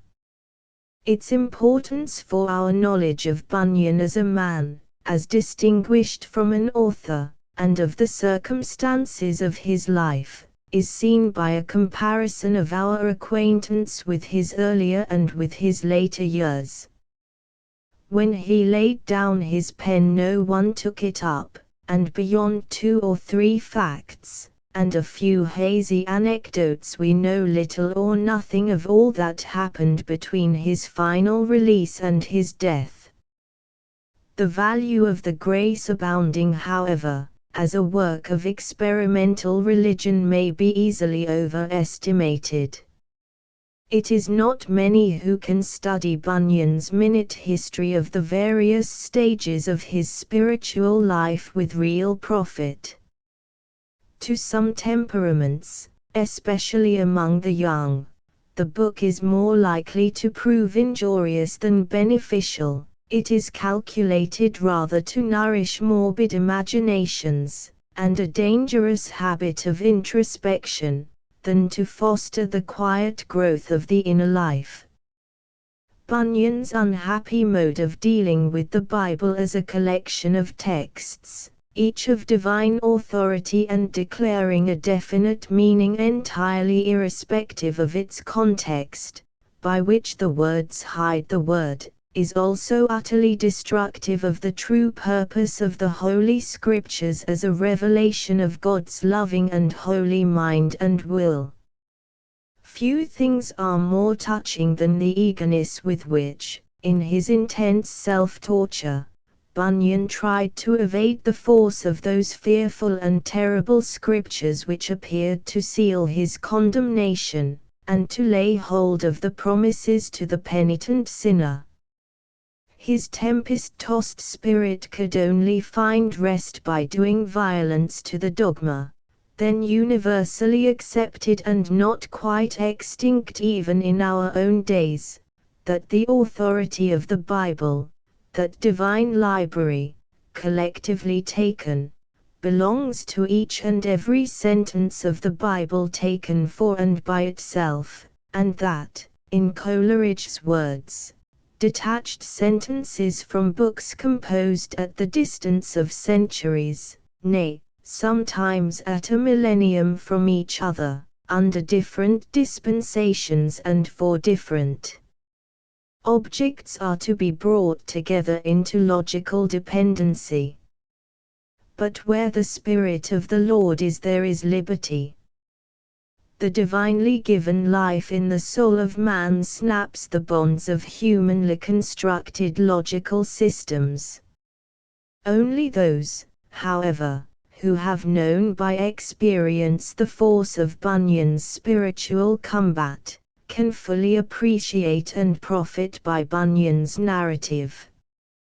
He tells us on the title page that it was written for the support of the weak and tempted people of God. For such the grace abounding to the chief of sinners will ever prove most valuable. Those for whom it was intended will find in it a message of comfort and strength.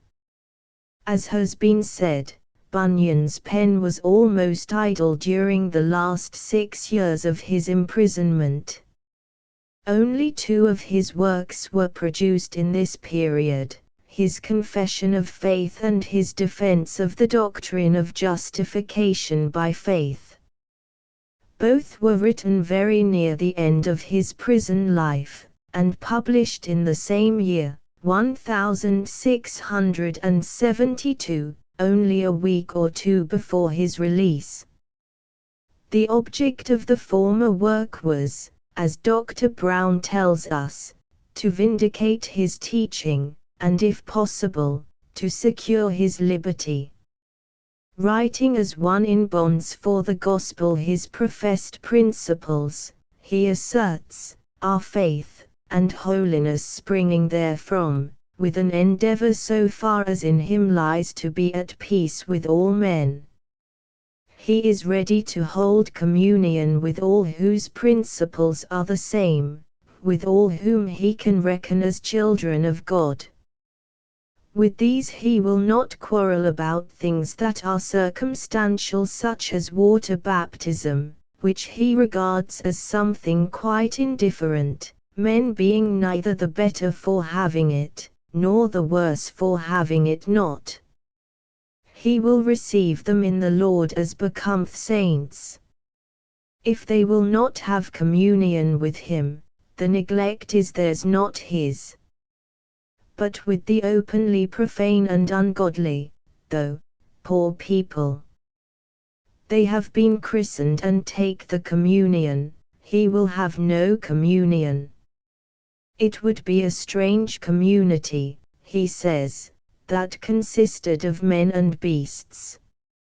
Men do not receive their horse or their dog to their table, they put them in a room by themselves. As regards forms and ceremonies, he cannot allow his soul to be governed in its approach to God by the superstitious inventions of this world. He is content to stay in prison even till the moss grows on his eyelids rather than thus make of his conscience a continual butchery and slaughter shop by putting out his eyes and committing himself to the blind to lead him. 11 years' imprisonment was a weighty argument to pause again over the foundation of the principles for which he had thus suffered. Those principles he had asserted at his trial, and in the tedious tract of time since then he had in cold blood examined them by the word of God and found them good, nor could he dare to revolt from or deny them on pain of eternal damnation. The second named work, the defense of the doctrine of justification by faith, is entirely controversial. The Reverend Edward Fowler, afterwards Bishop of Gloucester, then Rector of Northill, had published in the early part of 1671, a book entitled The Design of Christianity. A copy having found its way into Bunyan's hands, he was so deeply stirred by what he deemed its subversion of the true foundation of evangelical religion that he took up his pen and in the space of 6 weeks composed a long and elaborate examination of the book, chapter by chapter, and a confutation of its teaching. Fowler's doctrines as Bunyan understood them, or rather misunderstood them, awoke the worst side of his impetuous nature. His vituperation of the author and his book is coarse and unmeasured.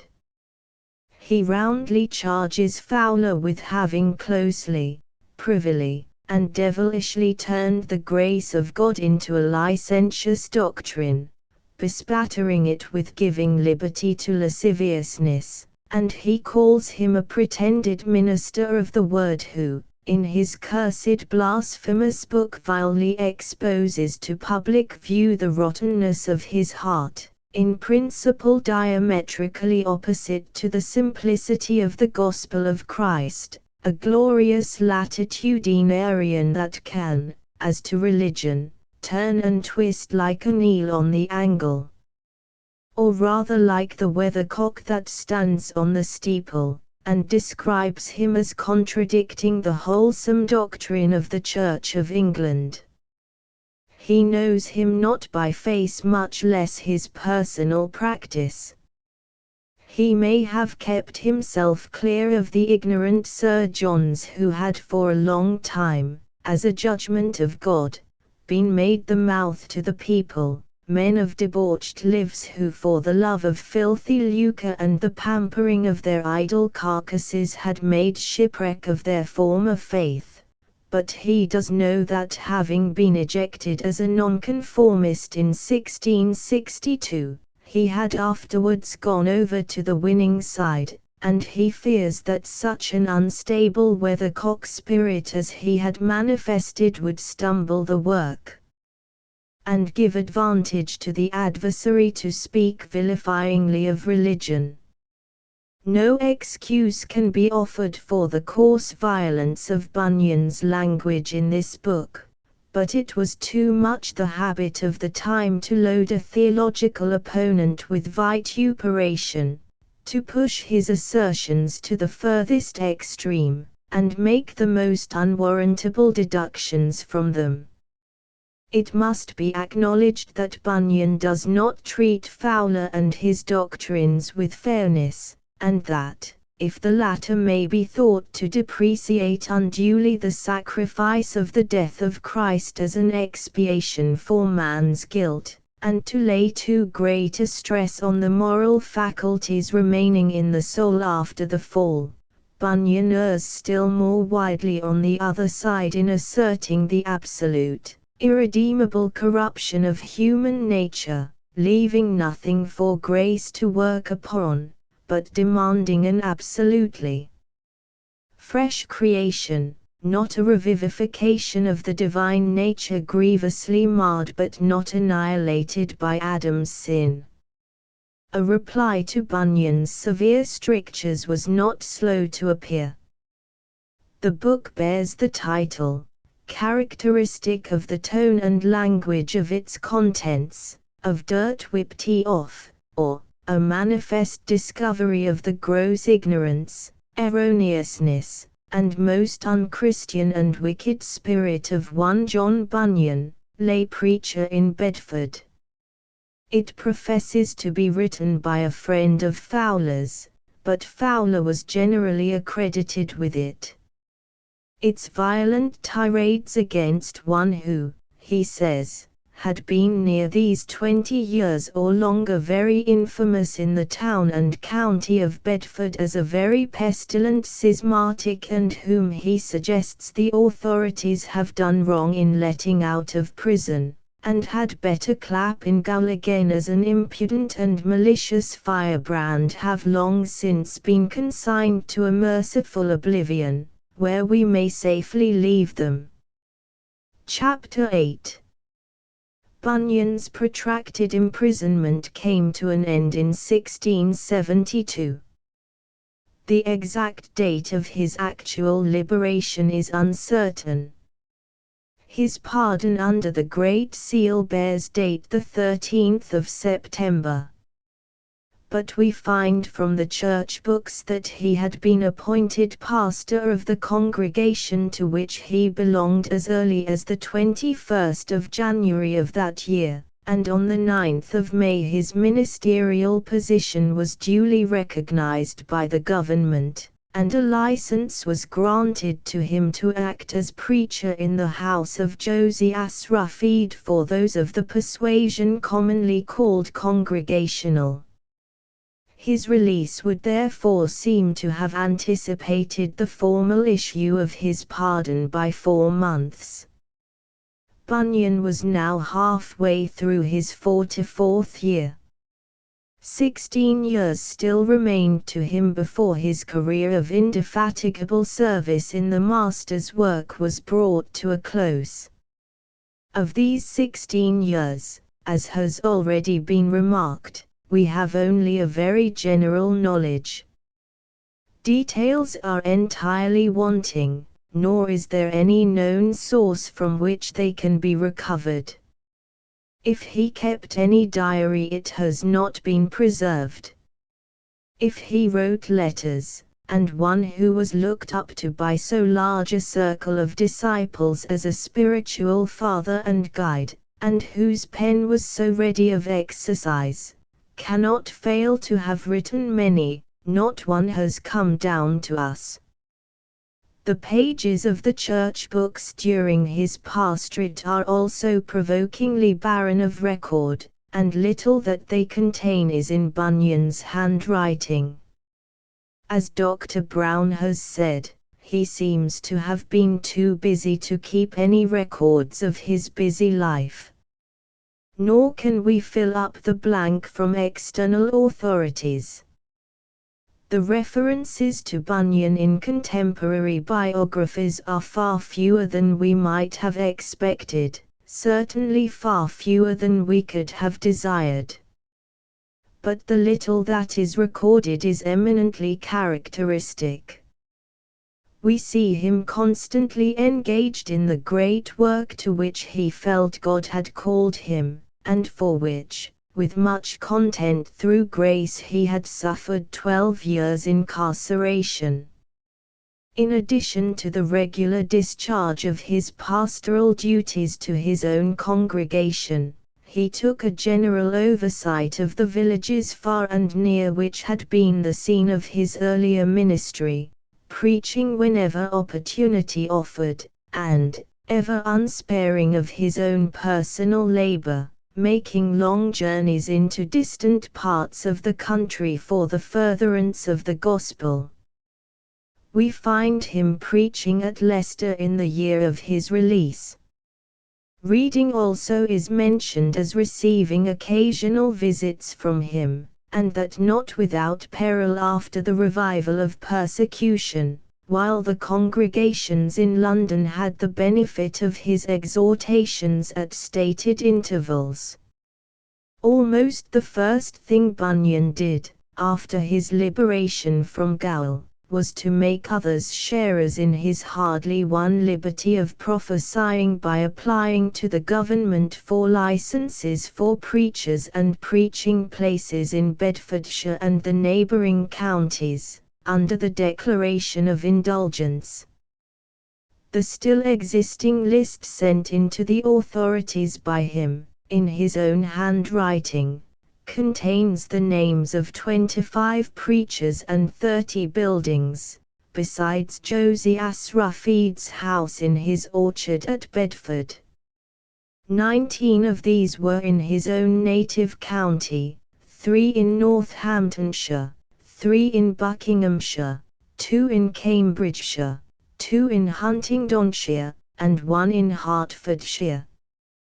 The places sought to be licensed were very various: barns, malt houses, halls belonging to public companies, and but more usually private houses. Over these religious communities, bound together by a common faith and common suffering, Bunyan exercised a quasi-episcopal superintendence, which gained for him the playful title of Bishop Bunyan. In his regular circuits, visitations we may not improperly term them, we are told that he exerted himself to relieve the temporal wants of the sufferers under the penal laws, so soon and so cruelly revived, ministered diligently to the sick and afflicted, and used his influence in reconciling differences between professors of the gospel and thus prevented the scandal of litigation among Christians.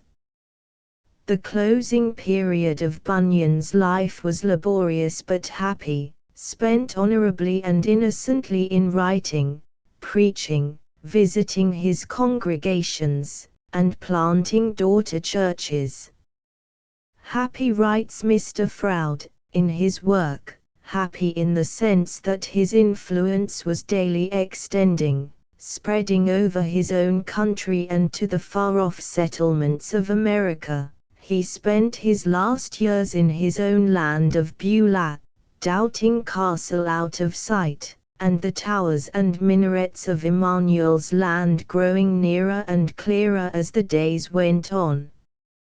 With his time so largely occupied in his spiritual functions, he could have had but small leisure to devote to his worldly calling.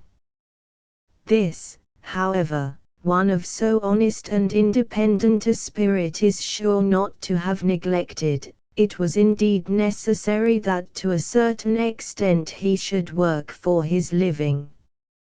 He had a family to maintain. His congregation were mostly of the poorer sort, unable to contribute much to their pastor's support. Had it been otherwise, Bunyan was the last man in the world to make a trade of the gospel, and though never hesitating to avail himself of the apostolic privilege to live of the gospel, he, like the apostle of the Gentiles, would never be ashamed to work with his own hands that he might minister to his own necessities and those of his family. But from the time of his release he regarded his ministerial work as the chief work of his life. When he came abroad, says one who knew him, he found his temporal affairs were gone to wreck, and he had as to them to begin again as if he had newly come into the world. But yet he was not destitute of friends, who had all along supported him with necessaries and had been very good to his family, so that by their assistance getting things a little about him again, he resolved as much as possible to decline worldly business, and give himself wholly up to the service of God. The anonymous writer to whom we are indebted for information concerning his imprisonment and his subsequent life, says that Bunyan, contenting himself with that little God had bestowed upon him, sequestered himself from all secular employments to follow that of his call to the ministry. The fact, however, that in the deed of gift of all his property to his wife in 1685, he still describes himself as a brazier puts it beyond all doubt that though his ministerial duties were his chief concern, he prudently kept fast hold of his handicraft as a certain means of support for himself and those dependent on him. On the whole, Bunyan's outward circumstances were probably easy. His wants were few and easily supplied. Having food and raiment for himself, his wife, and his children, he was therewith content. The house in the parish of St. Cuthbert's, which was his home from his release to his death, unhappily demolished 50 years back, shows the humble character of his daily life. It was a small cottage, such as laborers now occupy, with 3 small rooms on the ground floor, and a garret with a diminutive dormer window under the high-pitched tiled roof. Behind stood an outbuilding which served as his workshop. We have a passing glimpse of this cottage home in the diary of Thomas Hearne, the Oxford antiquary. One Mr. Bagford, otherwise unknown to us, had once walked into the country on purpose to see the study of John Bunyan and the student who made it famous. On his arrival the interviewer, as we should now call him, met with a civil and courteous reception from Bunyan, but he found the contents of his study hardly larger than those of his prison cell. They were limited to a Bible, and copies of the Pilgrim's Progress and a few other books, chiefly his own works, all lying on a shelf or shelves. Slight as this sketch is, it puts us more in touch with the immortal dreamer than many longer and more elaborate paragraphs. Bunyan's celebrity as a preacher, great before he was shut up in gaol, was naturally enhanced by the circumstance of his imprisonment. The barn in Josias Ruffede's orchard, where he was licensed as a preacher, was so thronged the first time he appeared there to edify, that many were constrained to stay without, every one that was of his persuasion striving to partake of his instructions. Wherever he ministered, sometimes, when troublous days returned, in woods, and in dells, and other hiding places, the announcement that John Bunyan was to preach gathered a large and attentive auditory, hanging on his lips and drinking from them the word of life. His fame grew the more he was known and reached its climax when his work was nearest its end. His biographer Charles Doe tells us that just before his death, when Mr. Bunyan preached in London, if there were but 1 day's notice given, there would be more people come together than the meeting house could hold. I have seen, by my computation, about 1200 at a morning lecture by 7 o'clock on a working day, in the dark winter time. I also computed about 3,000 that came to hear him one Lord's Day in London, at a Townsend meeting house, so that half were fain to go back again for want of room, and then himself was fain at a back door to be pulled almost over people to get upstairs to his pulpit. This Townsend meeting house has been identified by some with a quaint straggling long building which once stood in Queen Street, Southwark, of which there is an engraving in Wilkinson's Londoner Illustrata. Doe's account, however, probably points to another building, as the Zaw Street meeting house was not opened for worship till about 6 months before Bunyan's death, and then for Presbyterian service. Other places in London connected with his preaching are Pinner's Hall in Old Broad Street, where, on one of his occasional visits, he delivered his striking sermon on the greatness of the soul and the unspeakableness of the loss thereof, first published in 1683, and Dr. Owen's meeting house in White's Alley, Moorfields, which was the gathering place for titled folk, city merchants, and other nonconformists of position and degree. At earlier times, when the penal laws against nonconformists were in vigorous exercise, Bunyan had to hold his meetings by stealth in private houses and other places where he might hope to escape the lynx-eyed informer. It was at one of these furtive meetings that his earliest biographer, the honest comb-maker at the foot of London Bridge, Charles Doe, first heard him preach. His choice of an Old Testament text at first offended Doe, who had lately come into New Testament light and had had enough of the historical undoing for favor of the Old Testament. But as he went on he preached so New Testament-like that his hearers' prejudices vanished, and he could only admire, weep for joy, and give the preacher his affections. Bunyan was more than once urged to leave Bedford and settle in the metropolis. But to all these solicitations he turned a deaf ear. Bedford was the home of his deepest affections. It was there the holy words of the poor women sitting in the sun speaking as if joy did make them speak had first made his heart shake and shown him that he was still a stranger to vital godliness. It was there he had been brought out of darkness into light himself, and there too he had been the means of imparting the same blessing to others. The very fact of his long imprisonment had identified him with the town and its inhabitants.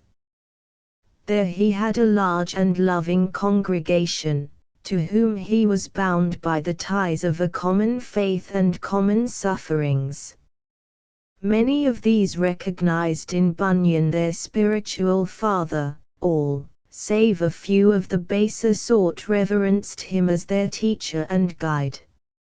No prospect of a wider field of usefulness, still less of a larger income, could tempt him to desert his few sheep in the wilderness.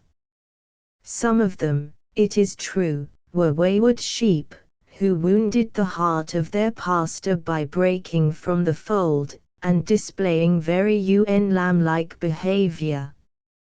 He had sometimes to realize painfully that no pale is so close but that the enemy will creep in somewhere and seduce the flock, and that no rules of communion, however strict, can effectually exclude unworthy members. Brother John Stanton had to be admonished for abusing his wife and beating her often for very light matters. If the matters had been less light, would the beating in these days have been thought justifiable? And Sister Mary Foskett, for privately whispering of a horrid scandal, without colour of truth against Brother Honeyloaf. Evil speaking and backbiting set brother against brother. Dissensions and heart-burnings grieved Bunyan's spirit. He himself was not always spared. A letter had to be written to Sister Hawthorne by way of reproof for her unseemly language against Brother Scott and the whole church. John Wildman was had up before the church and convicted of being an abominable liar and slanderer extraordinary guilty against our beloved brother Bunyan himself.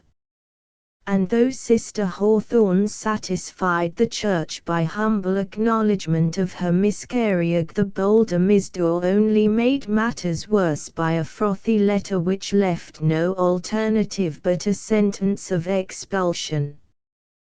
But though Bunyan's flock contained some whose fleeces were not as white as he desired, these were the exception.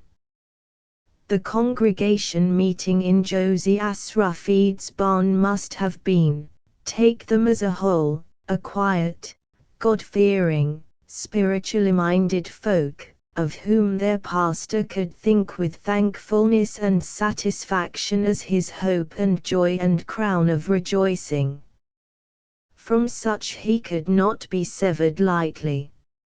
Inducements which would have been powerful to a meaner nature fell dead on his independent spirit.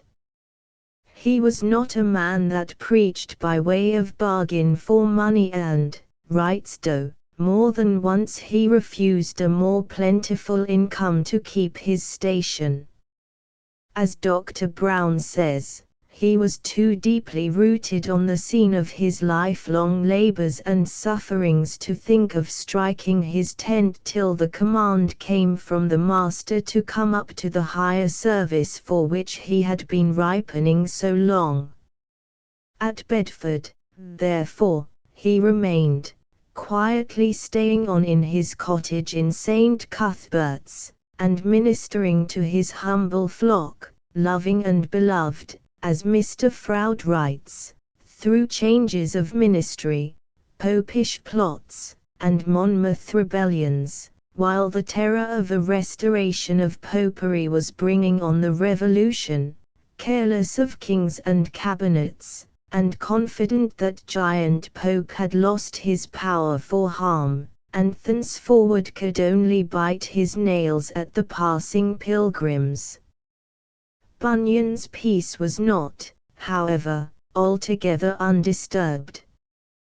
Once it received a shock in a renewal of his imprisonment, though only for a brief period, in 1675, to which we owe the world-famous Pilgrim's Progress, and it was again threatened, though not actually disturbed 10 years later, when the renewal of the persecution of the nonconformists induced him to make over all his property, little enough in good sooth, to his wife by deed of gift. The former of these events demands our attention, not so much for itself as for its connection with Bishop Barlow's interference in Bunyan's behalf, and, still more, for its results in the production of the Pilgrim's Progress. Until very recently the bare fact of this later imprisonment, briefly mentioned by Charles Doe and another of his early biographers, was all that was known to us. They even leave the date to be gathered, though both agree in limiting its duration to 6 months or thereabouts. The recent discovery, among the Shonsey papers, by Mr. W. G. Thorpe, of the original warrant under which Bunyan was at this time sent to Gaol, supplies the missing information. It has been already noticed that the declaration of indulgence, under which Bunyan was liberated in 1672, was very short-lived. Indeed, it barely lasted in force a 12-month. Granted on the 15th of March of that year, it was withdrawn on the 9th of March of the following year, at the instance of the House of Commons, who had taken alarm at a suspension of the laws of the realm by the inherent power of the sovereign, without the advice or sanction of Parliament. The declaration was cancelled by Charles II, the monarch, it is said, tearing off the Great Seal with his own hands, a subsidy being promised to the royal spendthrift as a reward for his complaisance. The same year the Test Act became law. Bunyan therefore and his fellow nonconformists were in a position of greater peril, as far as the letter of the law was concerned, than they had ever been. But, as Dr. Stutton has remarked, the letter of the law is not to be taken as an accurate index of the nonconformist's condition. The pressure of a bad law depends very much upon the hands employed in its administration. Unhappily for Bunyan, the parties in whose hands the execution of the penal statutes against nonconformists rested in Bedfordshire were his bitter personal enemies, who were not likely to let them lie inactive. The prime mover in the matter was doubtless Dr. William Foster, that right Judas whom we shall remember holding the candle in Bunyan's face in the hall of Harlington House at his first apprehension, and showing such feigned affection as if he would have leaped on his neck and kissed him. He had some time before this become Chancellor of the Bishop of Lincoln, and Commissary of the Court of the Archdeacon of Bedford, offices which put in his hands extensive powers which he had used with the most relentless severity.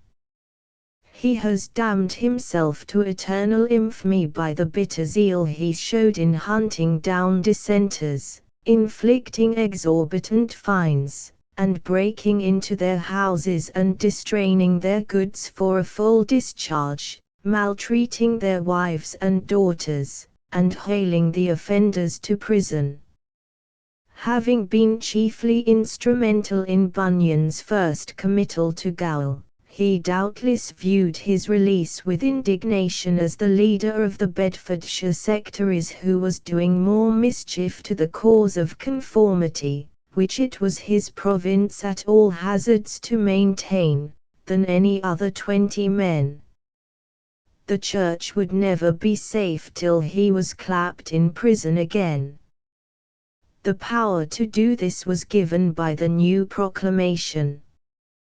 By this act the licenses to preach previously granted to nonconformists were recalled. Henceforward no conventicle had any authority, allowance, or encouragement from His Majesty.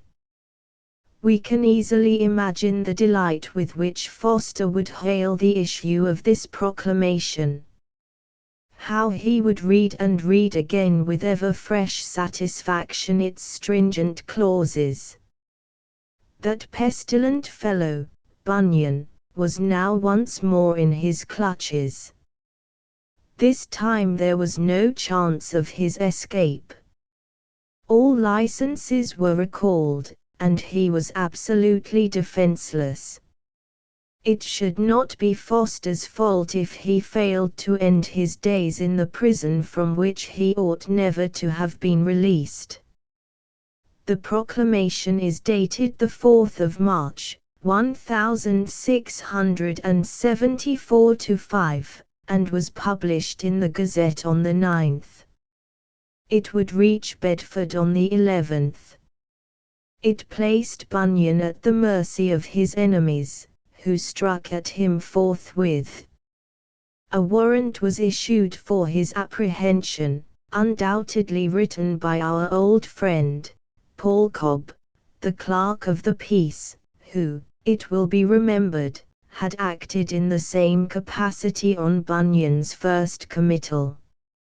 It is dated the 4th of March, and bears the signature of no fewer than 13 magistrates, 10 of them affixing their seals. That so unusually large a number took part in the execution of this warrant, is sufficient indication of the importance attached to Bunyan's imprisonment by the gentry of the county.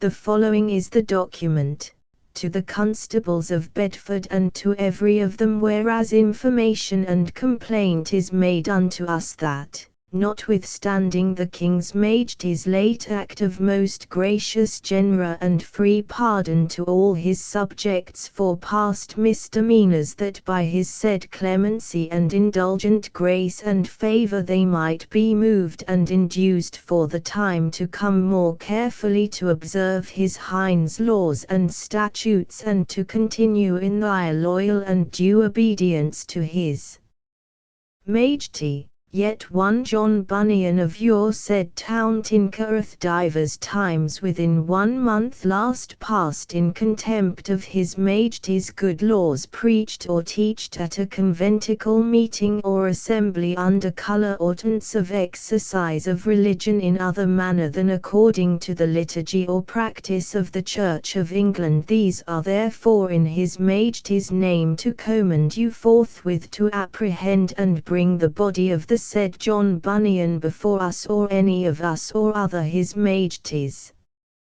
Justice of Peace within the said county to answer the premises, and further to do and receive as to law and justice shall appertain, and of you are not to fail.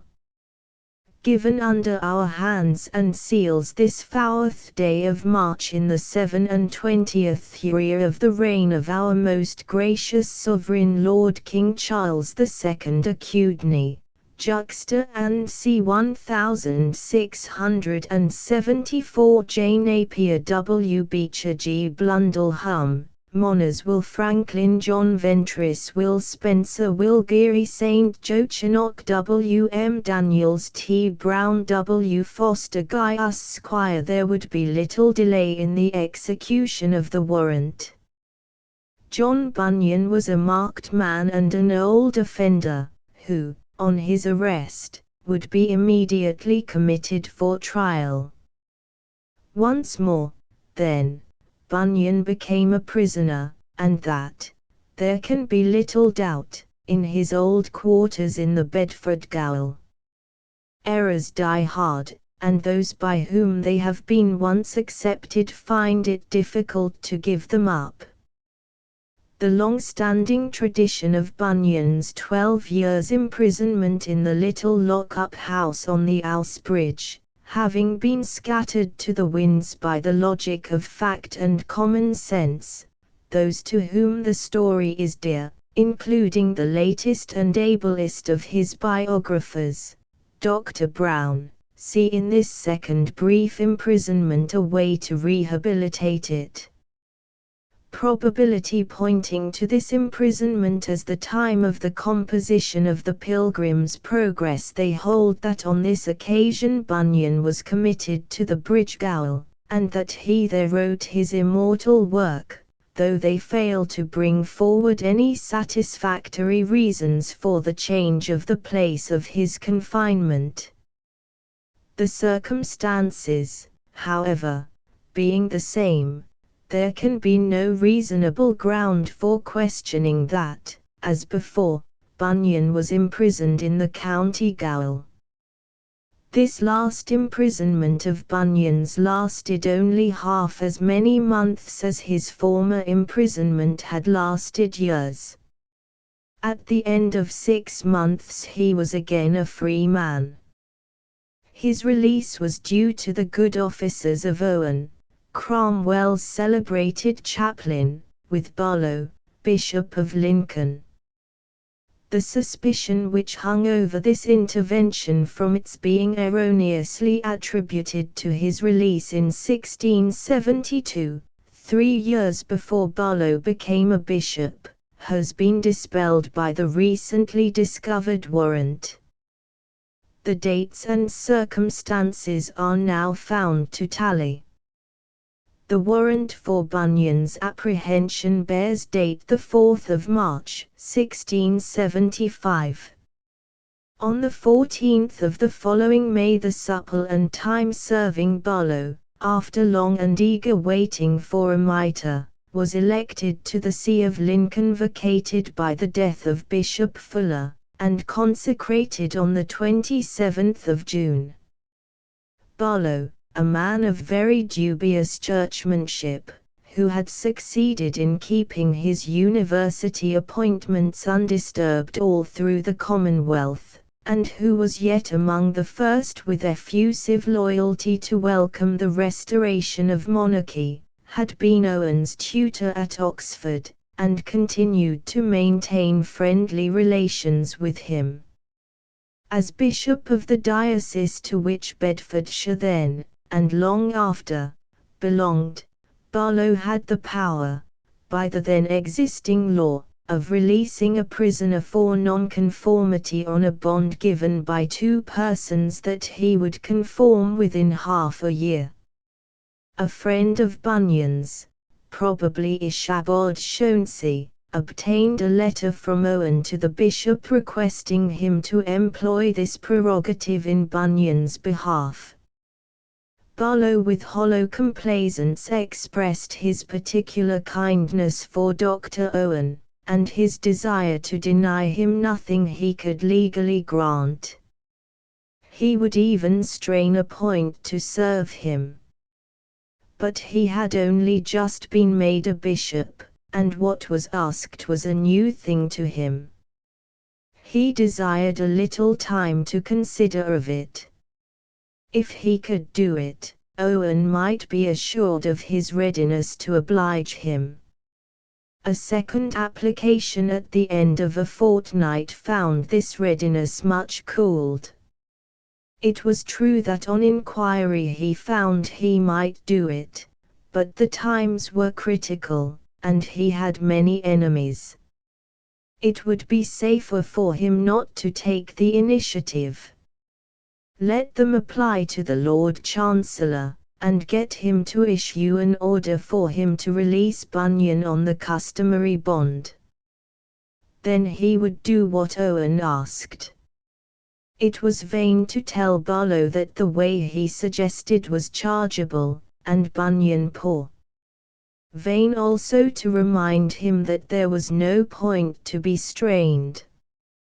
He had satisfied himself that he might do the thing legally. It was hoped he would remember his promise. But the bishop would not budge from the position he had taken up.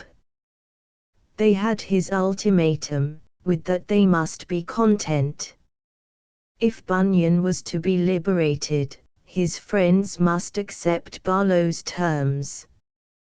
This at last was done, and the poor man was released. But little thanks to the bishop.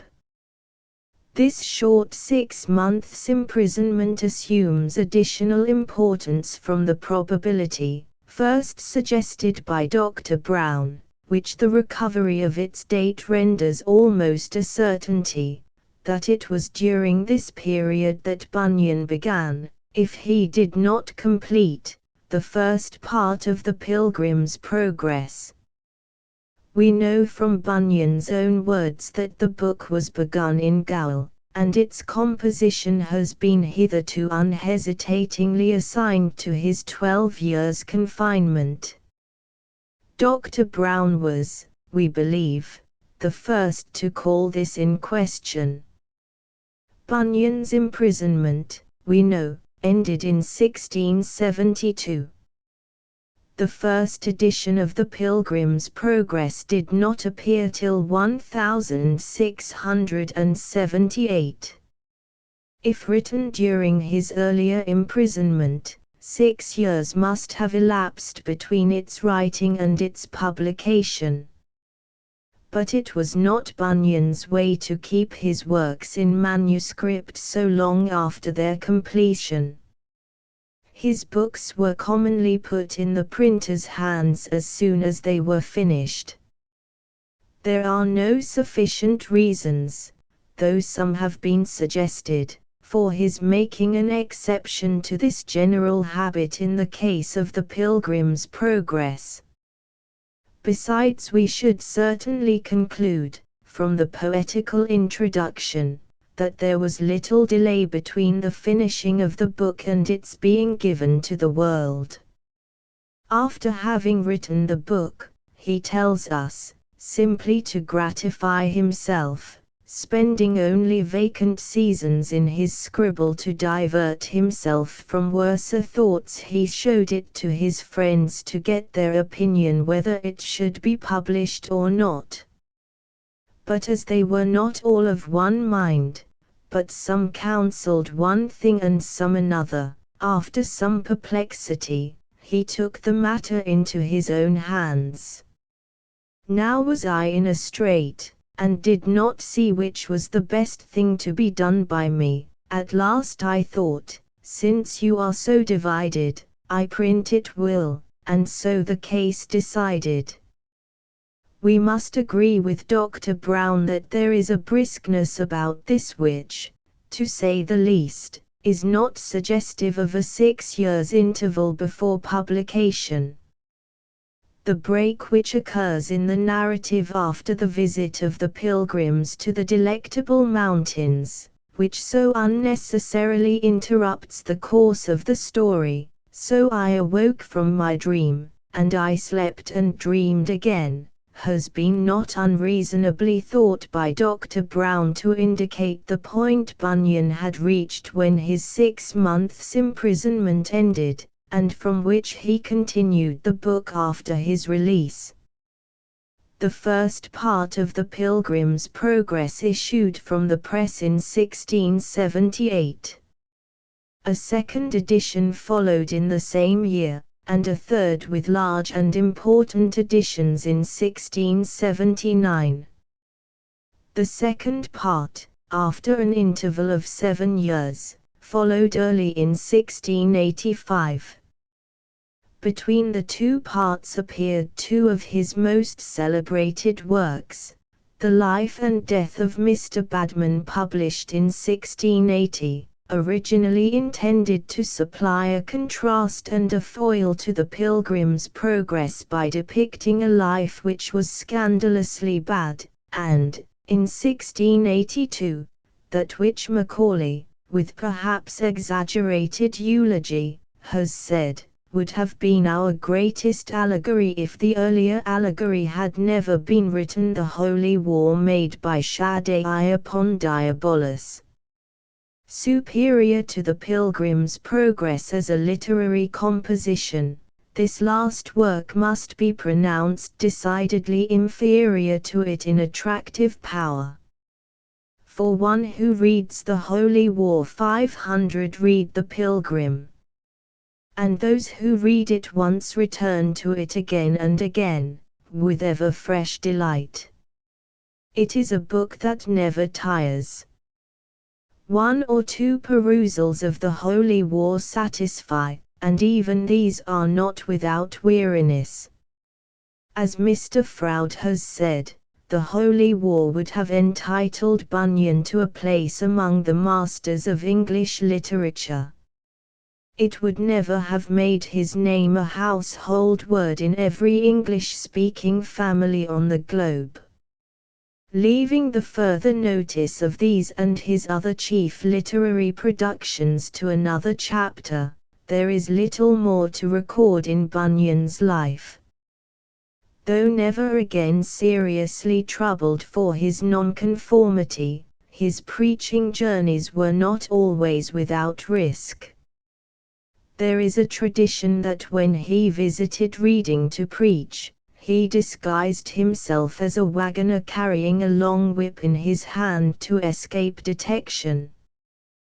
The name of Bunyan's dell in a wood not very far from Hitchin tells of the time when he and his hearers had to conceal their meetings from their enemy's quest, with scouts planted on every side to warn them of the approach of the spies and informers, who for reward were actively plying their odious trade. Reference has already been made to Bunyan's deed of gift of all that he possessed in the world, his goods, chattels, debts, ready money, plate, rings, household stuff, apparel, utensils, brass, pewter, bedding, and all other his substance whatsoever, to his well-beloved wife Elizabeth Bunyan. Towards the close of the first year of James II, 1685, the apprehensions under which Bunyan executed this document were far from groundless. At no time did the persecution of nonconformists rage with greater fierceness. Never, not even under the tyranny of as Lord Macaulay records, had the condition of the Puritans been so deplorable. Never had spies been so actively employed in detecting congregations. Never had magistrates, grand jurors, rectors, and church wardens been so much on the alert. Many nonconformists were cited before the ecclesiastical courts. Others found it necessary to purchase the connivance of the agents of the government by bribes. It was impossible for the sectaries to pray together without precautions such as are employed by coiners and receivers of stolen goods.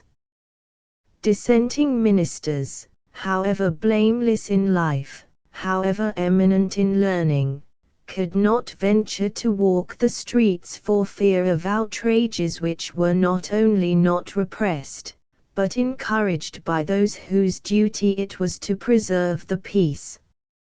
Richard Baxter was in prison. Howe was afraid to show himself in London for fear of insult, and had been driven to Utrecht. Not a few who up to that time had borne up boldly lost heart and fled the kingdom. Other weaker spirits were terrified into a show of conformity. Through many subsequent years the autumn of 1685 was remembered as a time of misery and terror. There is, however, no indication of Bunyan having been molested. The deed of gift by which he sought to avoid the confiscation of his goods was never called into exercise. Indeed, its very existence was forgotten by his wife, in whose behalf it had been executed. Hidden away in a recess in his house in St. Cuthbert's, this interesting document was accidentally discovered at the beginning of the present century, and is preserved among the most valued treasures of the congregation which bears his name. Quieter times for nonconformists were however at hand. Active persecution was soon to cease for them, and happily never to be renewed in England. The autumn of 1685 showed the first indications of a great turn of fortune, and before 18 months had elapsed, the intolerant king and the intolerant church were eagerly bidding against each other for the support of the party which both had so deeply injured. A new form of trial now awaited the nonconformists. Peril to their personal liberty was succeeded by a still greater peril to their honesty and consistency of spirit. James II, despairing of employing the Tories and the churchmen as his tools, turned, as his brother had turned before him, to the dissenters. The snare was craftily baited with a declaration of indulgence, by which the king, by his sole authority, annulled a long series of statutes and suspended all penal laws against nonconformists of every sort. These lately political pariahs now held the balance of power. The future fortunes of England depended mainly on the course they would adopt. James was resolved to convert the House of Commons from a free deliberative assembly into a body subservient to his wishes, and ready to give parliamentary sanction to any edict he might issue. To obtain this end the electors must be manipulated, leaving the county constituencies to be dealt with by the Lords Lieutenants, half of whom preferred dismissal to carrying out the odious service peremptorily demanded of them. James's next concern was to regulate the corporations. In those days of narrowly restricted franchise, the municipalities virtually returned the town members. To obtain an obedient parliament, he must secure a roll of electors pledged to return the royal nominees. A committee of 7 privy councillors, all Roman Catholics but the infamous Jeffreys, presided over the business, with local subcommittees scattered over the country to carry out the details. Bedford was dealt with in its turn. Under James's policy of courting the Puritans, the leading dissenters were the first persons to be approached. 2 are specially named, a Mr. Margetts, formerly Judge Advocate General of the Army under General Monk, and John Bunyan. It is no matter of surprise that Bunyan, who had been so severe a sufferer under the old penal statutes, should desire their abrogation, and express his readiness to steer his friends and followers to support candidates who would pledge themselves to vote for their repeal. But no further would he go. The Bedford Corporation was regulated, which means that nearly the whole of its members were removed and others substituted by royal order. Of these new members some 6 or 7 were leading persons of Bunyan's congregation. But, with all his ardent desire for religious liberty, Bunyan was too keen-witted not to see through James's policy, and too honest to give it any direct insidious support. In vain is the net spread in the sight of any bird. He clearly saw that it was not for any love of the dissenters that they were so suddenly delivered from their persecutions, and placed on a kind of equality with the Church. The king's object was the establishment of popery. To this the Church was the chief obstacle. That must be undermined and subverted first. That done, all other religious denominations would follow. All that the nonconformists would gain by yielding, was the favor Polyphemus promised Ulysses, to be devoured last. Zealous as he was for the liberty of prophesying, even that might be purchased at too high a price. The boon offered by the king was good in itself, but not so intended. So, as his biographer describes, when the regulators came, he expressed his zeal with some weariness as perceiving the bad consequences that would ensue, and labored with his congregation to prevent their being imposed on by the fair promises of those who were at heart the bitterest enemies of the cause they professed to advocate. The newly modelled corporation of Bedford seems, like the other corporations through the country, to have proved as unmanageable as the old. As Macaulay says, the sectaries who had declared in favor of the indulgence had become generally ashamed of their error, and were desirous to make atonement. Not knowing the man they had to deal with, the regulators are said to have endeavored to buy Bunyan's support by the offer of some place under government. The bribe was indignantly rejected. Bunyan even refused to see the government agent who offered it. He would, by no means, come to him, but sent his excuse. Behind the treacherous sunshine he saw a black cloud, ready to break. The Ninevit's remedy he felt was now called for.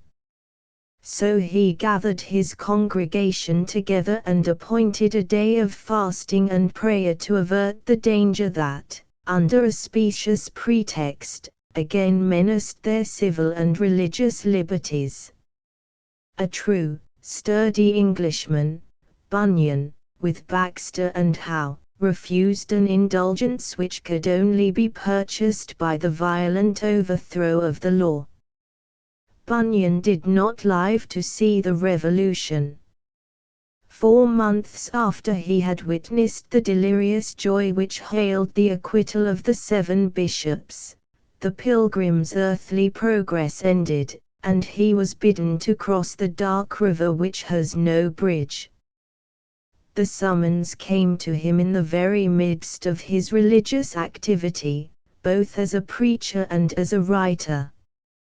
His pen had never been more busy than when he was bidden to lay it down finally. Early in 1688, after a 2-year silence, attributable perhaps to the political troubles of the times, his Jerusalem Sinner Saved, or A Help to Despairing Souls, one of the best known and most powerfully characteristic of his works, had issued from the press, and had been followed by 4 others between March and August, the month of his death. These books were The Work of Jesus Christ as an Advocate, a poetical composition entitled The Building, Nature, and Excellency of the House of God, a discourse on the constitution and government of the Christian Church, The Water of Life, and Solomon's Temple Spiritualized. At the time of his death he was occupied in seeing through the press a 6th book, The Acceptable Sacrifice, which was published after his funeral. In addition to these, Bunyan left behind him no fewer than 14 works in manuscript, written at this time, as the fruit of his fertile imagination and untiring pen. 10 of these were given to the world soon after Bunyan's death, by one of Bunyan's most devoted followers, Charles Doe, the comb-maker of London Bridge, who naively tells us how one day between the stairhead and the middle of the stairs, he resolved that the best work he could do for God was to get Bunyan's books printed and sell them, adding, "I have sold about 3,000,000, and others, a few years later, including one of the raciest of his compositions, The Heavenly Footman, bought by Doe, Bunyan's eldest son, and, he says, put into the world in print word for word as it came from him to me." At the time that death surprised him, Bunyan had gained no small celebrity in London as a popular preacher, and approached the nearest to a position of worldly honor. Though we must probably reject the idea that he ever filled the office of chaplain to the Lord Mayor of London, Sir John Shorter, the fact that he is styled his lordship's teacher proves that there was some relation more than that of simple friendship between the chief magistrate and the Bedford minister. But the society of the great was never congenial to him. If they were godly as well as great, he would not shrink from intercourse with those of a rank above his own, but his heart was with his own humble folk at Bedford. Worldly advancement he rejected for his family as well as for himself. A London merchant, it is said, offered to take his son Joseph into his house of business without the customary premium. But the offer was declined with what we may consider an overstrained independence. God, he said, did not send me to advance my family but to preach the gospel. An instance of otherworldliness, writes Dr. Brown, perhaps more consistent with the honor of the father than with the prosperity of the son. Bunyan's end was in keeping with his life. He had ever sought to be a peacemaker and to reconcile differences, and thus had hindered many mishaps and saved many families from ruin. His last effort of the kind caused his death. The father of a young man in whom he took an interest, had resolved, on some offense, real or supposed, to disinherit his son. The young man sought Bunyan's mediation. Anxious to heal the breach, Bunyan mounted his horse and took the long journey to the father's house at Reading, the scene, as we have noticed, of his occasional ministrations, where he pleaded the offender's cause so effectually as to obtain a promise of forgiveness. Bunyan returned homewards through London, where he was appointed to preach at Mr. Gammon's meeting house near Whitechapel. His 40 miles ride to London was through heavy driving rain. He was weary and drenched to the skin when he reached the house of his very loving friend John Strudwick, grocer and chandler, at the sign of the Star, Holborn Bridge, at the foot of Snow Hill, and deacon of the Nonconformist meeting in Red Cross Street. A few months before Bunyan had suffered from the sweating sickness. The exposure caused a return of the malady, and though well enough to fulfill his pulpit engagement on Sunday, the 19th of August, on the following Tuesday dangerous symptoms declared themselves, and in 10 days the disease proved fatal. He died within 2 months of completing his 60th year, on the 31st of August, 1688. Just a month before the publication of the Declaration of the Prince of Orange opened a new era of civil and religious liberty, and between 2 and 3 months before the Prince's landing in Torbay. He was buried in Mr. Strudwick's newly purchased vault, in what Southey has termed the Campo Santo of Nonconformists, the burial ground in Finsbury, taking its name of Bunhill or Bonehill Field, from a vast mass of human remains removed to it from the charnel house of St. Paul's Cathedral in 1549. At a later period it served as a place of interment for those who died in the Great Plague of 1665. The day after Bunyan's funeral, his powerful friend, Sir John Shorter, the Lord Mayor, had a fatal fall from his horse in Smithfield, and followed him across the river. By his first wife, whose Christian name is nowhere recorded, Bunyan had 4 children, 2 sons and 2 daughters, and by his second wife, the heroic Elizabeth, 1 son and 1 daughter. All of these survived him except his eldest daughter Mary, his tenderly loved blind child, who died before him. His wife only survived him for a brief period, following her faithful pilgrim from this world to the other, whither he was gone before her either in 1691 or 1692.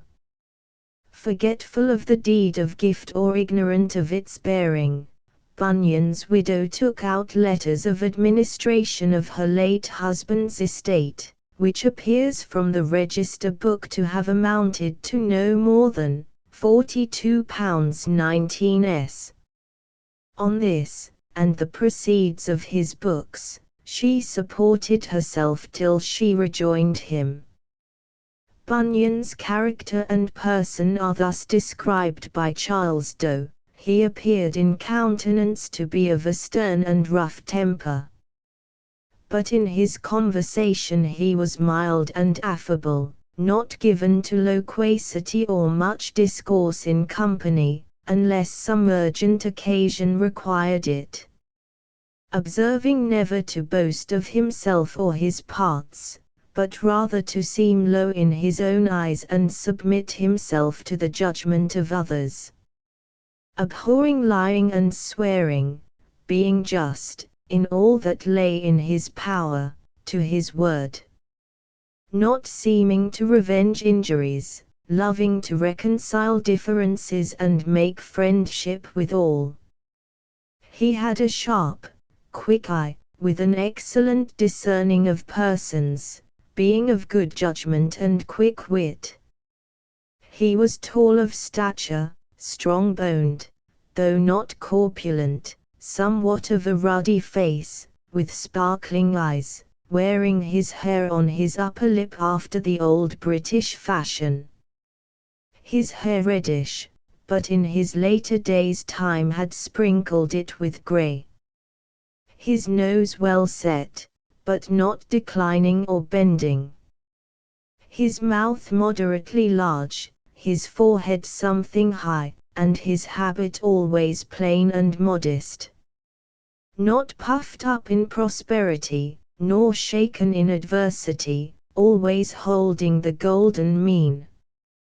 We may add the portrait drawn by one who had been his companion and fellow-sufferer for many years, John Nelson. His countenance was grave and sedate, and did so to the life discover the inward frame of his heart, that it was convincing to the beholders and did strike something of awe into them that had nothing of the fear of God. The same friend speaks thus of Bunyan's preaching: as a minister of Christ he was laborious in his work of preaching, diligent in his preparation for it, and faithful in dispensing the word, not sparing reproof whether in the pulpit or no, yet ready to succor the tempted, a son of consolation to the broken-hearted, yet a son of thunder to secure and dead sinners. His memory was tenacious, it being customary with him to commit his sermons to writing after he had preached them. A rich anointing of the Spirit was upon him, yet this great saint was always in his own eyes the chiefest of sinners and the least of saints. An anecdote is told which, Southey says, authenticates itself, that one day when he had preached with peculiar warmth and enlargement, one of his hearers remarked what a sweet sermon he had delivered. A was Bunyan's reply: "You have no need to tell me that, for the devil whispered it to me before I was well out of the pulpit." As an evidence of the estimation in which Bunyan was held by the highly educated, it is recorded that Charles II expressed his surprise to Dr. Owen that a learned man such as he could sit and listen to an illiterate tinker. "May it please your Majesty," Owen replied, "I would gladly give up all my learning if I could preach like that tinker." Although much of Bunyan's literary activity was devoted to controversy, he had none of the narrowness or bitter spirit of a controversialist. It is true that his zeal for what he deemed to be truth led him into vehemence of language in dealing with those whom he regarded as its perverters. But this intensity of speech was coupled with the utmost charity of spirit towards those who differed from him. Few ever had less of the sectarian temper which lays greater stress on the infinitely small points on which all true Christians differ than on the infinitely great truths on which they are agreed. Bunyan inherited from his spiritual father, John Gifford, a truly Catholic spirit. External differences he regarded as insignificant where he found real Christian faith and love. "I would be," he writes, "as I hope I am, a Christian. but for those factious titles of Anabaptist, Independent, Presbyterian, and the like, I conclude that they come neither from Jerusalem nor from Antioch, but from hell or from Babylon. He was, writes one of his early biographers, a true lover of all that love our Lord Jesus, and did often bewail the different and distinguishing appellations that are among the godly, saying he did believe a time would come when they should be all buried. The only persons he scrupled to hold communion with were those whose lives were openly immoral. Divisions about non-essentials, he said, were to churches what wars were to countries. Those who talked most about religion cared least for it, and controversies about doubtful things and things of little moment ate up all zeal for things which were practical and indisputable. His last sermon breathed the same Catholic spirit, free from the trammels of narrow sectarianism. If you are the children of God, live together lovingly. If the world quarrel with you, it is no matter, but it is sad if you quarrel together. If this be among you, it is a sign of ill breeding. Dost thou see a soul that has the image of God in him? Love him, love him. Say, this man and I must go to heaven one day.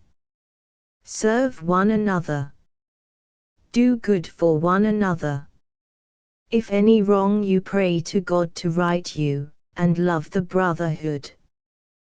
The closing words of this his final testimony are such as deserve to be written in letters of gold as the sum of all true Christian teaching. Be ye holy in all manner of conversation. Consider that the holy God is your Father, and let this oblige you to live like the children of God, that you may look your Father in the face with comfort another day. There is, writes Dean Stanley, no compromise in his words, no faltering in his convictions, but his love and admiration are reserved on the whole for that which all good men love, and his detestation on the whole is reserved for that which all good men detest. By the Catholic spirit which breathes through his writings, especially through the Pilgrim's Progress, the tinker of Elstow has become the teacher not of any particular sect, but of the universal Church. Chapter 9. We have, in this concluding chapter, to take a review of Bunyan's merits as a writer, with especial reference to the works on which his fame mainly rests, and, above all, to that which has given him his chief title to be included in a series of great writers, The Pilgrim's Progress. Bunyan, as we have seen, was a very copious author. His works, as collected by the late industrious Mr. Offer, fill 3 bulky quarto volumes, each of nearly 800 double-columned pages in small type. And this copiousness of production is combined with a general excellence in the matter produced. While few of his books approach the high standard of The Pilgrim's Progress or Holy War, none, it may be truly said, sink very far below that standard. It may indeed be affirmed that it was impossible for Bunyan to write badly. His genius was a native genius. As soon as he began to write at all, he wrote well. Without any training, as he says, in the school of Aristotle or Plato, or any study of the great masters of literature, at one bound he leapt to a high level of thought and composition. His earliest book, Some Gospel Truths Opened Thrown Off, writes Dr. Brown, at a heat displays the same ease of style and directness of speech and absence of stilted phraseology which he maintained to the end. The great charm which pervades all Bunyan's writings is their naturalness. You never feel that he is writing for effect, still less to perform an uncongenial piece of task work. He writes because he had something to say which was worth saying, a message to deliver on which the highest interests of others were at stake, which demanded nothing more than a straightforward earnestness and plainness of speech, such as coming from the heart might best reach the hearts of others. He wrote as he spoke, because a necessity was laid upon him which he dared not evade. As he says in a passage quoted in a former chapter, he might have stepped into a much higher style, and have employed more literary ornament. But to attempt this would be, to one of his intense earnestness, to degrade his calling. He dared not do it. Like the great apostle, his speech and preaching was not with enticing words of man's wisdom, but in demonstration of the Spirit and in power. God had not played with him, and he dared not play with others. His errand was much too serious, and their need and danger too urgent to waste time in tricking out his words with human skill. And it is just this which, with all their rudeness, their occasional bad grammar, and homely colloquialisms, gives to Bunyan's writings a power of riveting the attention and stirring the affections which few writers have attained to. The pent-up fire glows in every line, and kindles the hearts of his readers. Beautiful images, vivid expressions, forcible arguments all aglow with passion, tender pleadings, solemn warnings, make those who read him all eye, all ear, all soul. This native vigor is attributable, in no small degree, to the manner in which for the most part Bunyan's works came into being. He did not set himself to compose theological treatises upon stated subjects, but after he had preached with satisfaction to himself and acceptance with his audience, he usually wrote out the substance of his discourse from memory, with the enlargements and additions it might seem to require. And thus his religious works have all the glow and fervor of the unwritten utterances of a practiced orator, united with the orderliness and precision of a theologian, and are no less admirable for the excellence of their arrangement than for their evangelical spirit and scriptural doctrine. Originally meant to be heard, they lose somewhat by being read. But few can read them without being delighted with the opulence of his imagination and impressed with the solemn earnestness of his convictions. Like the subject of the portrait described by him in the house of the interpreter, he stands like one who pleads with men, the law of truth written upon his lips, the world behind his back, and a crown of gold above his head. These characteristics, which distinguish Bunyan as a writer from most of his Puritan contemporaries, are most conspicuous in the works by which he is chiefly known: The Pilgrim's Progress, The Holy War, The Grace Abounding, and we may add, though from the repulsiveness of the subject the book is now scarcely read at all, The Life and Death of Mr. Badman. One great charm of these works, especially of The Pilgrim's Progress, lies in the pure Saxon English in which they are written, which render them models of the English speech, plain but never vulgar, homely but never coarse, and still less unclean, full of imagery but never obscure, always intelligible, always forcible, going straight to the point in the fewest and simplest words, powerful and picturesque, writes Hallam, from concise simplicity.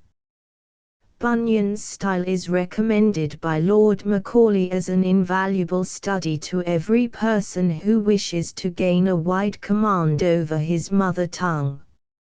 Its vocabulary is the vocabulary of the common people. There is not, he truly says, in the Pilgrim's Progress a single expression, if we accept a few technical terms of theology, that would puzzle the rudest peasant. We may look through whole pages, and not find a word of more than 2 syllables. Nor is the source of this pellucid clearness and imaginative power far to seek. Bunyan was essentially a man of one book, and that book the very best, not only for its spiritual teaching but for the purity of its style, the English Bible. In no book, writes Mr. J.R. Green, do we see more clearly than in the Pilgrim's Progress the new imaginative force which had been given to the common life of Englishmen by their study of the Bible. Bunyan's English is the simplest and homeliest English that has ever been used by any great English writer, but it is the English of the Bible. His images are the images of prophet and evangelist. So completely had the Bible become Bunyan's life that one feels its phrases as the natural expression of his thoughts. He had lived in the Bible till its words became his own. All who have undertaken to take an estimate of Bunyan's literary genius call special attention to the richness of his imaginative power. Few writers indeed have possessed this power in so high a degree. In nothing, perhaps, is its vividness more displayed than in the reality of its impersonations. The dramatis persons are not shadowy abstractions, moving far above us in a mystical world, or lay figures ticketed with certain names, but solid men and women of our own flesh and blood, living in our own everyday world, and of like passions with ourselves. Many of them we know familiarly, there is hardly one we should be surprised to meet any day. This lifelike power of characterization belongs in the highest degree to the Pilgrim's Progress. It is hardly inferior in the Holy War, though with some exceptions the people of Mansoul have failed to engrave themselves on the popular memory as the characters of the earlier allegory have done. The secret of this graphic power, which gives the Pilgrim's Progress its universal popularity, is that Bunyan describes men and women of his own day, such as he had known and seen them. They are not fancy pictures, but literal portraits. Though the features may be exaggerated, and the colors laid on with an unsparing brush, the outlines of his bold personifications are truthfully drawn from his own experience. He had had to do with every one of them. He could have given a personal name to most of them, and we could do the same to many. We are not unacquainted with Mr. Byends of the town of Fair Speech, who always has the luck to jump in his judgment with the way of the times, and to get thereby, who is zealous for religion when he goes in his silver slippers and loves to walk with him in the streets when the sun shines and the people applaud him. All his kindred and surroundings are only too familiar to us. His wife, that very virtuous woman my Lady Faining's daughter, my Lord Fair Speech, my Lord Time Server, Mr. Facing Bothways, Mr. Anything, and the parson of the parish, his mother's own brother by the father's side, Mr. Tuttungs. Nor is his schoolmaster, one Mr. Grypiman, of the market town of Lovegain, in the county of Coverting, a stranger to us. Obstinate, with his dogged determination and stubborn common sense, and pliable with his shallow impressionableness, are among our acquaintances. We have, before now, come across the brisk lad Ignorance from the town of Conceit, and have made acquaintance with Mercy's would-be suitor, Mr. Brisk, a man of some breeding and that pretended to religion, but who stuck very close to the world. The man Temporary, who lived in a town 2 miles off from Honesty, and next door to Mr. Turnback, formalist and hypocrisy, who were from the land of vainglory, and were going for praise to Mount Shorn, simple, sloth, and presumption, fast asleep by the roadside with fetters on their heels, and their companions, short-winded, Nahart, Lingraftelust, and Sleepyhead, we know them all. The young woman whose name was Dull taxes our patience every day. Where is the town which does not contain Mrs. Timorous and her coterie of gossips, Mrs. Bat's Mrs. Inconsiderate, Mrs. Lightmind, and Mrs. Know-Nothing, all as merry as the maids with that pretty fellow Mr. Lechery at the house of Madam Wanton, that admirably well-bred gentlewoman? Where shall we find more lifelike portraits than those of Madam Bubble, a tall, comely dame, somewhat of a swarthy complexion, speaking very smoothly with a smile at the end of each sentence, wearing a great purse by her side, with her hand often in it, fingering her money as if that was her chief delight, of poor feeble Edmund of the town of Uncertain, with his whitely look, the cast in his eye, and his trembling speech, of little faith, as white as a clout, neither able to fight nor fly. When the thieves from Dead Man's Lane were on him, of ready to halt, at first coming along on his crutches, and then when Giant Despair had been slain and Doubting Castle demolished, taking Despondency's daughter much afraid by the hand and dancing with her in the road. True, he could not dance without one crutch in his hand, but I promise you he footed it well. Also the girl was to be commanded, for she answered the music handsomely. In Bunyan's pictures there is never a superfluous detail. Every stroke tells, and helps to the completeness of the portraiture. The same reality characterizes the descriptive part of the Pilgrim's Progress.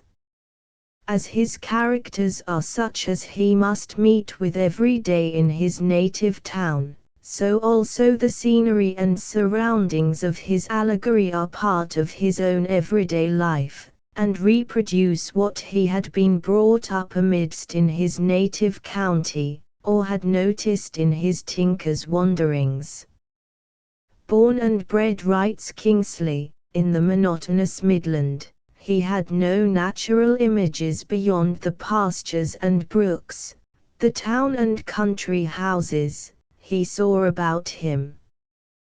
The Slough of Despond, with its treacherous quagmire in the midst of the plain, into which a wayfarer might heedlessly fall, with its stepping stones half drowned in mire, bypath meadow, promising so fair, with its stile and footpath on the other side of the fence, the pleasant river fringed with meadows, green all the year long and overshadowed with trees, the thicket all overgrown with briars and thorns, where one tumbled over a bush, another stuck fast in the dirt, some lost their shoes in the mire, and others were fastened from behind with the brambles, the high wall by the roadside over which the fruit trees shot their boughs and tempted the boys with their unripe plums, the arbor with its settle tempting the footsore traveler to drowsiness, the refreshing spring at the bottom of hill difficulty, all are evidently drawn from his own experience. Bunyan, in his long tramps, had seen them all. He had known what it was to be in danger of falling into a pit and being dashed to pieces with vain confidence, of being drowned in the flooded meadows with Christian and hopeful, of sinking in deep water when swimming over a river, going down and rising up half dead, and needing all his companions' strength and skill to keep his head above the stream. Vanity Fair is evidently drawn from the life. The great yearly fair of Stourbridge, close to Cambridge, which Bunyan had probably often visited in his tinker days, with its streets of booths filled with wares of all kinds from all countries, its shows, jugglings, cheats games, plays, fools, apes, knaves, and rogues, and that of every kind, its great one of the fair, its court of justice and power of judgment, furnished him with the materials for his picture. Scenes like these he draws with sharp defined outlines. When he had to describe what he only knew by hearsay, his pictures are shadowy and cold. Never having been very far from home, he had had no experience of the higher types of beauty and grandeur in nature, and his pen moves in fetters when he attempts to describe them. When his pilgrims come to the hill difficulty and the delectable mountains, the difference is at once seen. All his nobler imagery is drawn from Scripture. As Hallam has remarked, there is scarcely a circumstance or metaphor in the Old Testament which does not find a place bodily and literally in the Pilgrim's Progress, and this has made his imagination appear more creative than it really is. It would but weary the reader to follow the details of a narrative which is so universally known. Who needs to be told that in the pilgrimage here described is represented in allegorical dress the course of a human soul convinced of sin, struggling onwards to salvation through the trials and temptations that beset its path to its eternal home. The book is so completely wrought into the mind and memory, that most of us can at once recall the incidents which checker the pilgrim's way, and realize their meaning.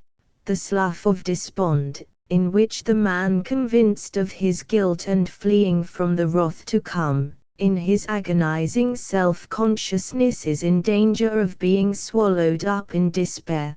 The wicket gate, by which he enters on the straight and narrow way of holiness, the interpreter's house, with his visions and acted parables, the wayside cross, at the sight of which the burden of guilt falls from the pilgrim's back, and he is clothed with change of raiment, the hill difficulty, which stands right in his way, and which he must surmount, not circumvent, the lions which he has to pass, not knowing that they are chained, the palace beautiful, where he is admitted to the communion of the faithful, and sits down to meat with them, the valley of humiliation, the scene of his desperate but victorious encounter with Apollyon. The valley of the shadow of death, with its evil sights and doleful sounds, where one of the wicked ones whispers into his ear thoughts of blasphemy which he cannot distinguish from the suggestions of his own mind, the cave at the valley's mouth, in which, giant pagan having been dead this many a day, his brother, giant pope, now sits alone, grinning at pilgrims as they pass by, and biting his nails because he cannot get at them. Vanity Fair, the picture of the world, as St. John describes it. Hating the light that puts to shame its own self-chosen darkness, and putting it out if it can, where the pilgrim's fellow, faithful, seals his testimony with his death, and the pilgrim himself barely escapes. The delicate plain called Ease, and the little hill, Aluka, where Demas stood gentlemanlike to invite the passers-by to come and dig in his silver mine, by Path Meadow, into which the pilgrim and his newly found companion stray, and are made prisoners by giant despair and shut up in the dungeons of Doubting Castle, and break out of prison by the help of the key of promise. The delectable mountains in Emmanuel's land, with their friendly shepherds and the cheering prospect of the far-off heavenly city. The enchanted land, with its temptations to spiritual drowsiness at the very end of the journey. The land of Beulah, the antechamber of the city to which they were bound, and, last stage of all, the deep dark river, without a bridge, which had to be crossed before the city was entered, the entrance into its heavenly gates, the pilgrim's joyous reception with all the bells in the city ringing again for joy, the dreamer's glimpse of its glories through the opened portals. Is not every stage of the journey, every scene of the pilgrimage, indelibly printed on our memories, for our warning, our instruction, our encouragement in the race we, as much as they, have each one to run? Have we not all, again and again, shared the dreamer's feelings, after that they shut up the gates, which, when I had seen, I wished myself among them and prayed, God helping us, that our dangerous journey, ever the most dangerous when we see its dangers the least, might end in our safe arrival at the desired country. The Pilgrim's Progress exhibits Bunyan in the character by which he would have most desired to be remembered, as one of the most influential of Christian preachers. Hallam, however, claims for him another distinction which would have greatly startled and probably shocked him, as the father of our English novelists. As an allegorist, Bunyan had many predecessors, not a few of whom, dating from early times, had taken the natural allegory of the pilgrimage of human life as the basis of their works. But as a novelist he had no one to show him the way.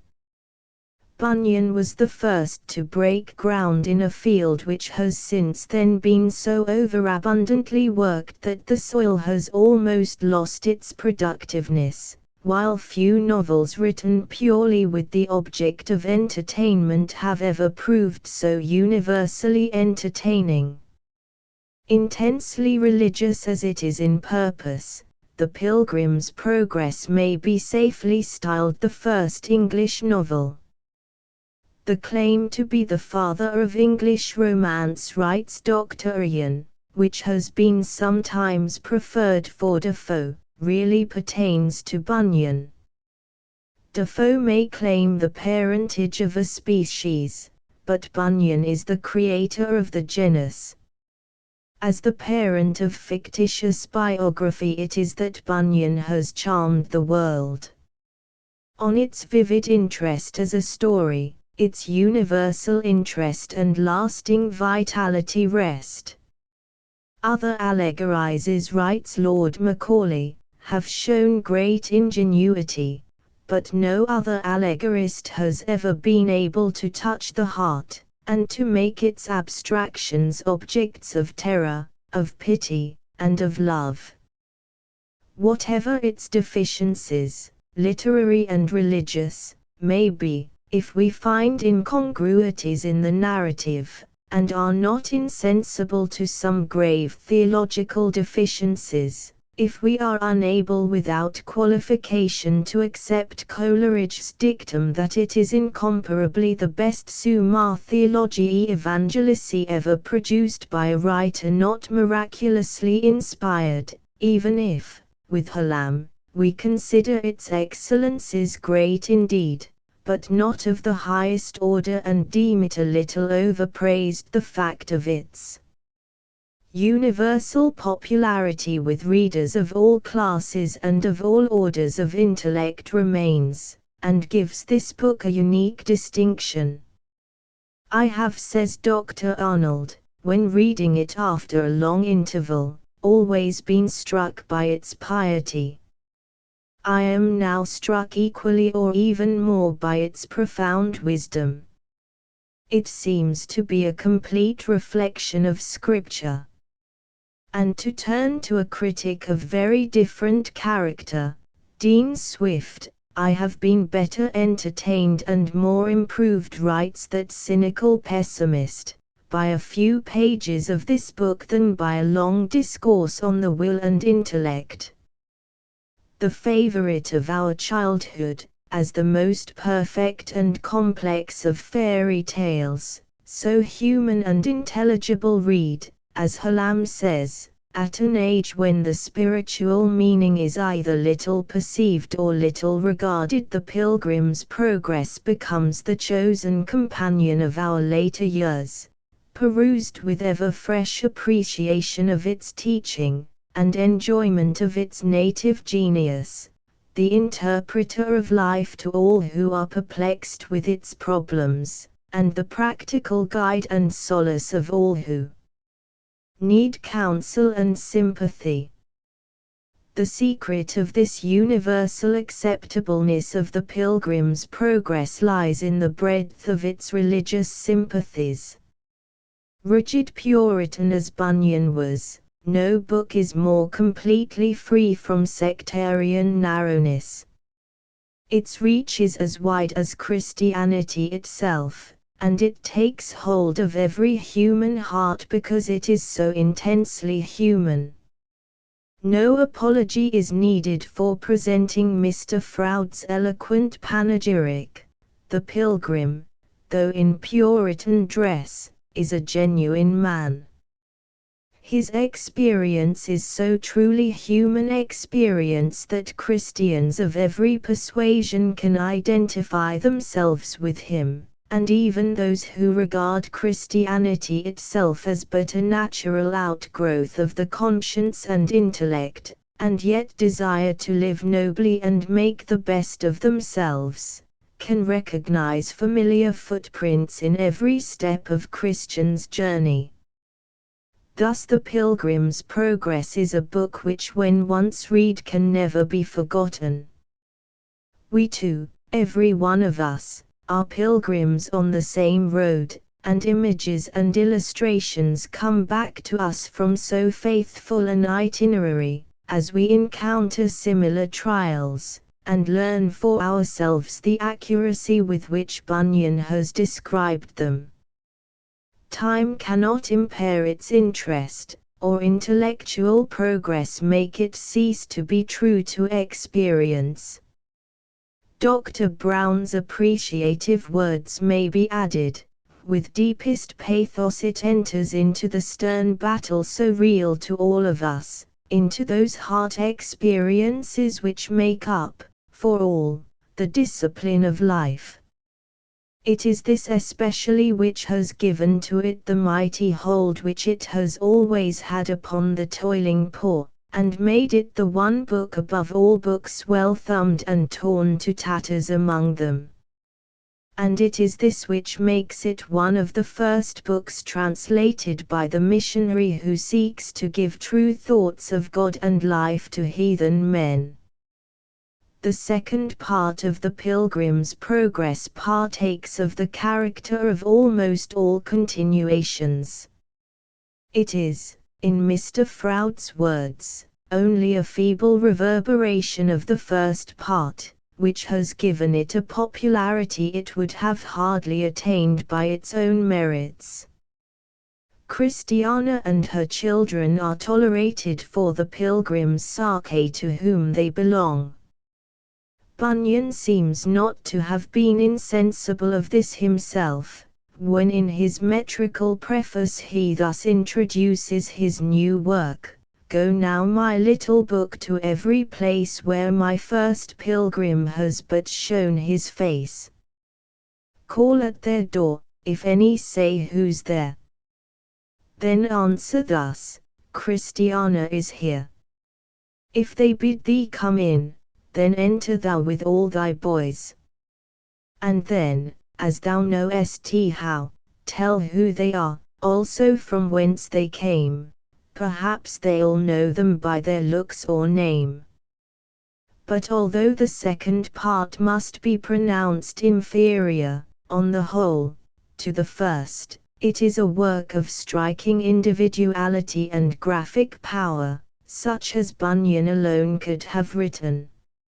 Everywhere we find strokes of his peculiar genius, and though in a smaller measure than the first, it has added not a few portraits to Bunyan's spiritual picture gallery we should be sorry to miss, and supplied us with racy sayings which stick to the memory. The sweet maid Mercy affords a lovely picture of gentle feminine piety, well contrasted with the more vigorous but still thoroughly womanly character of Christiana. Great Heart is too much of an abstraction, a preacher in the uncongenial disguise of a knightly champion of distressed females and the slayer of giants. But the other new characters have generally a vivid personality. Who can forget Old Honesty, the dull good man with no mental gifts but of dogged sincerity, who, though coming from the town of stupidity, 4 degrees beyond the city of destruction, was known for a cock of the right kind because he said the truth and stuck to it, or his companion, Mr. Fearing, that most troublesome of pilgrims, stumbling at every straw, lying roaring at the slough of despond above a month together, standing shaking and shrinking at the wicket gate, but making no stick at the lions, and at last getting over the river not much above Wheatshod, or Mr. Valiant for truth, the native of Darkland, standing with his sword drawn and his face all bloody from his 3 hours' fight with Wildhead,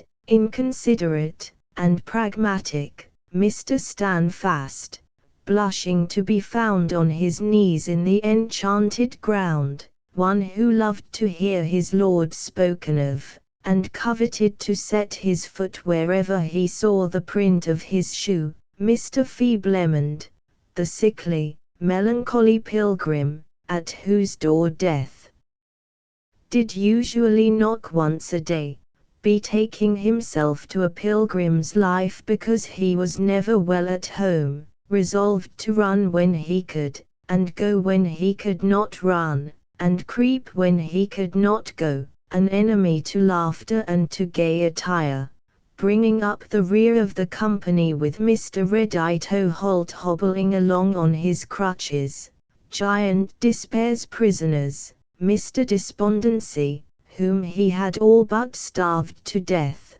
and Mistress Much Afraid his daughter, who went through the river singing, though none could understand what she said. Each of these characters has a distinct individuality which lifts them from shadowy abstractions into living men and women. But with all its excellences, and they are many, the general inferiority of the history of Christiana and her children's pilgrimage to that of her husband's must be acknowledged. The story is less skillfully constructed, the interest is sometimes allowed to flag, the dialogues that interrupt the narrative are in places dry and wearisome, too much of sermons in disguise. There is also a want of keeping between the two parts of the allegory. The wicket gate of the first part has become a considerable building with a summer parlour in the second.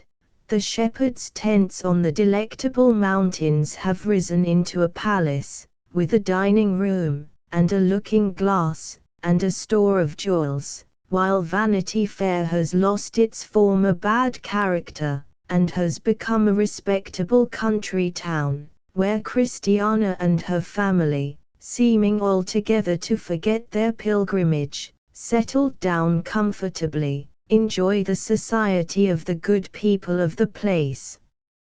And the sons marry and have children.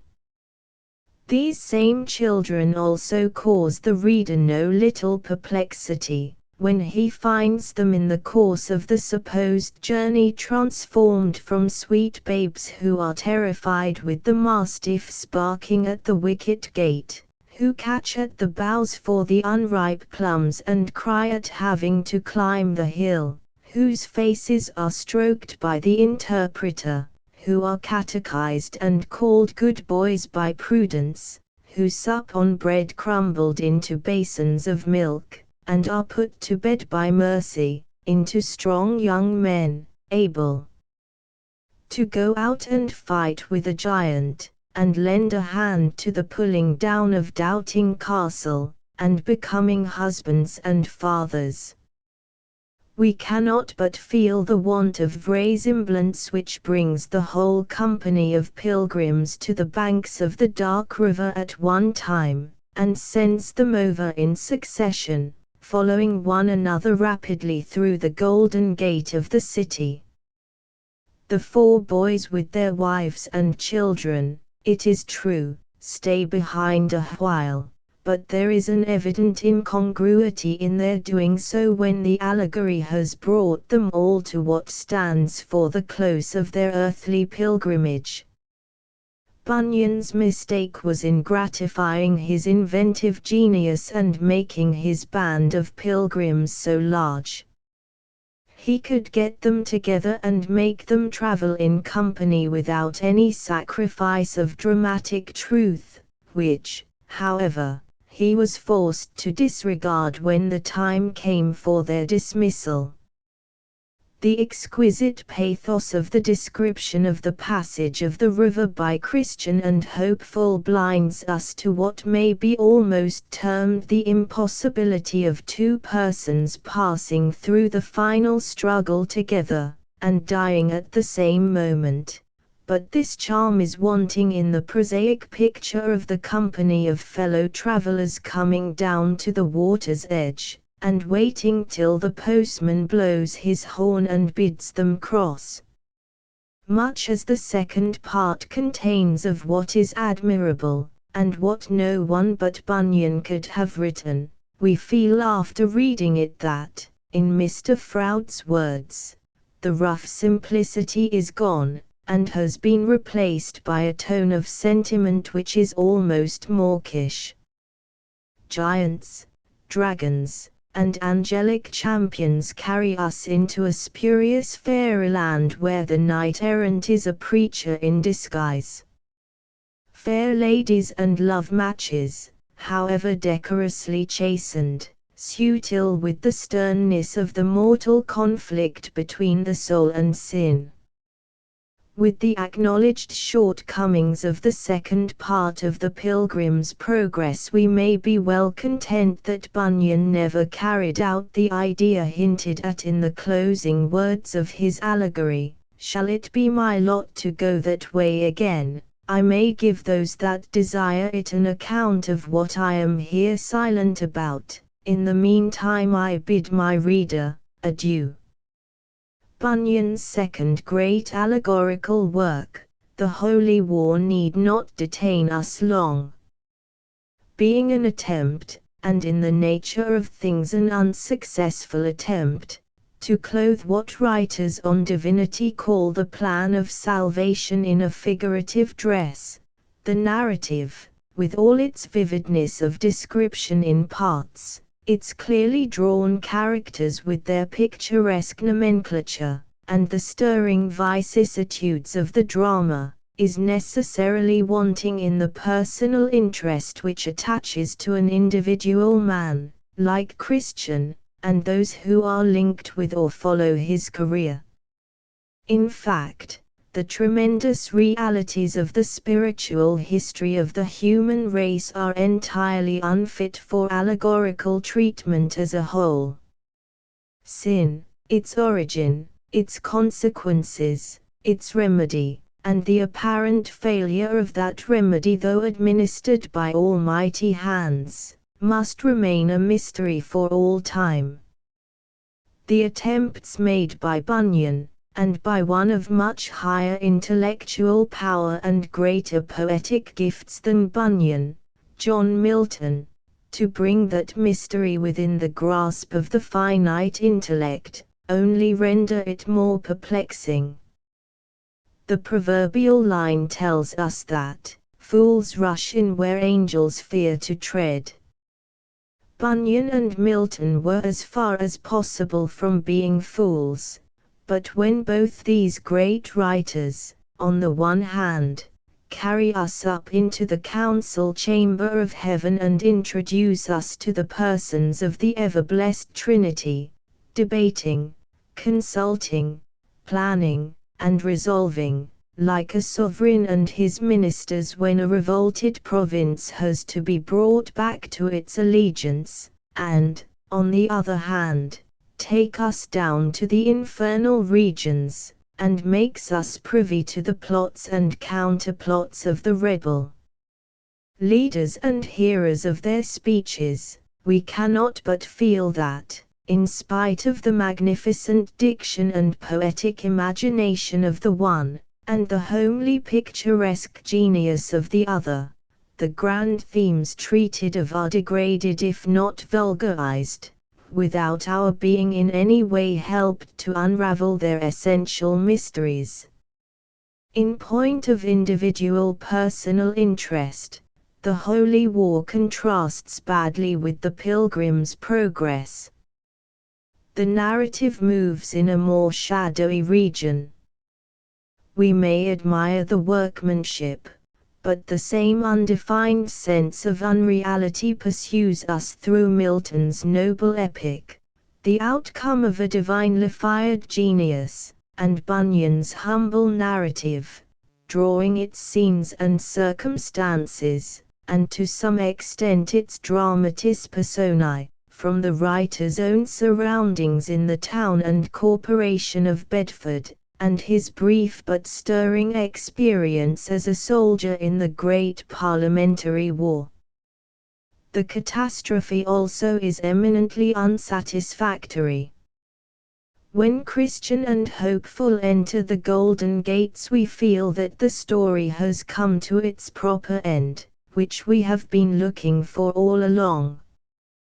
But the conclusion of the Holy War is too much like the closing chapter of Rasselas, a conclusion in which nothing is concluded. After all the endless vicissitudes of the conflict, and the final and glorious victory of Emmanuel and his forces, and the execution of the ringleaders of the mutiny, the issue still remains doubtful. The town of Mansol is left open to fresh attacks. Diabolus is still at large. Carnal sense breaks prison and continues to lurk in the town.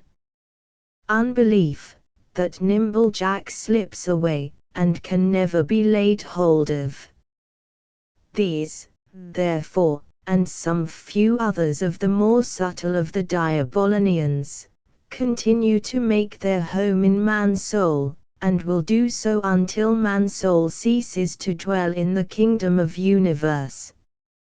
It is true they turn chicken-hearted after the other leaders of their party have been taken and executed, and keep themselves quiet and close, lurking in dens and holes lest they should be snapped up by Emmanuel's men. If unbelief or any of his crew venture to show themselves in the streets, the whole town is up in arms against them, the very children raise a hue and cry against them and seek to stone them. But all in vain. Man's soul, it is true, enjoys some good degree of peace and quiet. Her prince takes up his residence in her borders. Her captains and soldiers do their duties. She minds her trade with the heavenly land afar off, also she is busy in her manufacture. But with the remnants of the Diabolonians still within her walls, ready to show their heads on the least relaxation of strict watchfulness, keeping up constant communication with Diabolus and the other lords of the pit, and prepared to open the gates to them when opportunity offers, this peace cannot be lasting. The old battle will have to be fought over again, only to end in the same undecisive result. And so it must be to the end. If untrue to art, Bunyan is true to fact. Whether we regard man's soul as the soul of a single individual or as the whole human race, no final victory can be looked for so long as it abides in the country of universe. The flesh will lust against the spirit, the regenerated man will be in danger of being brought into captivity to the law of sin and death unless he keeps up his watchfulness and maintains the struggle to the end. And it is here, that, for purposes of art, not for purposes of truth, the real failing of the holy war lies. The drama of man's soul is incomplete, and whether individually or collectively, must remain incomplete till man puts on a new nature, and the victory, once for all gained on Calvary, is consummated, in the fullness of time, at the restitution of all things. There is no uncertainty what the end will be. Evil must be put down, and good must triumph at last. But the end is not yet, and it seems as far off as ever. The army of doubters, under their several captains, election doubters, vocation doubters, salvation doubters, grace doubters, with their general the great Lord incredulity at their head, reinforced by many fresh regiments under novel standards, unknown and unthought of in Bunyan's days, taking the place of those whose power is past, is ever making new attacks upon poor man's soul, and terrifying feeble souls with their threatenings. Whichever way we look there is much to puzzle, much to grieve over, much that to our present limited view is entirely inexplicable. But the mind that accepts the loving will and wisdom of God as the law of the universe, can rest in the calm assurance that all, however mysteriously, is fulfilling His eternal designs, and that though He seems to permit His work to be spoilt, His power defied, and even His victories when one made useless it is but seeming, that the triumph of evil is but temporary, and that these apparent failures and contradictions are slowly but surely working out and helping forward the one unseen divine event to which the whole creation moves. The mysteries and contradictions which the Christian revelation leaves unsolved are made tolerable by hope. To adopt Bunyan's figurative language in the closing paragraph of his allegory, the day is certainly coming when the famous town of man's soul shall be taken down and transported every stick and stone to Emmanuel's land, and there set up for the Father's habitation in such strength and glory as it never saw before. No Diabolonian shall be able to creep into its streets, burrow in its walls, or be seen in its borders. No evil tidings shall trouble its inhabitants, nor sound of diabolian drum be heard there. Sorrow and grief shall be ended, and life, always sweet, always new, shall last longer than they could even desire it, even all the days of eternity. Meanwhile let those who have such a glorious hope set before them keep clean and white the liveries their Lord has given them, and wash often in the open fountain. Let them believe in His love, live upon His word, watch, fight, and pray, and hold fast till He come. One more work of Bunyan's still remains to be briefly noticed, as bearing the characteristic stamp of his genius, The Life and Death of Mr. Badman. The original idea of this book was to furnish a contrast to the Pilgrim's Progress. As in that work he had described the course of a man setting out on his course heavenwards, struggling onwards through temptation, trials, and difficulties, and entering at last through the golden gates into the city of God, so in this later work his purpose was to depict the career of a man whose face from the first was turned in the opposite direction, going on from bad to worse, ever becoming more and more irretrievably evil, fitter and fitter for the bottomless pit, his life full of sin and his death without repentance, reaping the fruit of his sins in hopeless sinfulness. That this was the original purpose of the work, Bunyan tells us in his preface. It came into his mind, he says, as in the former book he had written concerning the progress of the pilgrim from this world to glory, so in this second book to write of the life and death of the ungodly, and of their travel from this world to hell. The new work, however, as in almost every respect it differs from the earlier one, so it is decidedly inferior to it. It is totally unlike the Pilgrim's Progress both in form and execution. The one is an allegory, the other a tale, describing without imagery or metaphor, in the plainest language, the career of a vulgar, middle-class, unprincipled scoundrel. While the Pilgrim's Progress pursues the narrative form throughout, only interrupted by dialogues between the leading characters, Mr. Badman's career is presented to the world in a dialogue between a certain Mr. Wiseman and Mr. Attentive. Mr. Wiseman tells the story, and Mr. Attentive supplies appropriate reflections on it. The narrative is needlessly burdened with a succession of short sermons, in the form of didactic discourses on lying, stealing, impurity, and the other vices of which the hero of the story was guilty, and which brought him to his miserable end. The plainness of speech with which some of these evil doings are enlarged upon, and Mr. Badman's indulgence in them described, makes portions of the book very disagreeable, and indeed hardly profitable reading.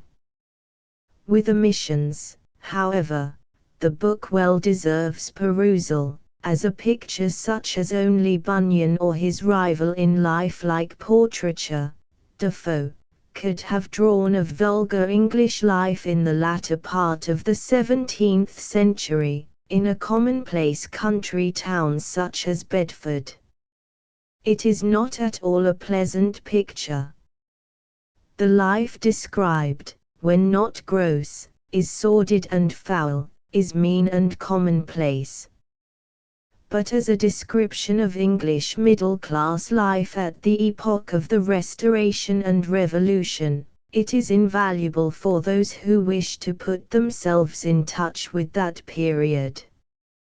The anecdotes introduced to illustrate Bunyan's positions of God's judgment upon swearers and sinners, convicting him of a credulity and a harshness of feeling one is sorry to think him capable of, are very interesting for the sidelights they throw upon the times and the people who lived in them. It would take too long to give a sketch of the story, even if a summary could give any real estimate of its picturesque and vivid power. It is certainly a remarkable, if an offensive book. As with Robinson Crusoe and Defoe's other tales, we can hardly believe that we have not a real history before us. We feel that there is no reason why the events recorded should not have happened. There are no surprises, no unlooked-for catastrophes, no providential interpositions to punish the sinner or rescue the good man. Badman's pious wife is made to pay the penalty of allowing herself to be deceived by a tall, good-looking, hypocritical scoundrel.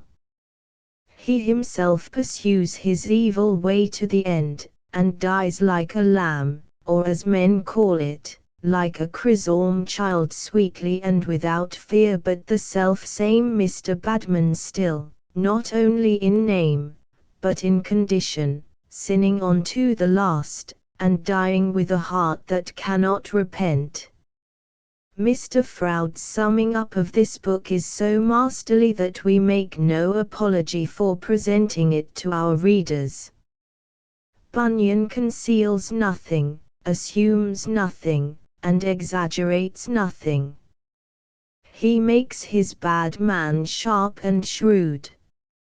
He allows sharpness and shrewdness to bring him the reward which such qualities in fact command. Badman is successful, is powerful, he enjoys all the pleasures which money can bring, his bad wife helps him to ruin, but otherwise he is not unhappy, and he dies in peace. Bunyan has made him a brute, because such men do become brutes. It is the real punishment of brutal and selfish habits. There the figure stands, a picture of a man in the rank of English life with which Bunyan was most familiar, travelling along the primrose path to the everlasting bonfire, as the way to Emmanuel's land was through the slough of despond and the valley of the shadow of death. Pleasures are to be found among the primroses, such pleasures as a brute can be gratified by. Yet the reader feels that even if there was no bonfire, he would still prefer to be with Christian. Footnotes: 1. A small enclosure behind a cottage. Asterisk asterisk asterisk End of the Project Gutenberg ebook The Life of John Bunyan asterisk asterisk asterisk Updated editions will replace the previous one. The old editions will be renamed.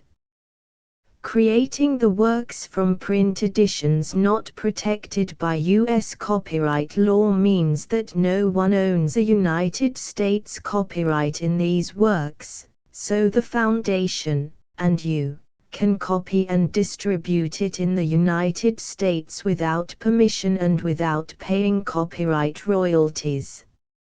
Special rules, set forth in the general terms of use part of this license, apply to copying and distributing Project Gutenberg trademark symbol electronic works to protect the Project Gutenberg trademark symbol concept and trademark. Project Gutenberg is a registered trademark, and may not be used if you charge for an ebook, except by following the terms of the trademark license, including paying royalties for use of the Project Gutenberg trademark. If you do not charge anything for copies of this ebook, complying with the trademark license is very easy. You may use this ebook for nearly any purpose, such as creation of derivative works, reports, performances and research, Project Gutenberg ebooks may be modified and printed and given away. You may do practically anything in the United States with ebooks not protected by U.S. copyright law. Redistribution is subject to the trademark license, especially commercial redistribution. Start. Full license. The full Project Gutenberg license. Please read this before you distribute or use this work to protect the Project Gutenberg trademark symbol mission of promoting the free distribution of electronic works. By using or distributing this work, or any other work associated in any way with the phrase Project Gutenberg, you agree to comply with all the terms of the full Project Gutenberg trademark symbol license available with this file or online at www.gutenberg.org/license. Section 1. General Terms of Use and Redistributing Project Gutenberg Trademark Symbol Electronic Works 1.0. By reading or using any part of this Project Gutenberg trademark symbol electronic work, you indicate that you have read, understand, agree to and accept all the terms of this license and intellectual property, trademark/copyright, agreement.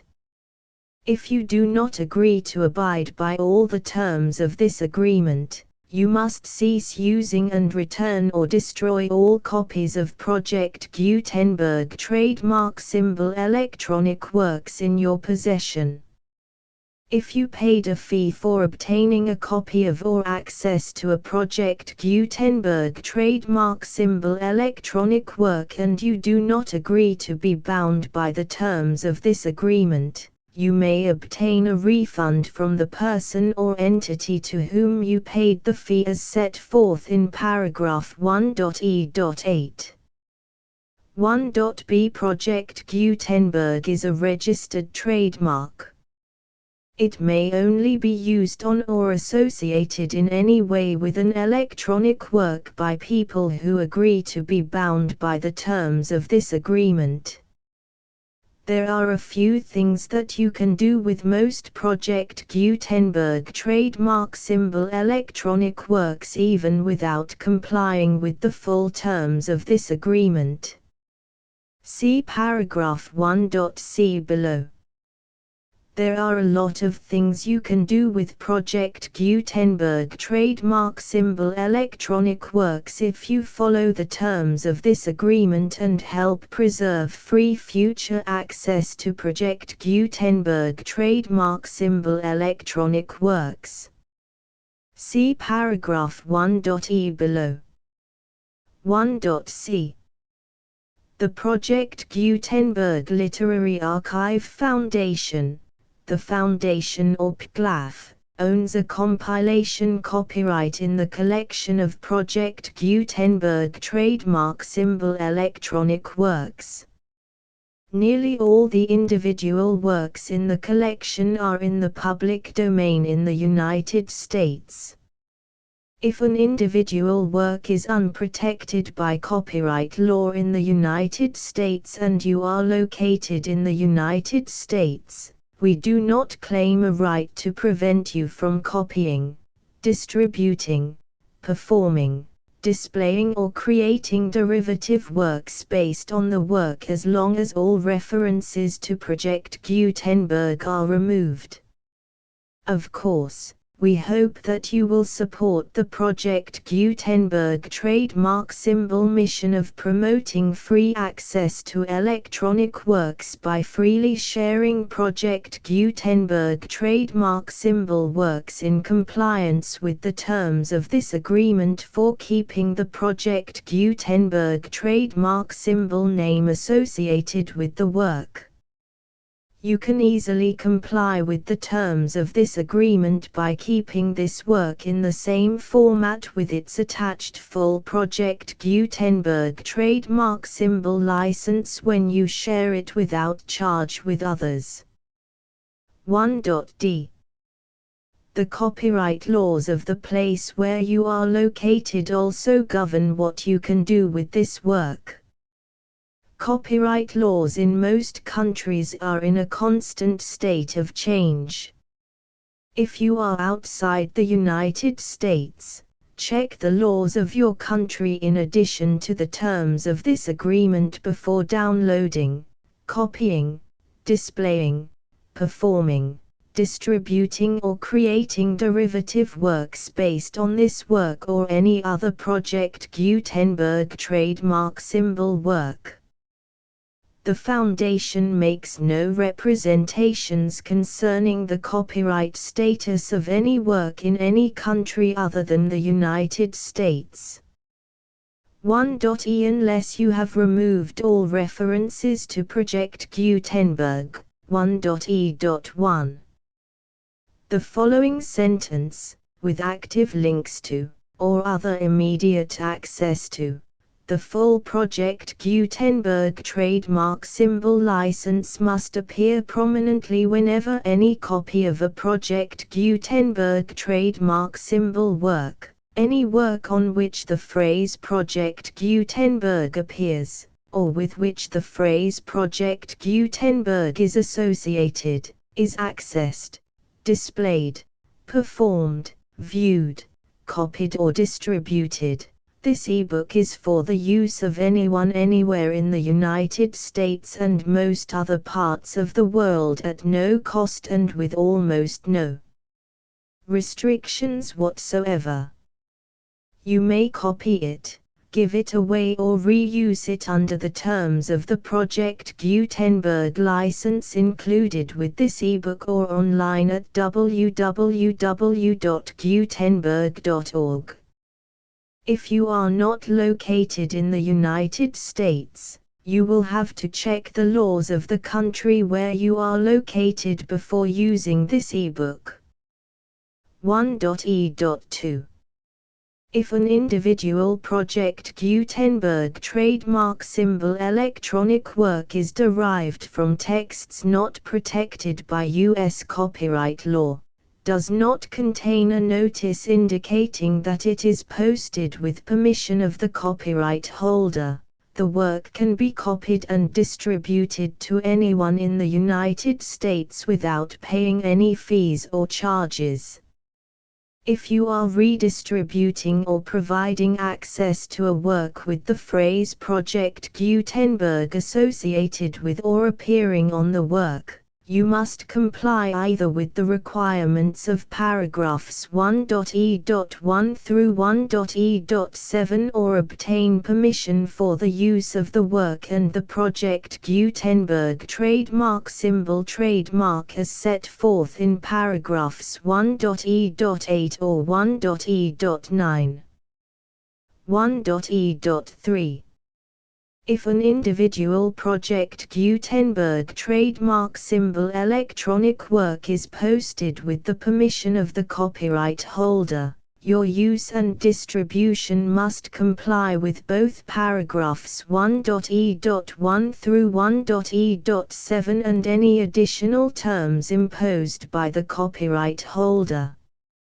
Additional terms will be linked to the Project Gutenberg trademark symbol license for all works posted with the permission of the copyright holder found at the beginning of this work. 1.e.4. Do not unlink or detach or remove the full Project Gutenberg trademark symbol license terms from this work, or any files containing a part of this work or any other work associated with Project Gutenberg trademark symbol. 1.e.5. Do not copy, display, perform, distribute or redistribute this electronic work, or any part of this electronic work, without prominently displaying the sentence set forth in paragraph 1.e.1 with active links or immediate access to the full terms of the Project Gutenberg trademark symbol license. 1.e.6.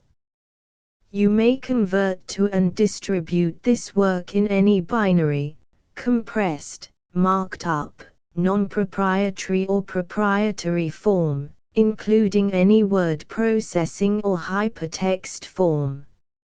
However, if you provide access to or distribute copies of a Project Gutenberg trademark symbol work in a format other than plain vanilla ASCII or other format used in the official version posted on the official Project Gutenberg trademark symbol website, www.gutenberg.org, you must, at no additional cost, fee or expense to the user, provide a copy, a means of exporting a copy, or a means of obtaining a copy upon request, of the work in its original plain vanilla ASCII or other form. Any alternate format must include the full Project Gutenberg trademark symbol license as specified in paragraph 1.e.1. 1.e.7. Do not charge a fee for access to, viewing, displaying, performing, copying or distributing any Project Gutenberg trademark symbol works unless you comply with paragraph 1.e.8 or 1.e.9. 1.e.8. You may charge a reasonable fee for copies of or providing access to or distributing Project Gutenberg trademark symbol electronic works provided that you pay a royalty fee of 20% of the gross profits you derive from the use of Project Gutenberg trademark symbol works calculated using the method you already use to calculate your applicable taxes. The fee is owed to the owner of the Project Gutenberg trademark symbol trademark, but he has agreed to donate royalties under this paragraph to the Project Gutenberg Literary Archive Foundation. Royalty payments must be paid within 60 days following each date on which you prepare, or are legally required to prepare, your periodic tax returns. Royalty payments should be clearly marked as such and sent to the Project Gutenberg Literary Archive Foundation at the address specified in Section 4, Information about donations to the Project Gutenberg Literary Archive Foundation.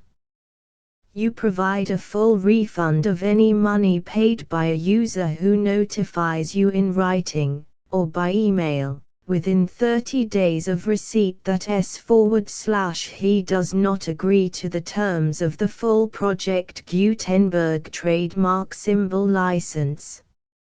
You must require such a user to return or destroy all copies of the works possessed in a physical medium and discontinue all use of and all access to other copies of Project Gutenberg trademark symbol works.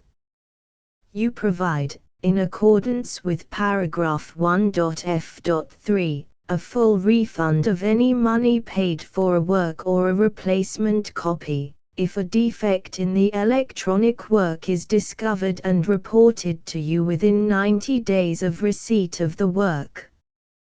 You comply with all other terms of this agreement for free distribution of Project Gutenberg trademark symbol works. 1.e.9. If you wish to charge a fee or distribute a Project Gutenberg trademark symbol electronic work or group of works on different terms than are set forth in this agreement, you must obtain permission in writing from the Project Gutenberg Literary Archive Foundation, the manager of the Project Gutenberg trademark symbol trademark. Contact the Foundation as set forth in Section 3 below. 1.f1.f.1. Project Gutenberg volunteers and employees expend considerable effort to identify, do copyright research on, transcribe and proofread works not protected by U.S. copyright law in creating the Project Gutenberg trademark symbol collection. Despite these efforts, Project Gutenberg trademark symbol electronic works, and the medium on which they may be stored, may contain defects such as, but not limited to, incomplete, inaccurate or corrupt data, transcription errors, a copyright or other intellectual property infringement, a defective or damaged disk or other medium, a computer virus, or computer codes that damage or cannot be read by your equipment. 1.f.2 Limited warranty, disclaimer of damages, except for the right of replacement or refund described in paragraph 1.f.3. The Project Gutenberg Literary Archive Foundation, the owner of the Project Gutenberg trademark symbol trademark, and any other party distributing a Project Gutenberg trademark symbol electronic work under this agreement, disclaim all liability to you for damages, costs and expenses, including legal fees. You agree that you have no remedies for negligence, strict liability, breach of warranty or breach of contract except those provided in paragraph 1.f.3. You agree that the Foundation, the trademark owner, and any distributor under this agreement will not be liable to you for actual, direct, indirect, consequential, punitive or incidental damages even if you give notice of the possibility of such damage. 1.f.3 Limited right of replacement or refund. If you discover a defect in this electronic work within 90 days of receiving it, you can receive a refund of the money, if any, you paid for it by sending a written explanation to the person you received the work from. If you received the work on a physical medium, you must return the medium with your written explanation. The person or entity that provided you with the defective work may elect to provide a replacement copy in lieu of a refund. If you received the work electronically, the person or entity providing it to you may choose to give you a second opportunity to receive the work electronically in lieu of a refund. If the second copy is also defective, you may demand a refund in writing without further opportunities to fix the problem. 1.f.4 Except for the limited right of replacement or refund set forth in paragraph 1.f.3, this work is provided to you as is, with no other warranties of any kind, express or implied, including but not limited to warranties of merchantability or fitness for any purpose. 1.f.5 Some states do not allow disclaimers of certain implied warranties or the exclusion or limitation of certain types of damages. If any disclaimer or limitation set forth in this agreement violates the law of the state applicable to this agreement, the agreement shall be interpreted to make the maximum disclaimer or limitation permitted by the applicable state law. The invalidity or unenforceability of any provision of this agreement shall not void the remaining provisions. 1.f.6 Indemnity. You agree to indemnify and hold the Foundation, the trademark owner, any agent or employee of the Foundation, anyone providing copies of Project Gutenberg trademark symbol electronic works in accordance with this agreement, and any volunteers associated with the production, promotion and distribution of Project Gutenberg trademark symbol electronic works, harmless from all liability, costs and expenses, including legal fees, that arise directly or indirectly from any of the following which you do or cause to occur. A.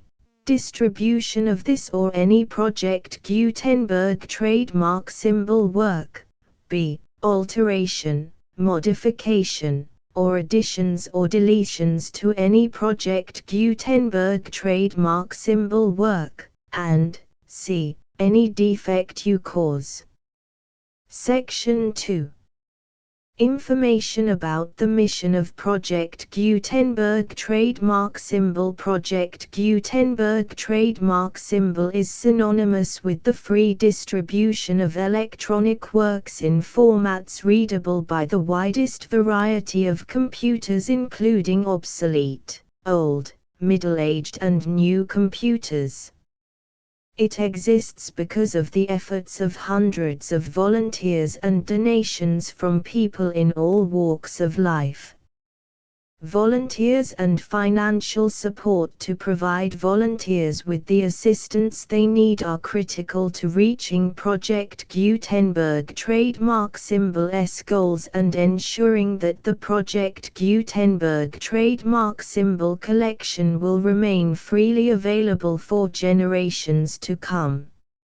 In 2001, the Project Gutenberg Literary Archive Foundation was created to provide a secure and permanent future for Project Gutenberg trademark symbol and future generations. To learn more about the Project Gutenberg Literary Archive Foundation and how your efforts and donations can help, see sections 3 and 4 and the Foundation information page at www.gutenberg.org. Section 3. Information about the Project Gutenberg Literary Archive Foundation. The Project Gutenberg Literary Archive Foundation is a non-profit 501(c)(3) educational corporation organized under the laws of the state of Mississippi and granted tax-exempt status by the Internal Revenue Service. The Foundation's IN or Federal Tax Identification Number is 64-6221541. Contributions to the Project Gutenberg Literary Archive Foundation are tax-deductible to the full extent permitted by U.S. federal laws and your state's laws. The Foundation's business office is located at 809 North 1500 West, Salt Lake City, UT 84116. 801-596-1887. Email contact links and up-to-date contact information can be found at the Foundation's website and official page at www.gutenberg.org/contact. Section 4. Information about donations to the Project Gutenberg Literary Archive Foundation. Project Gutenberg trademark symbol depends upon and cannot survive without widespread public support and donations to carry out its mission of increasing the number of public domain and licensed works that can be freely distributed in machine-readable form accessible by the widest array of equipment, including outdated equipment.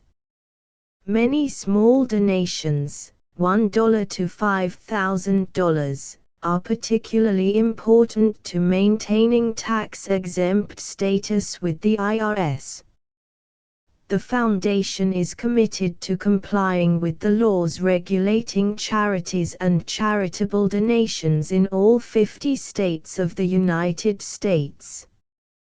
Compliance requirements are not uniform and it takes a considerable effort, much paperwork and many fees to meet and keep up with these requirements. We do not solicit donations in locations where we have not received written confirmation of compliance.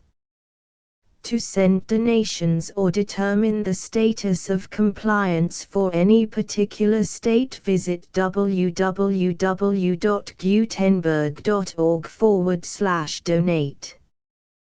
While we cannot and do not solicit contributions from states where we have not met the solicitation requirements, we know of no prohibition against accepting unsolicited donations from donors in such states who approach us with offers to donate.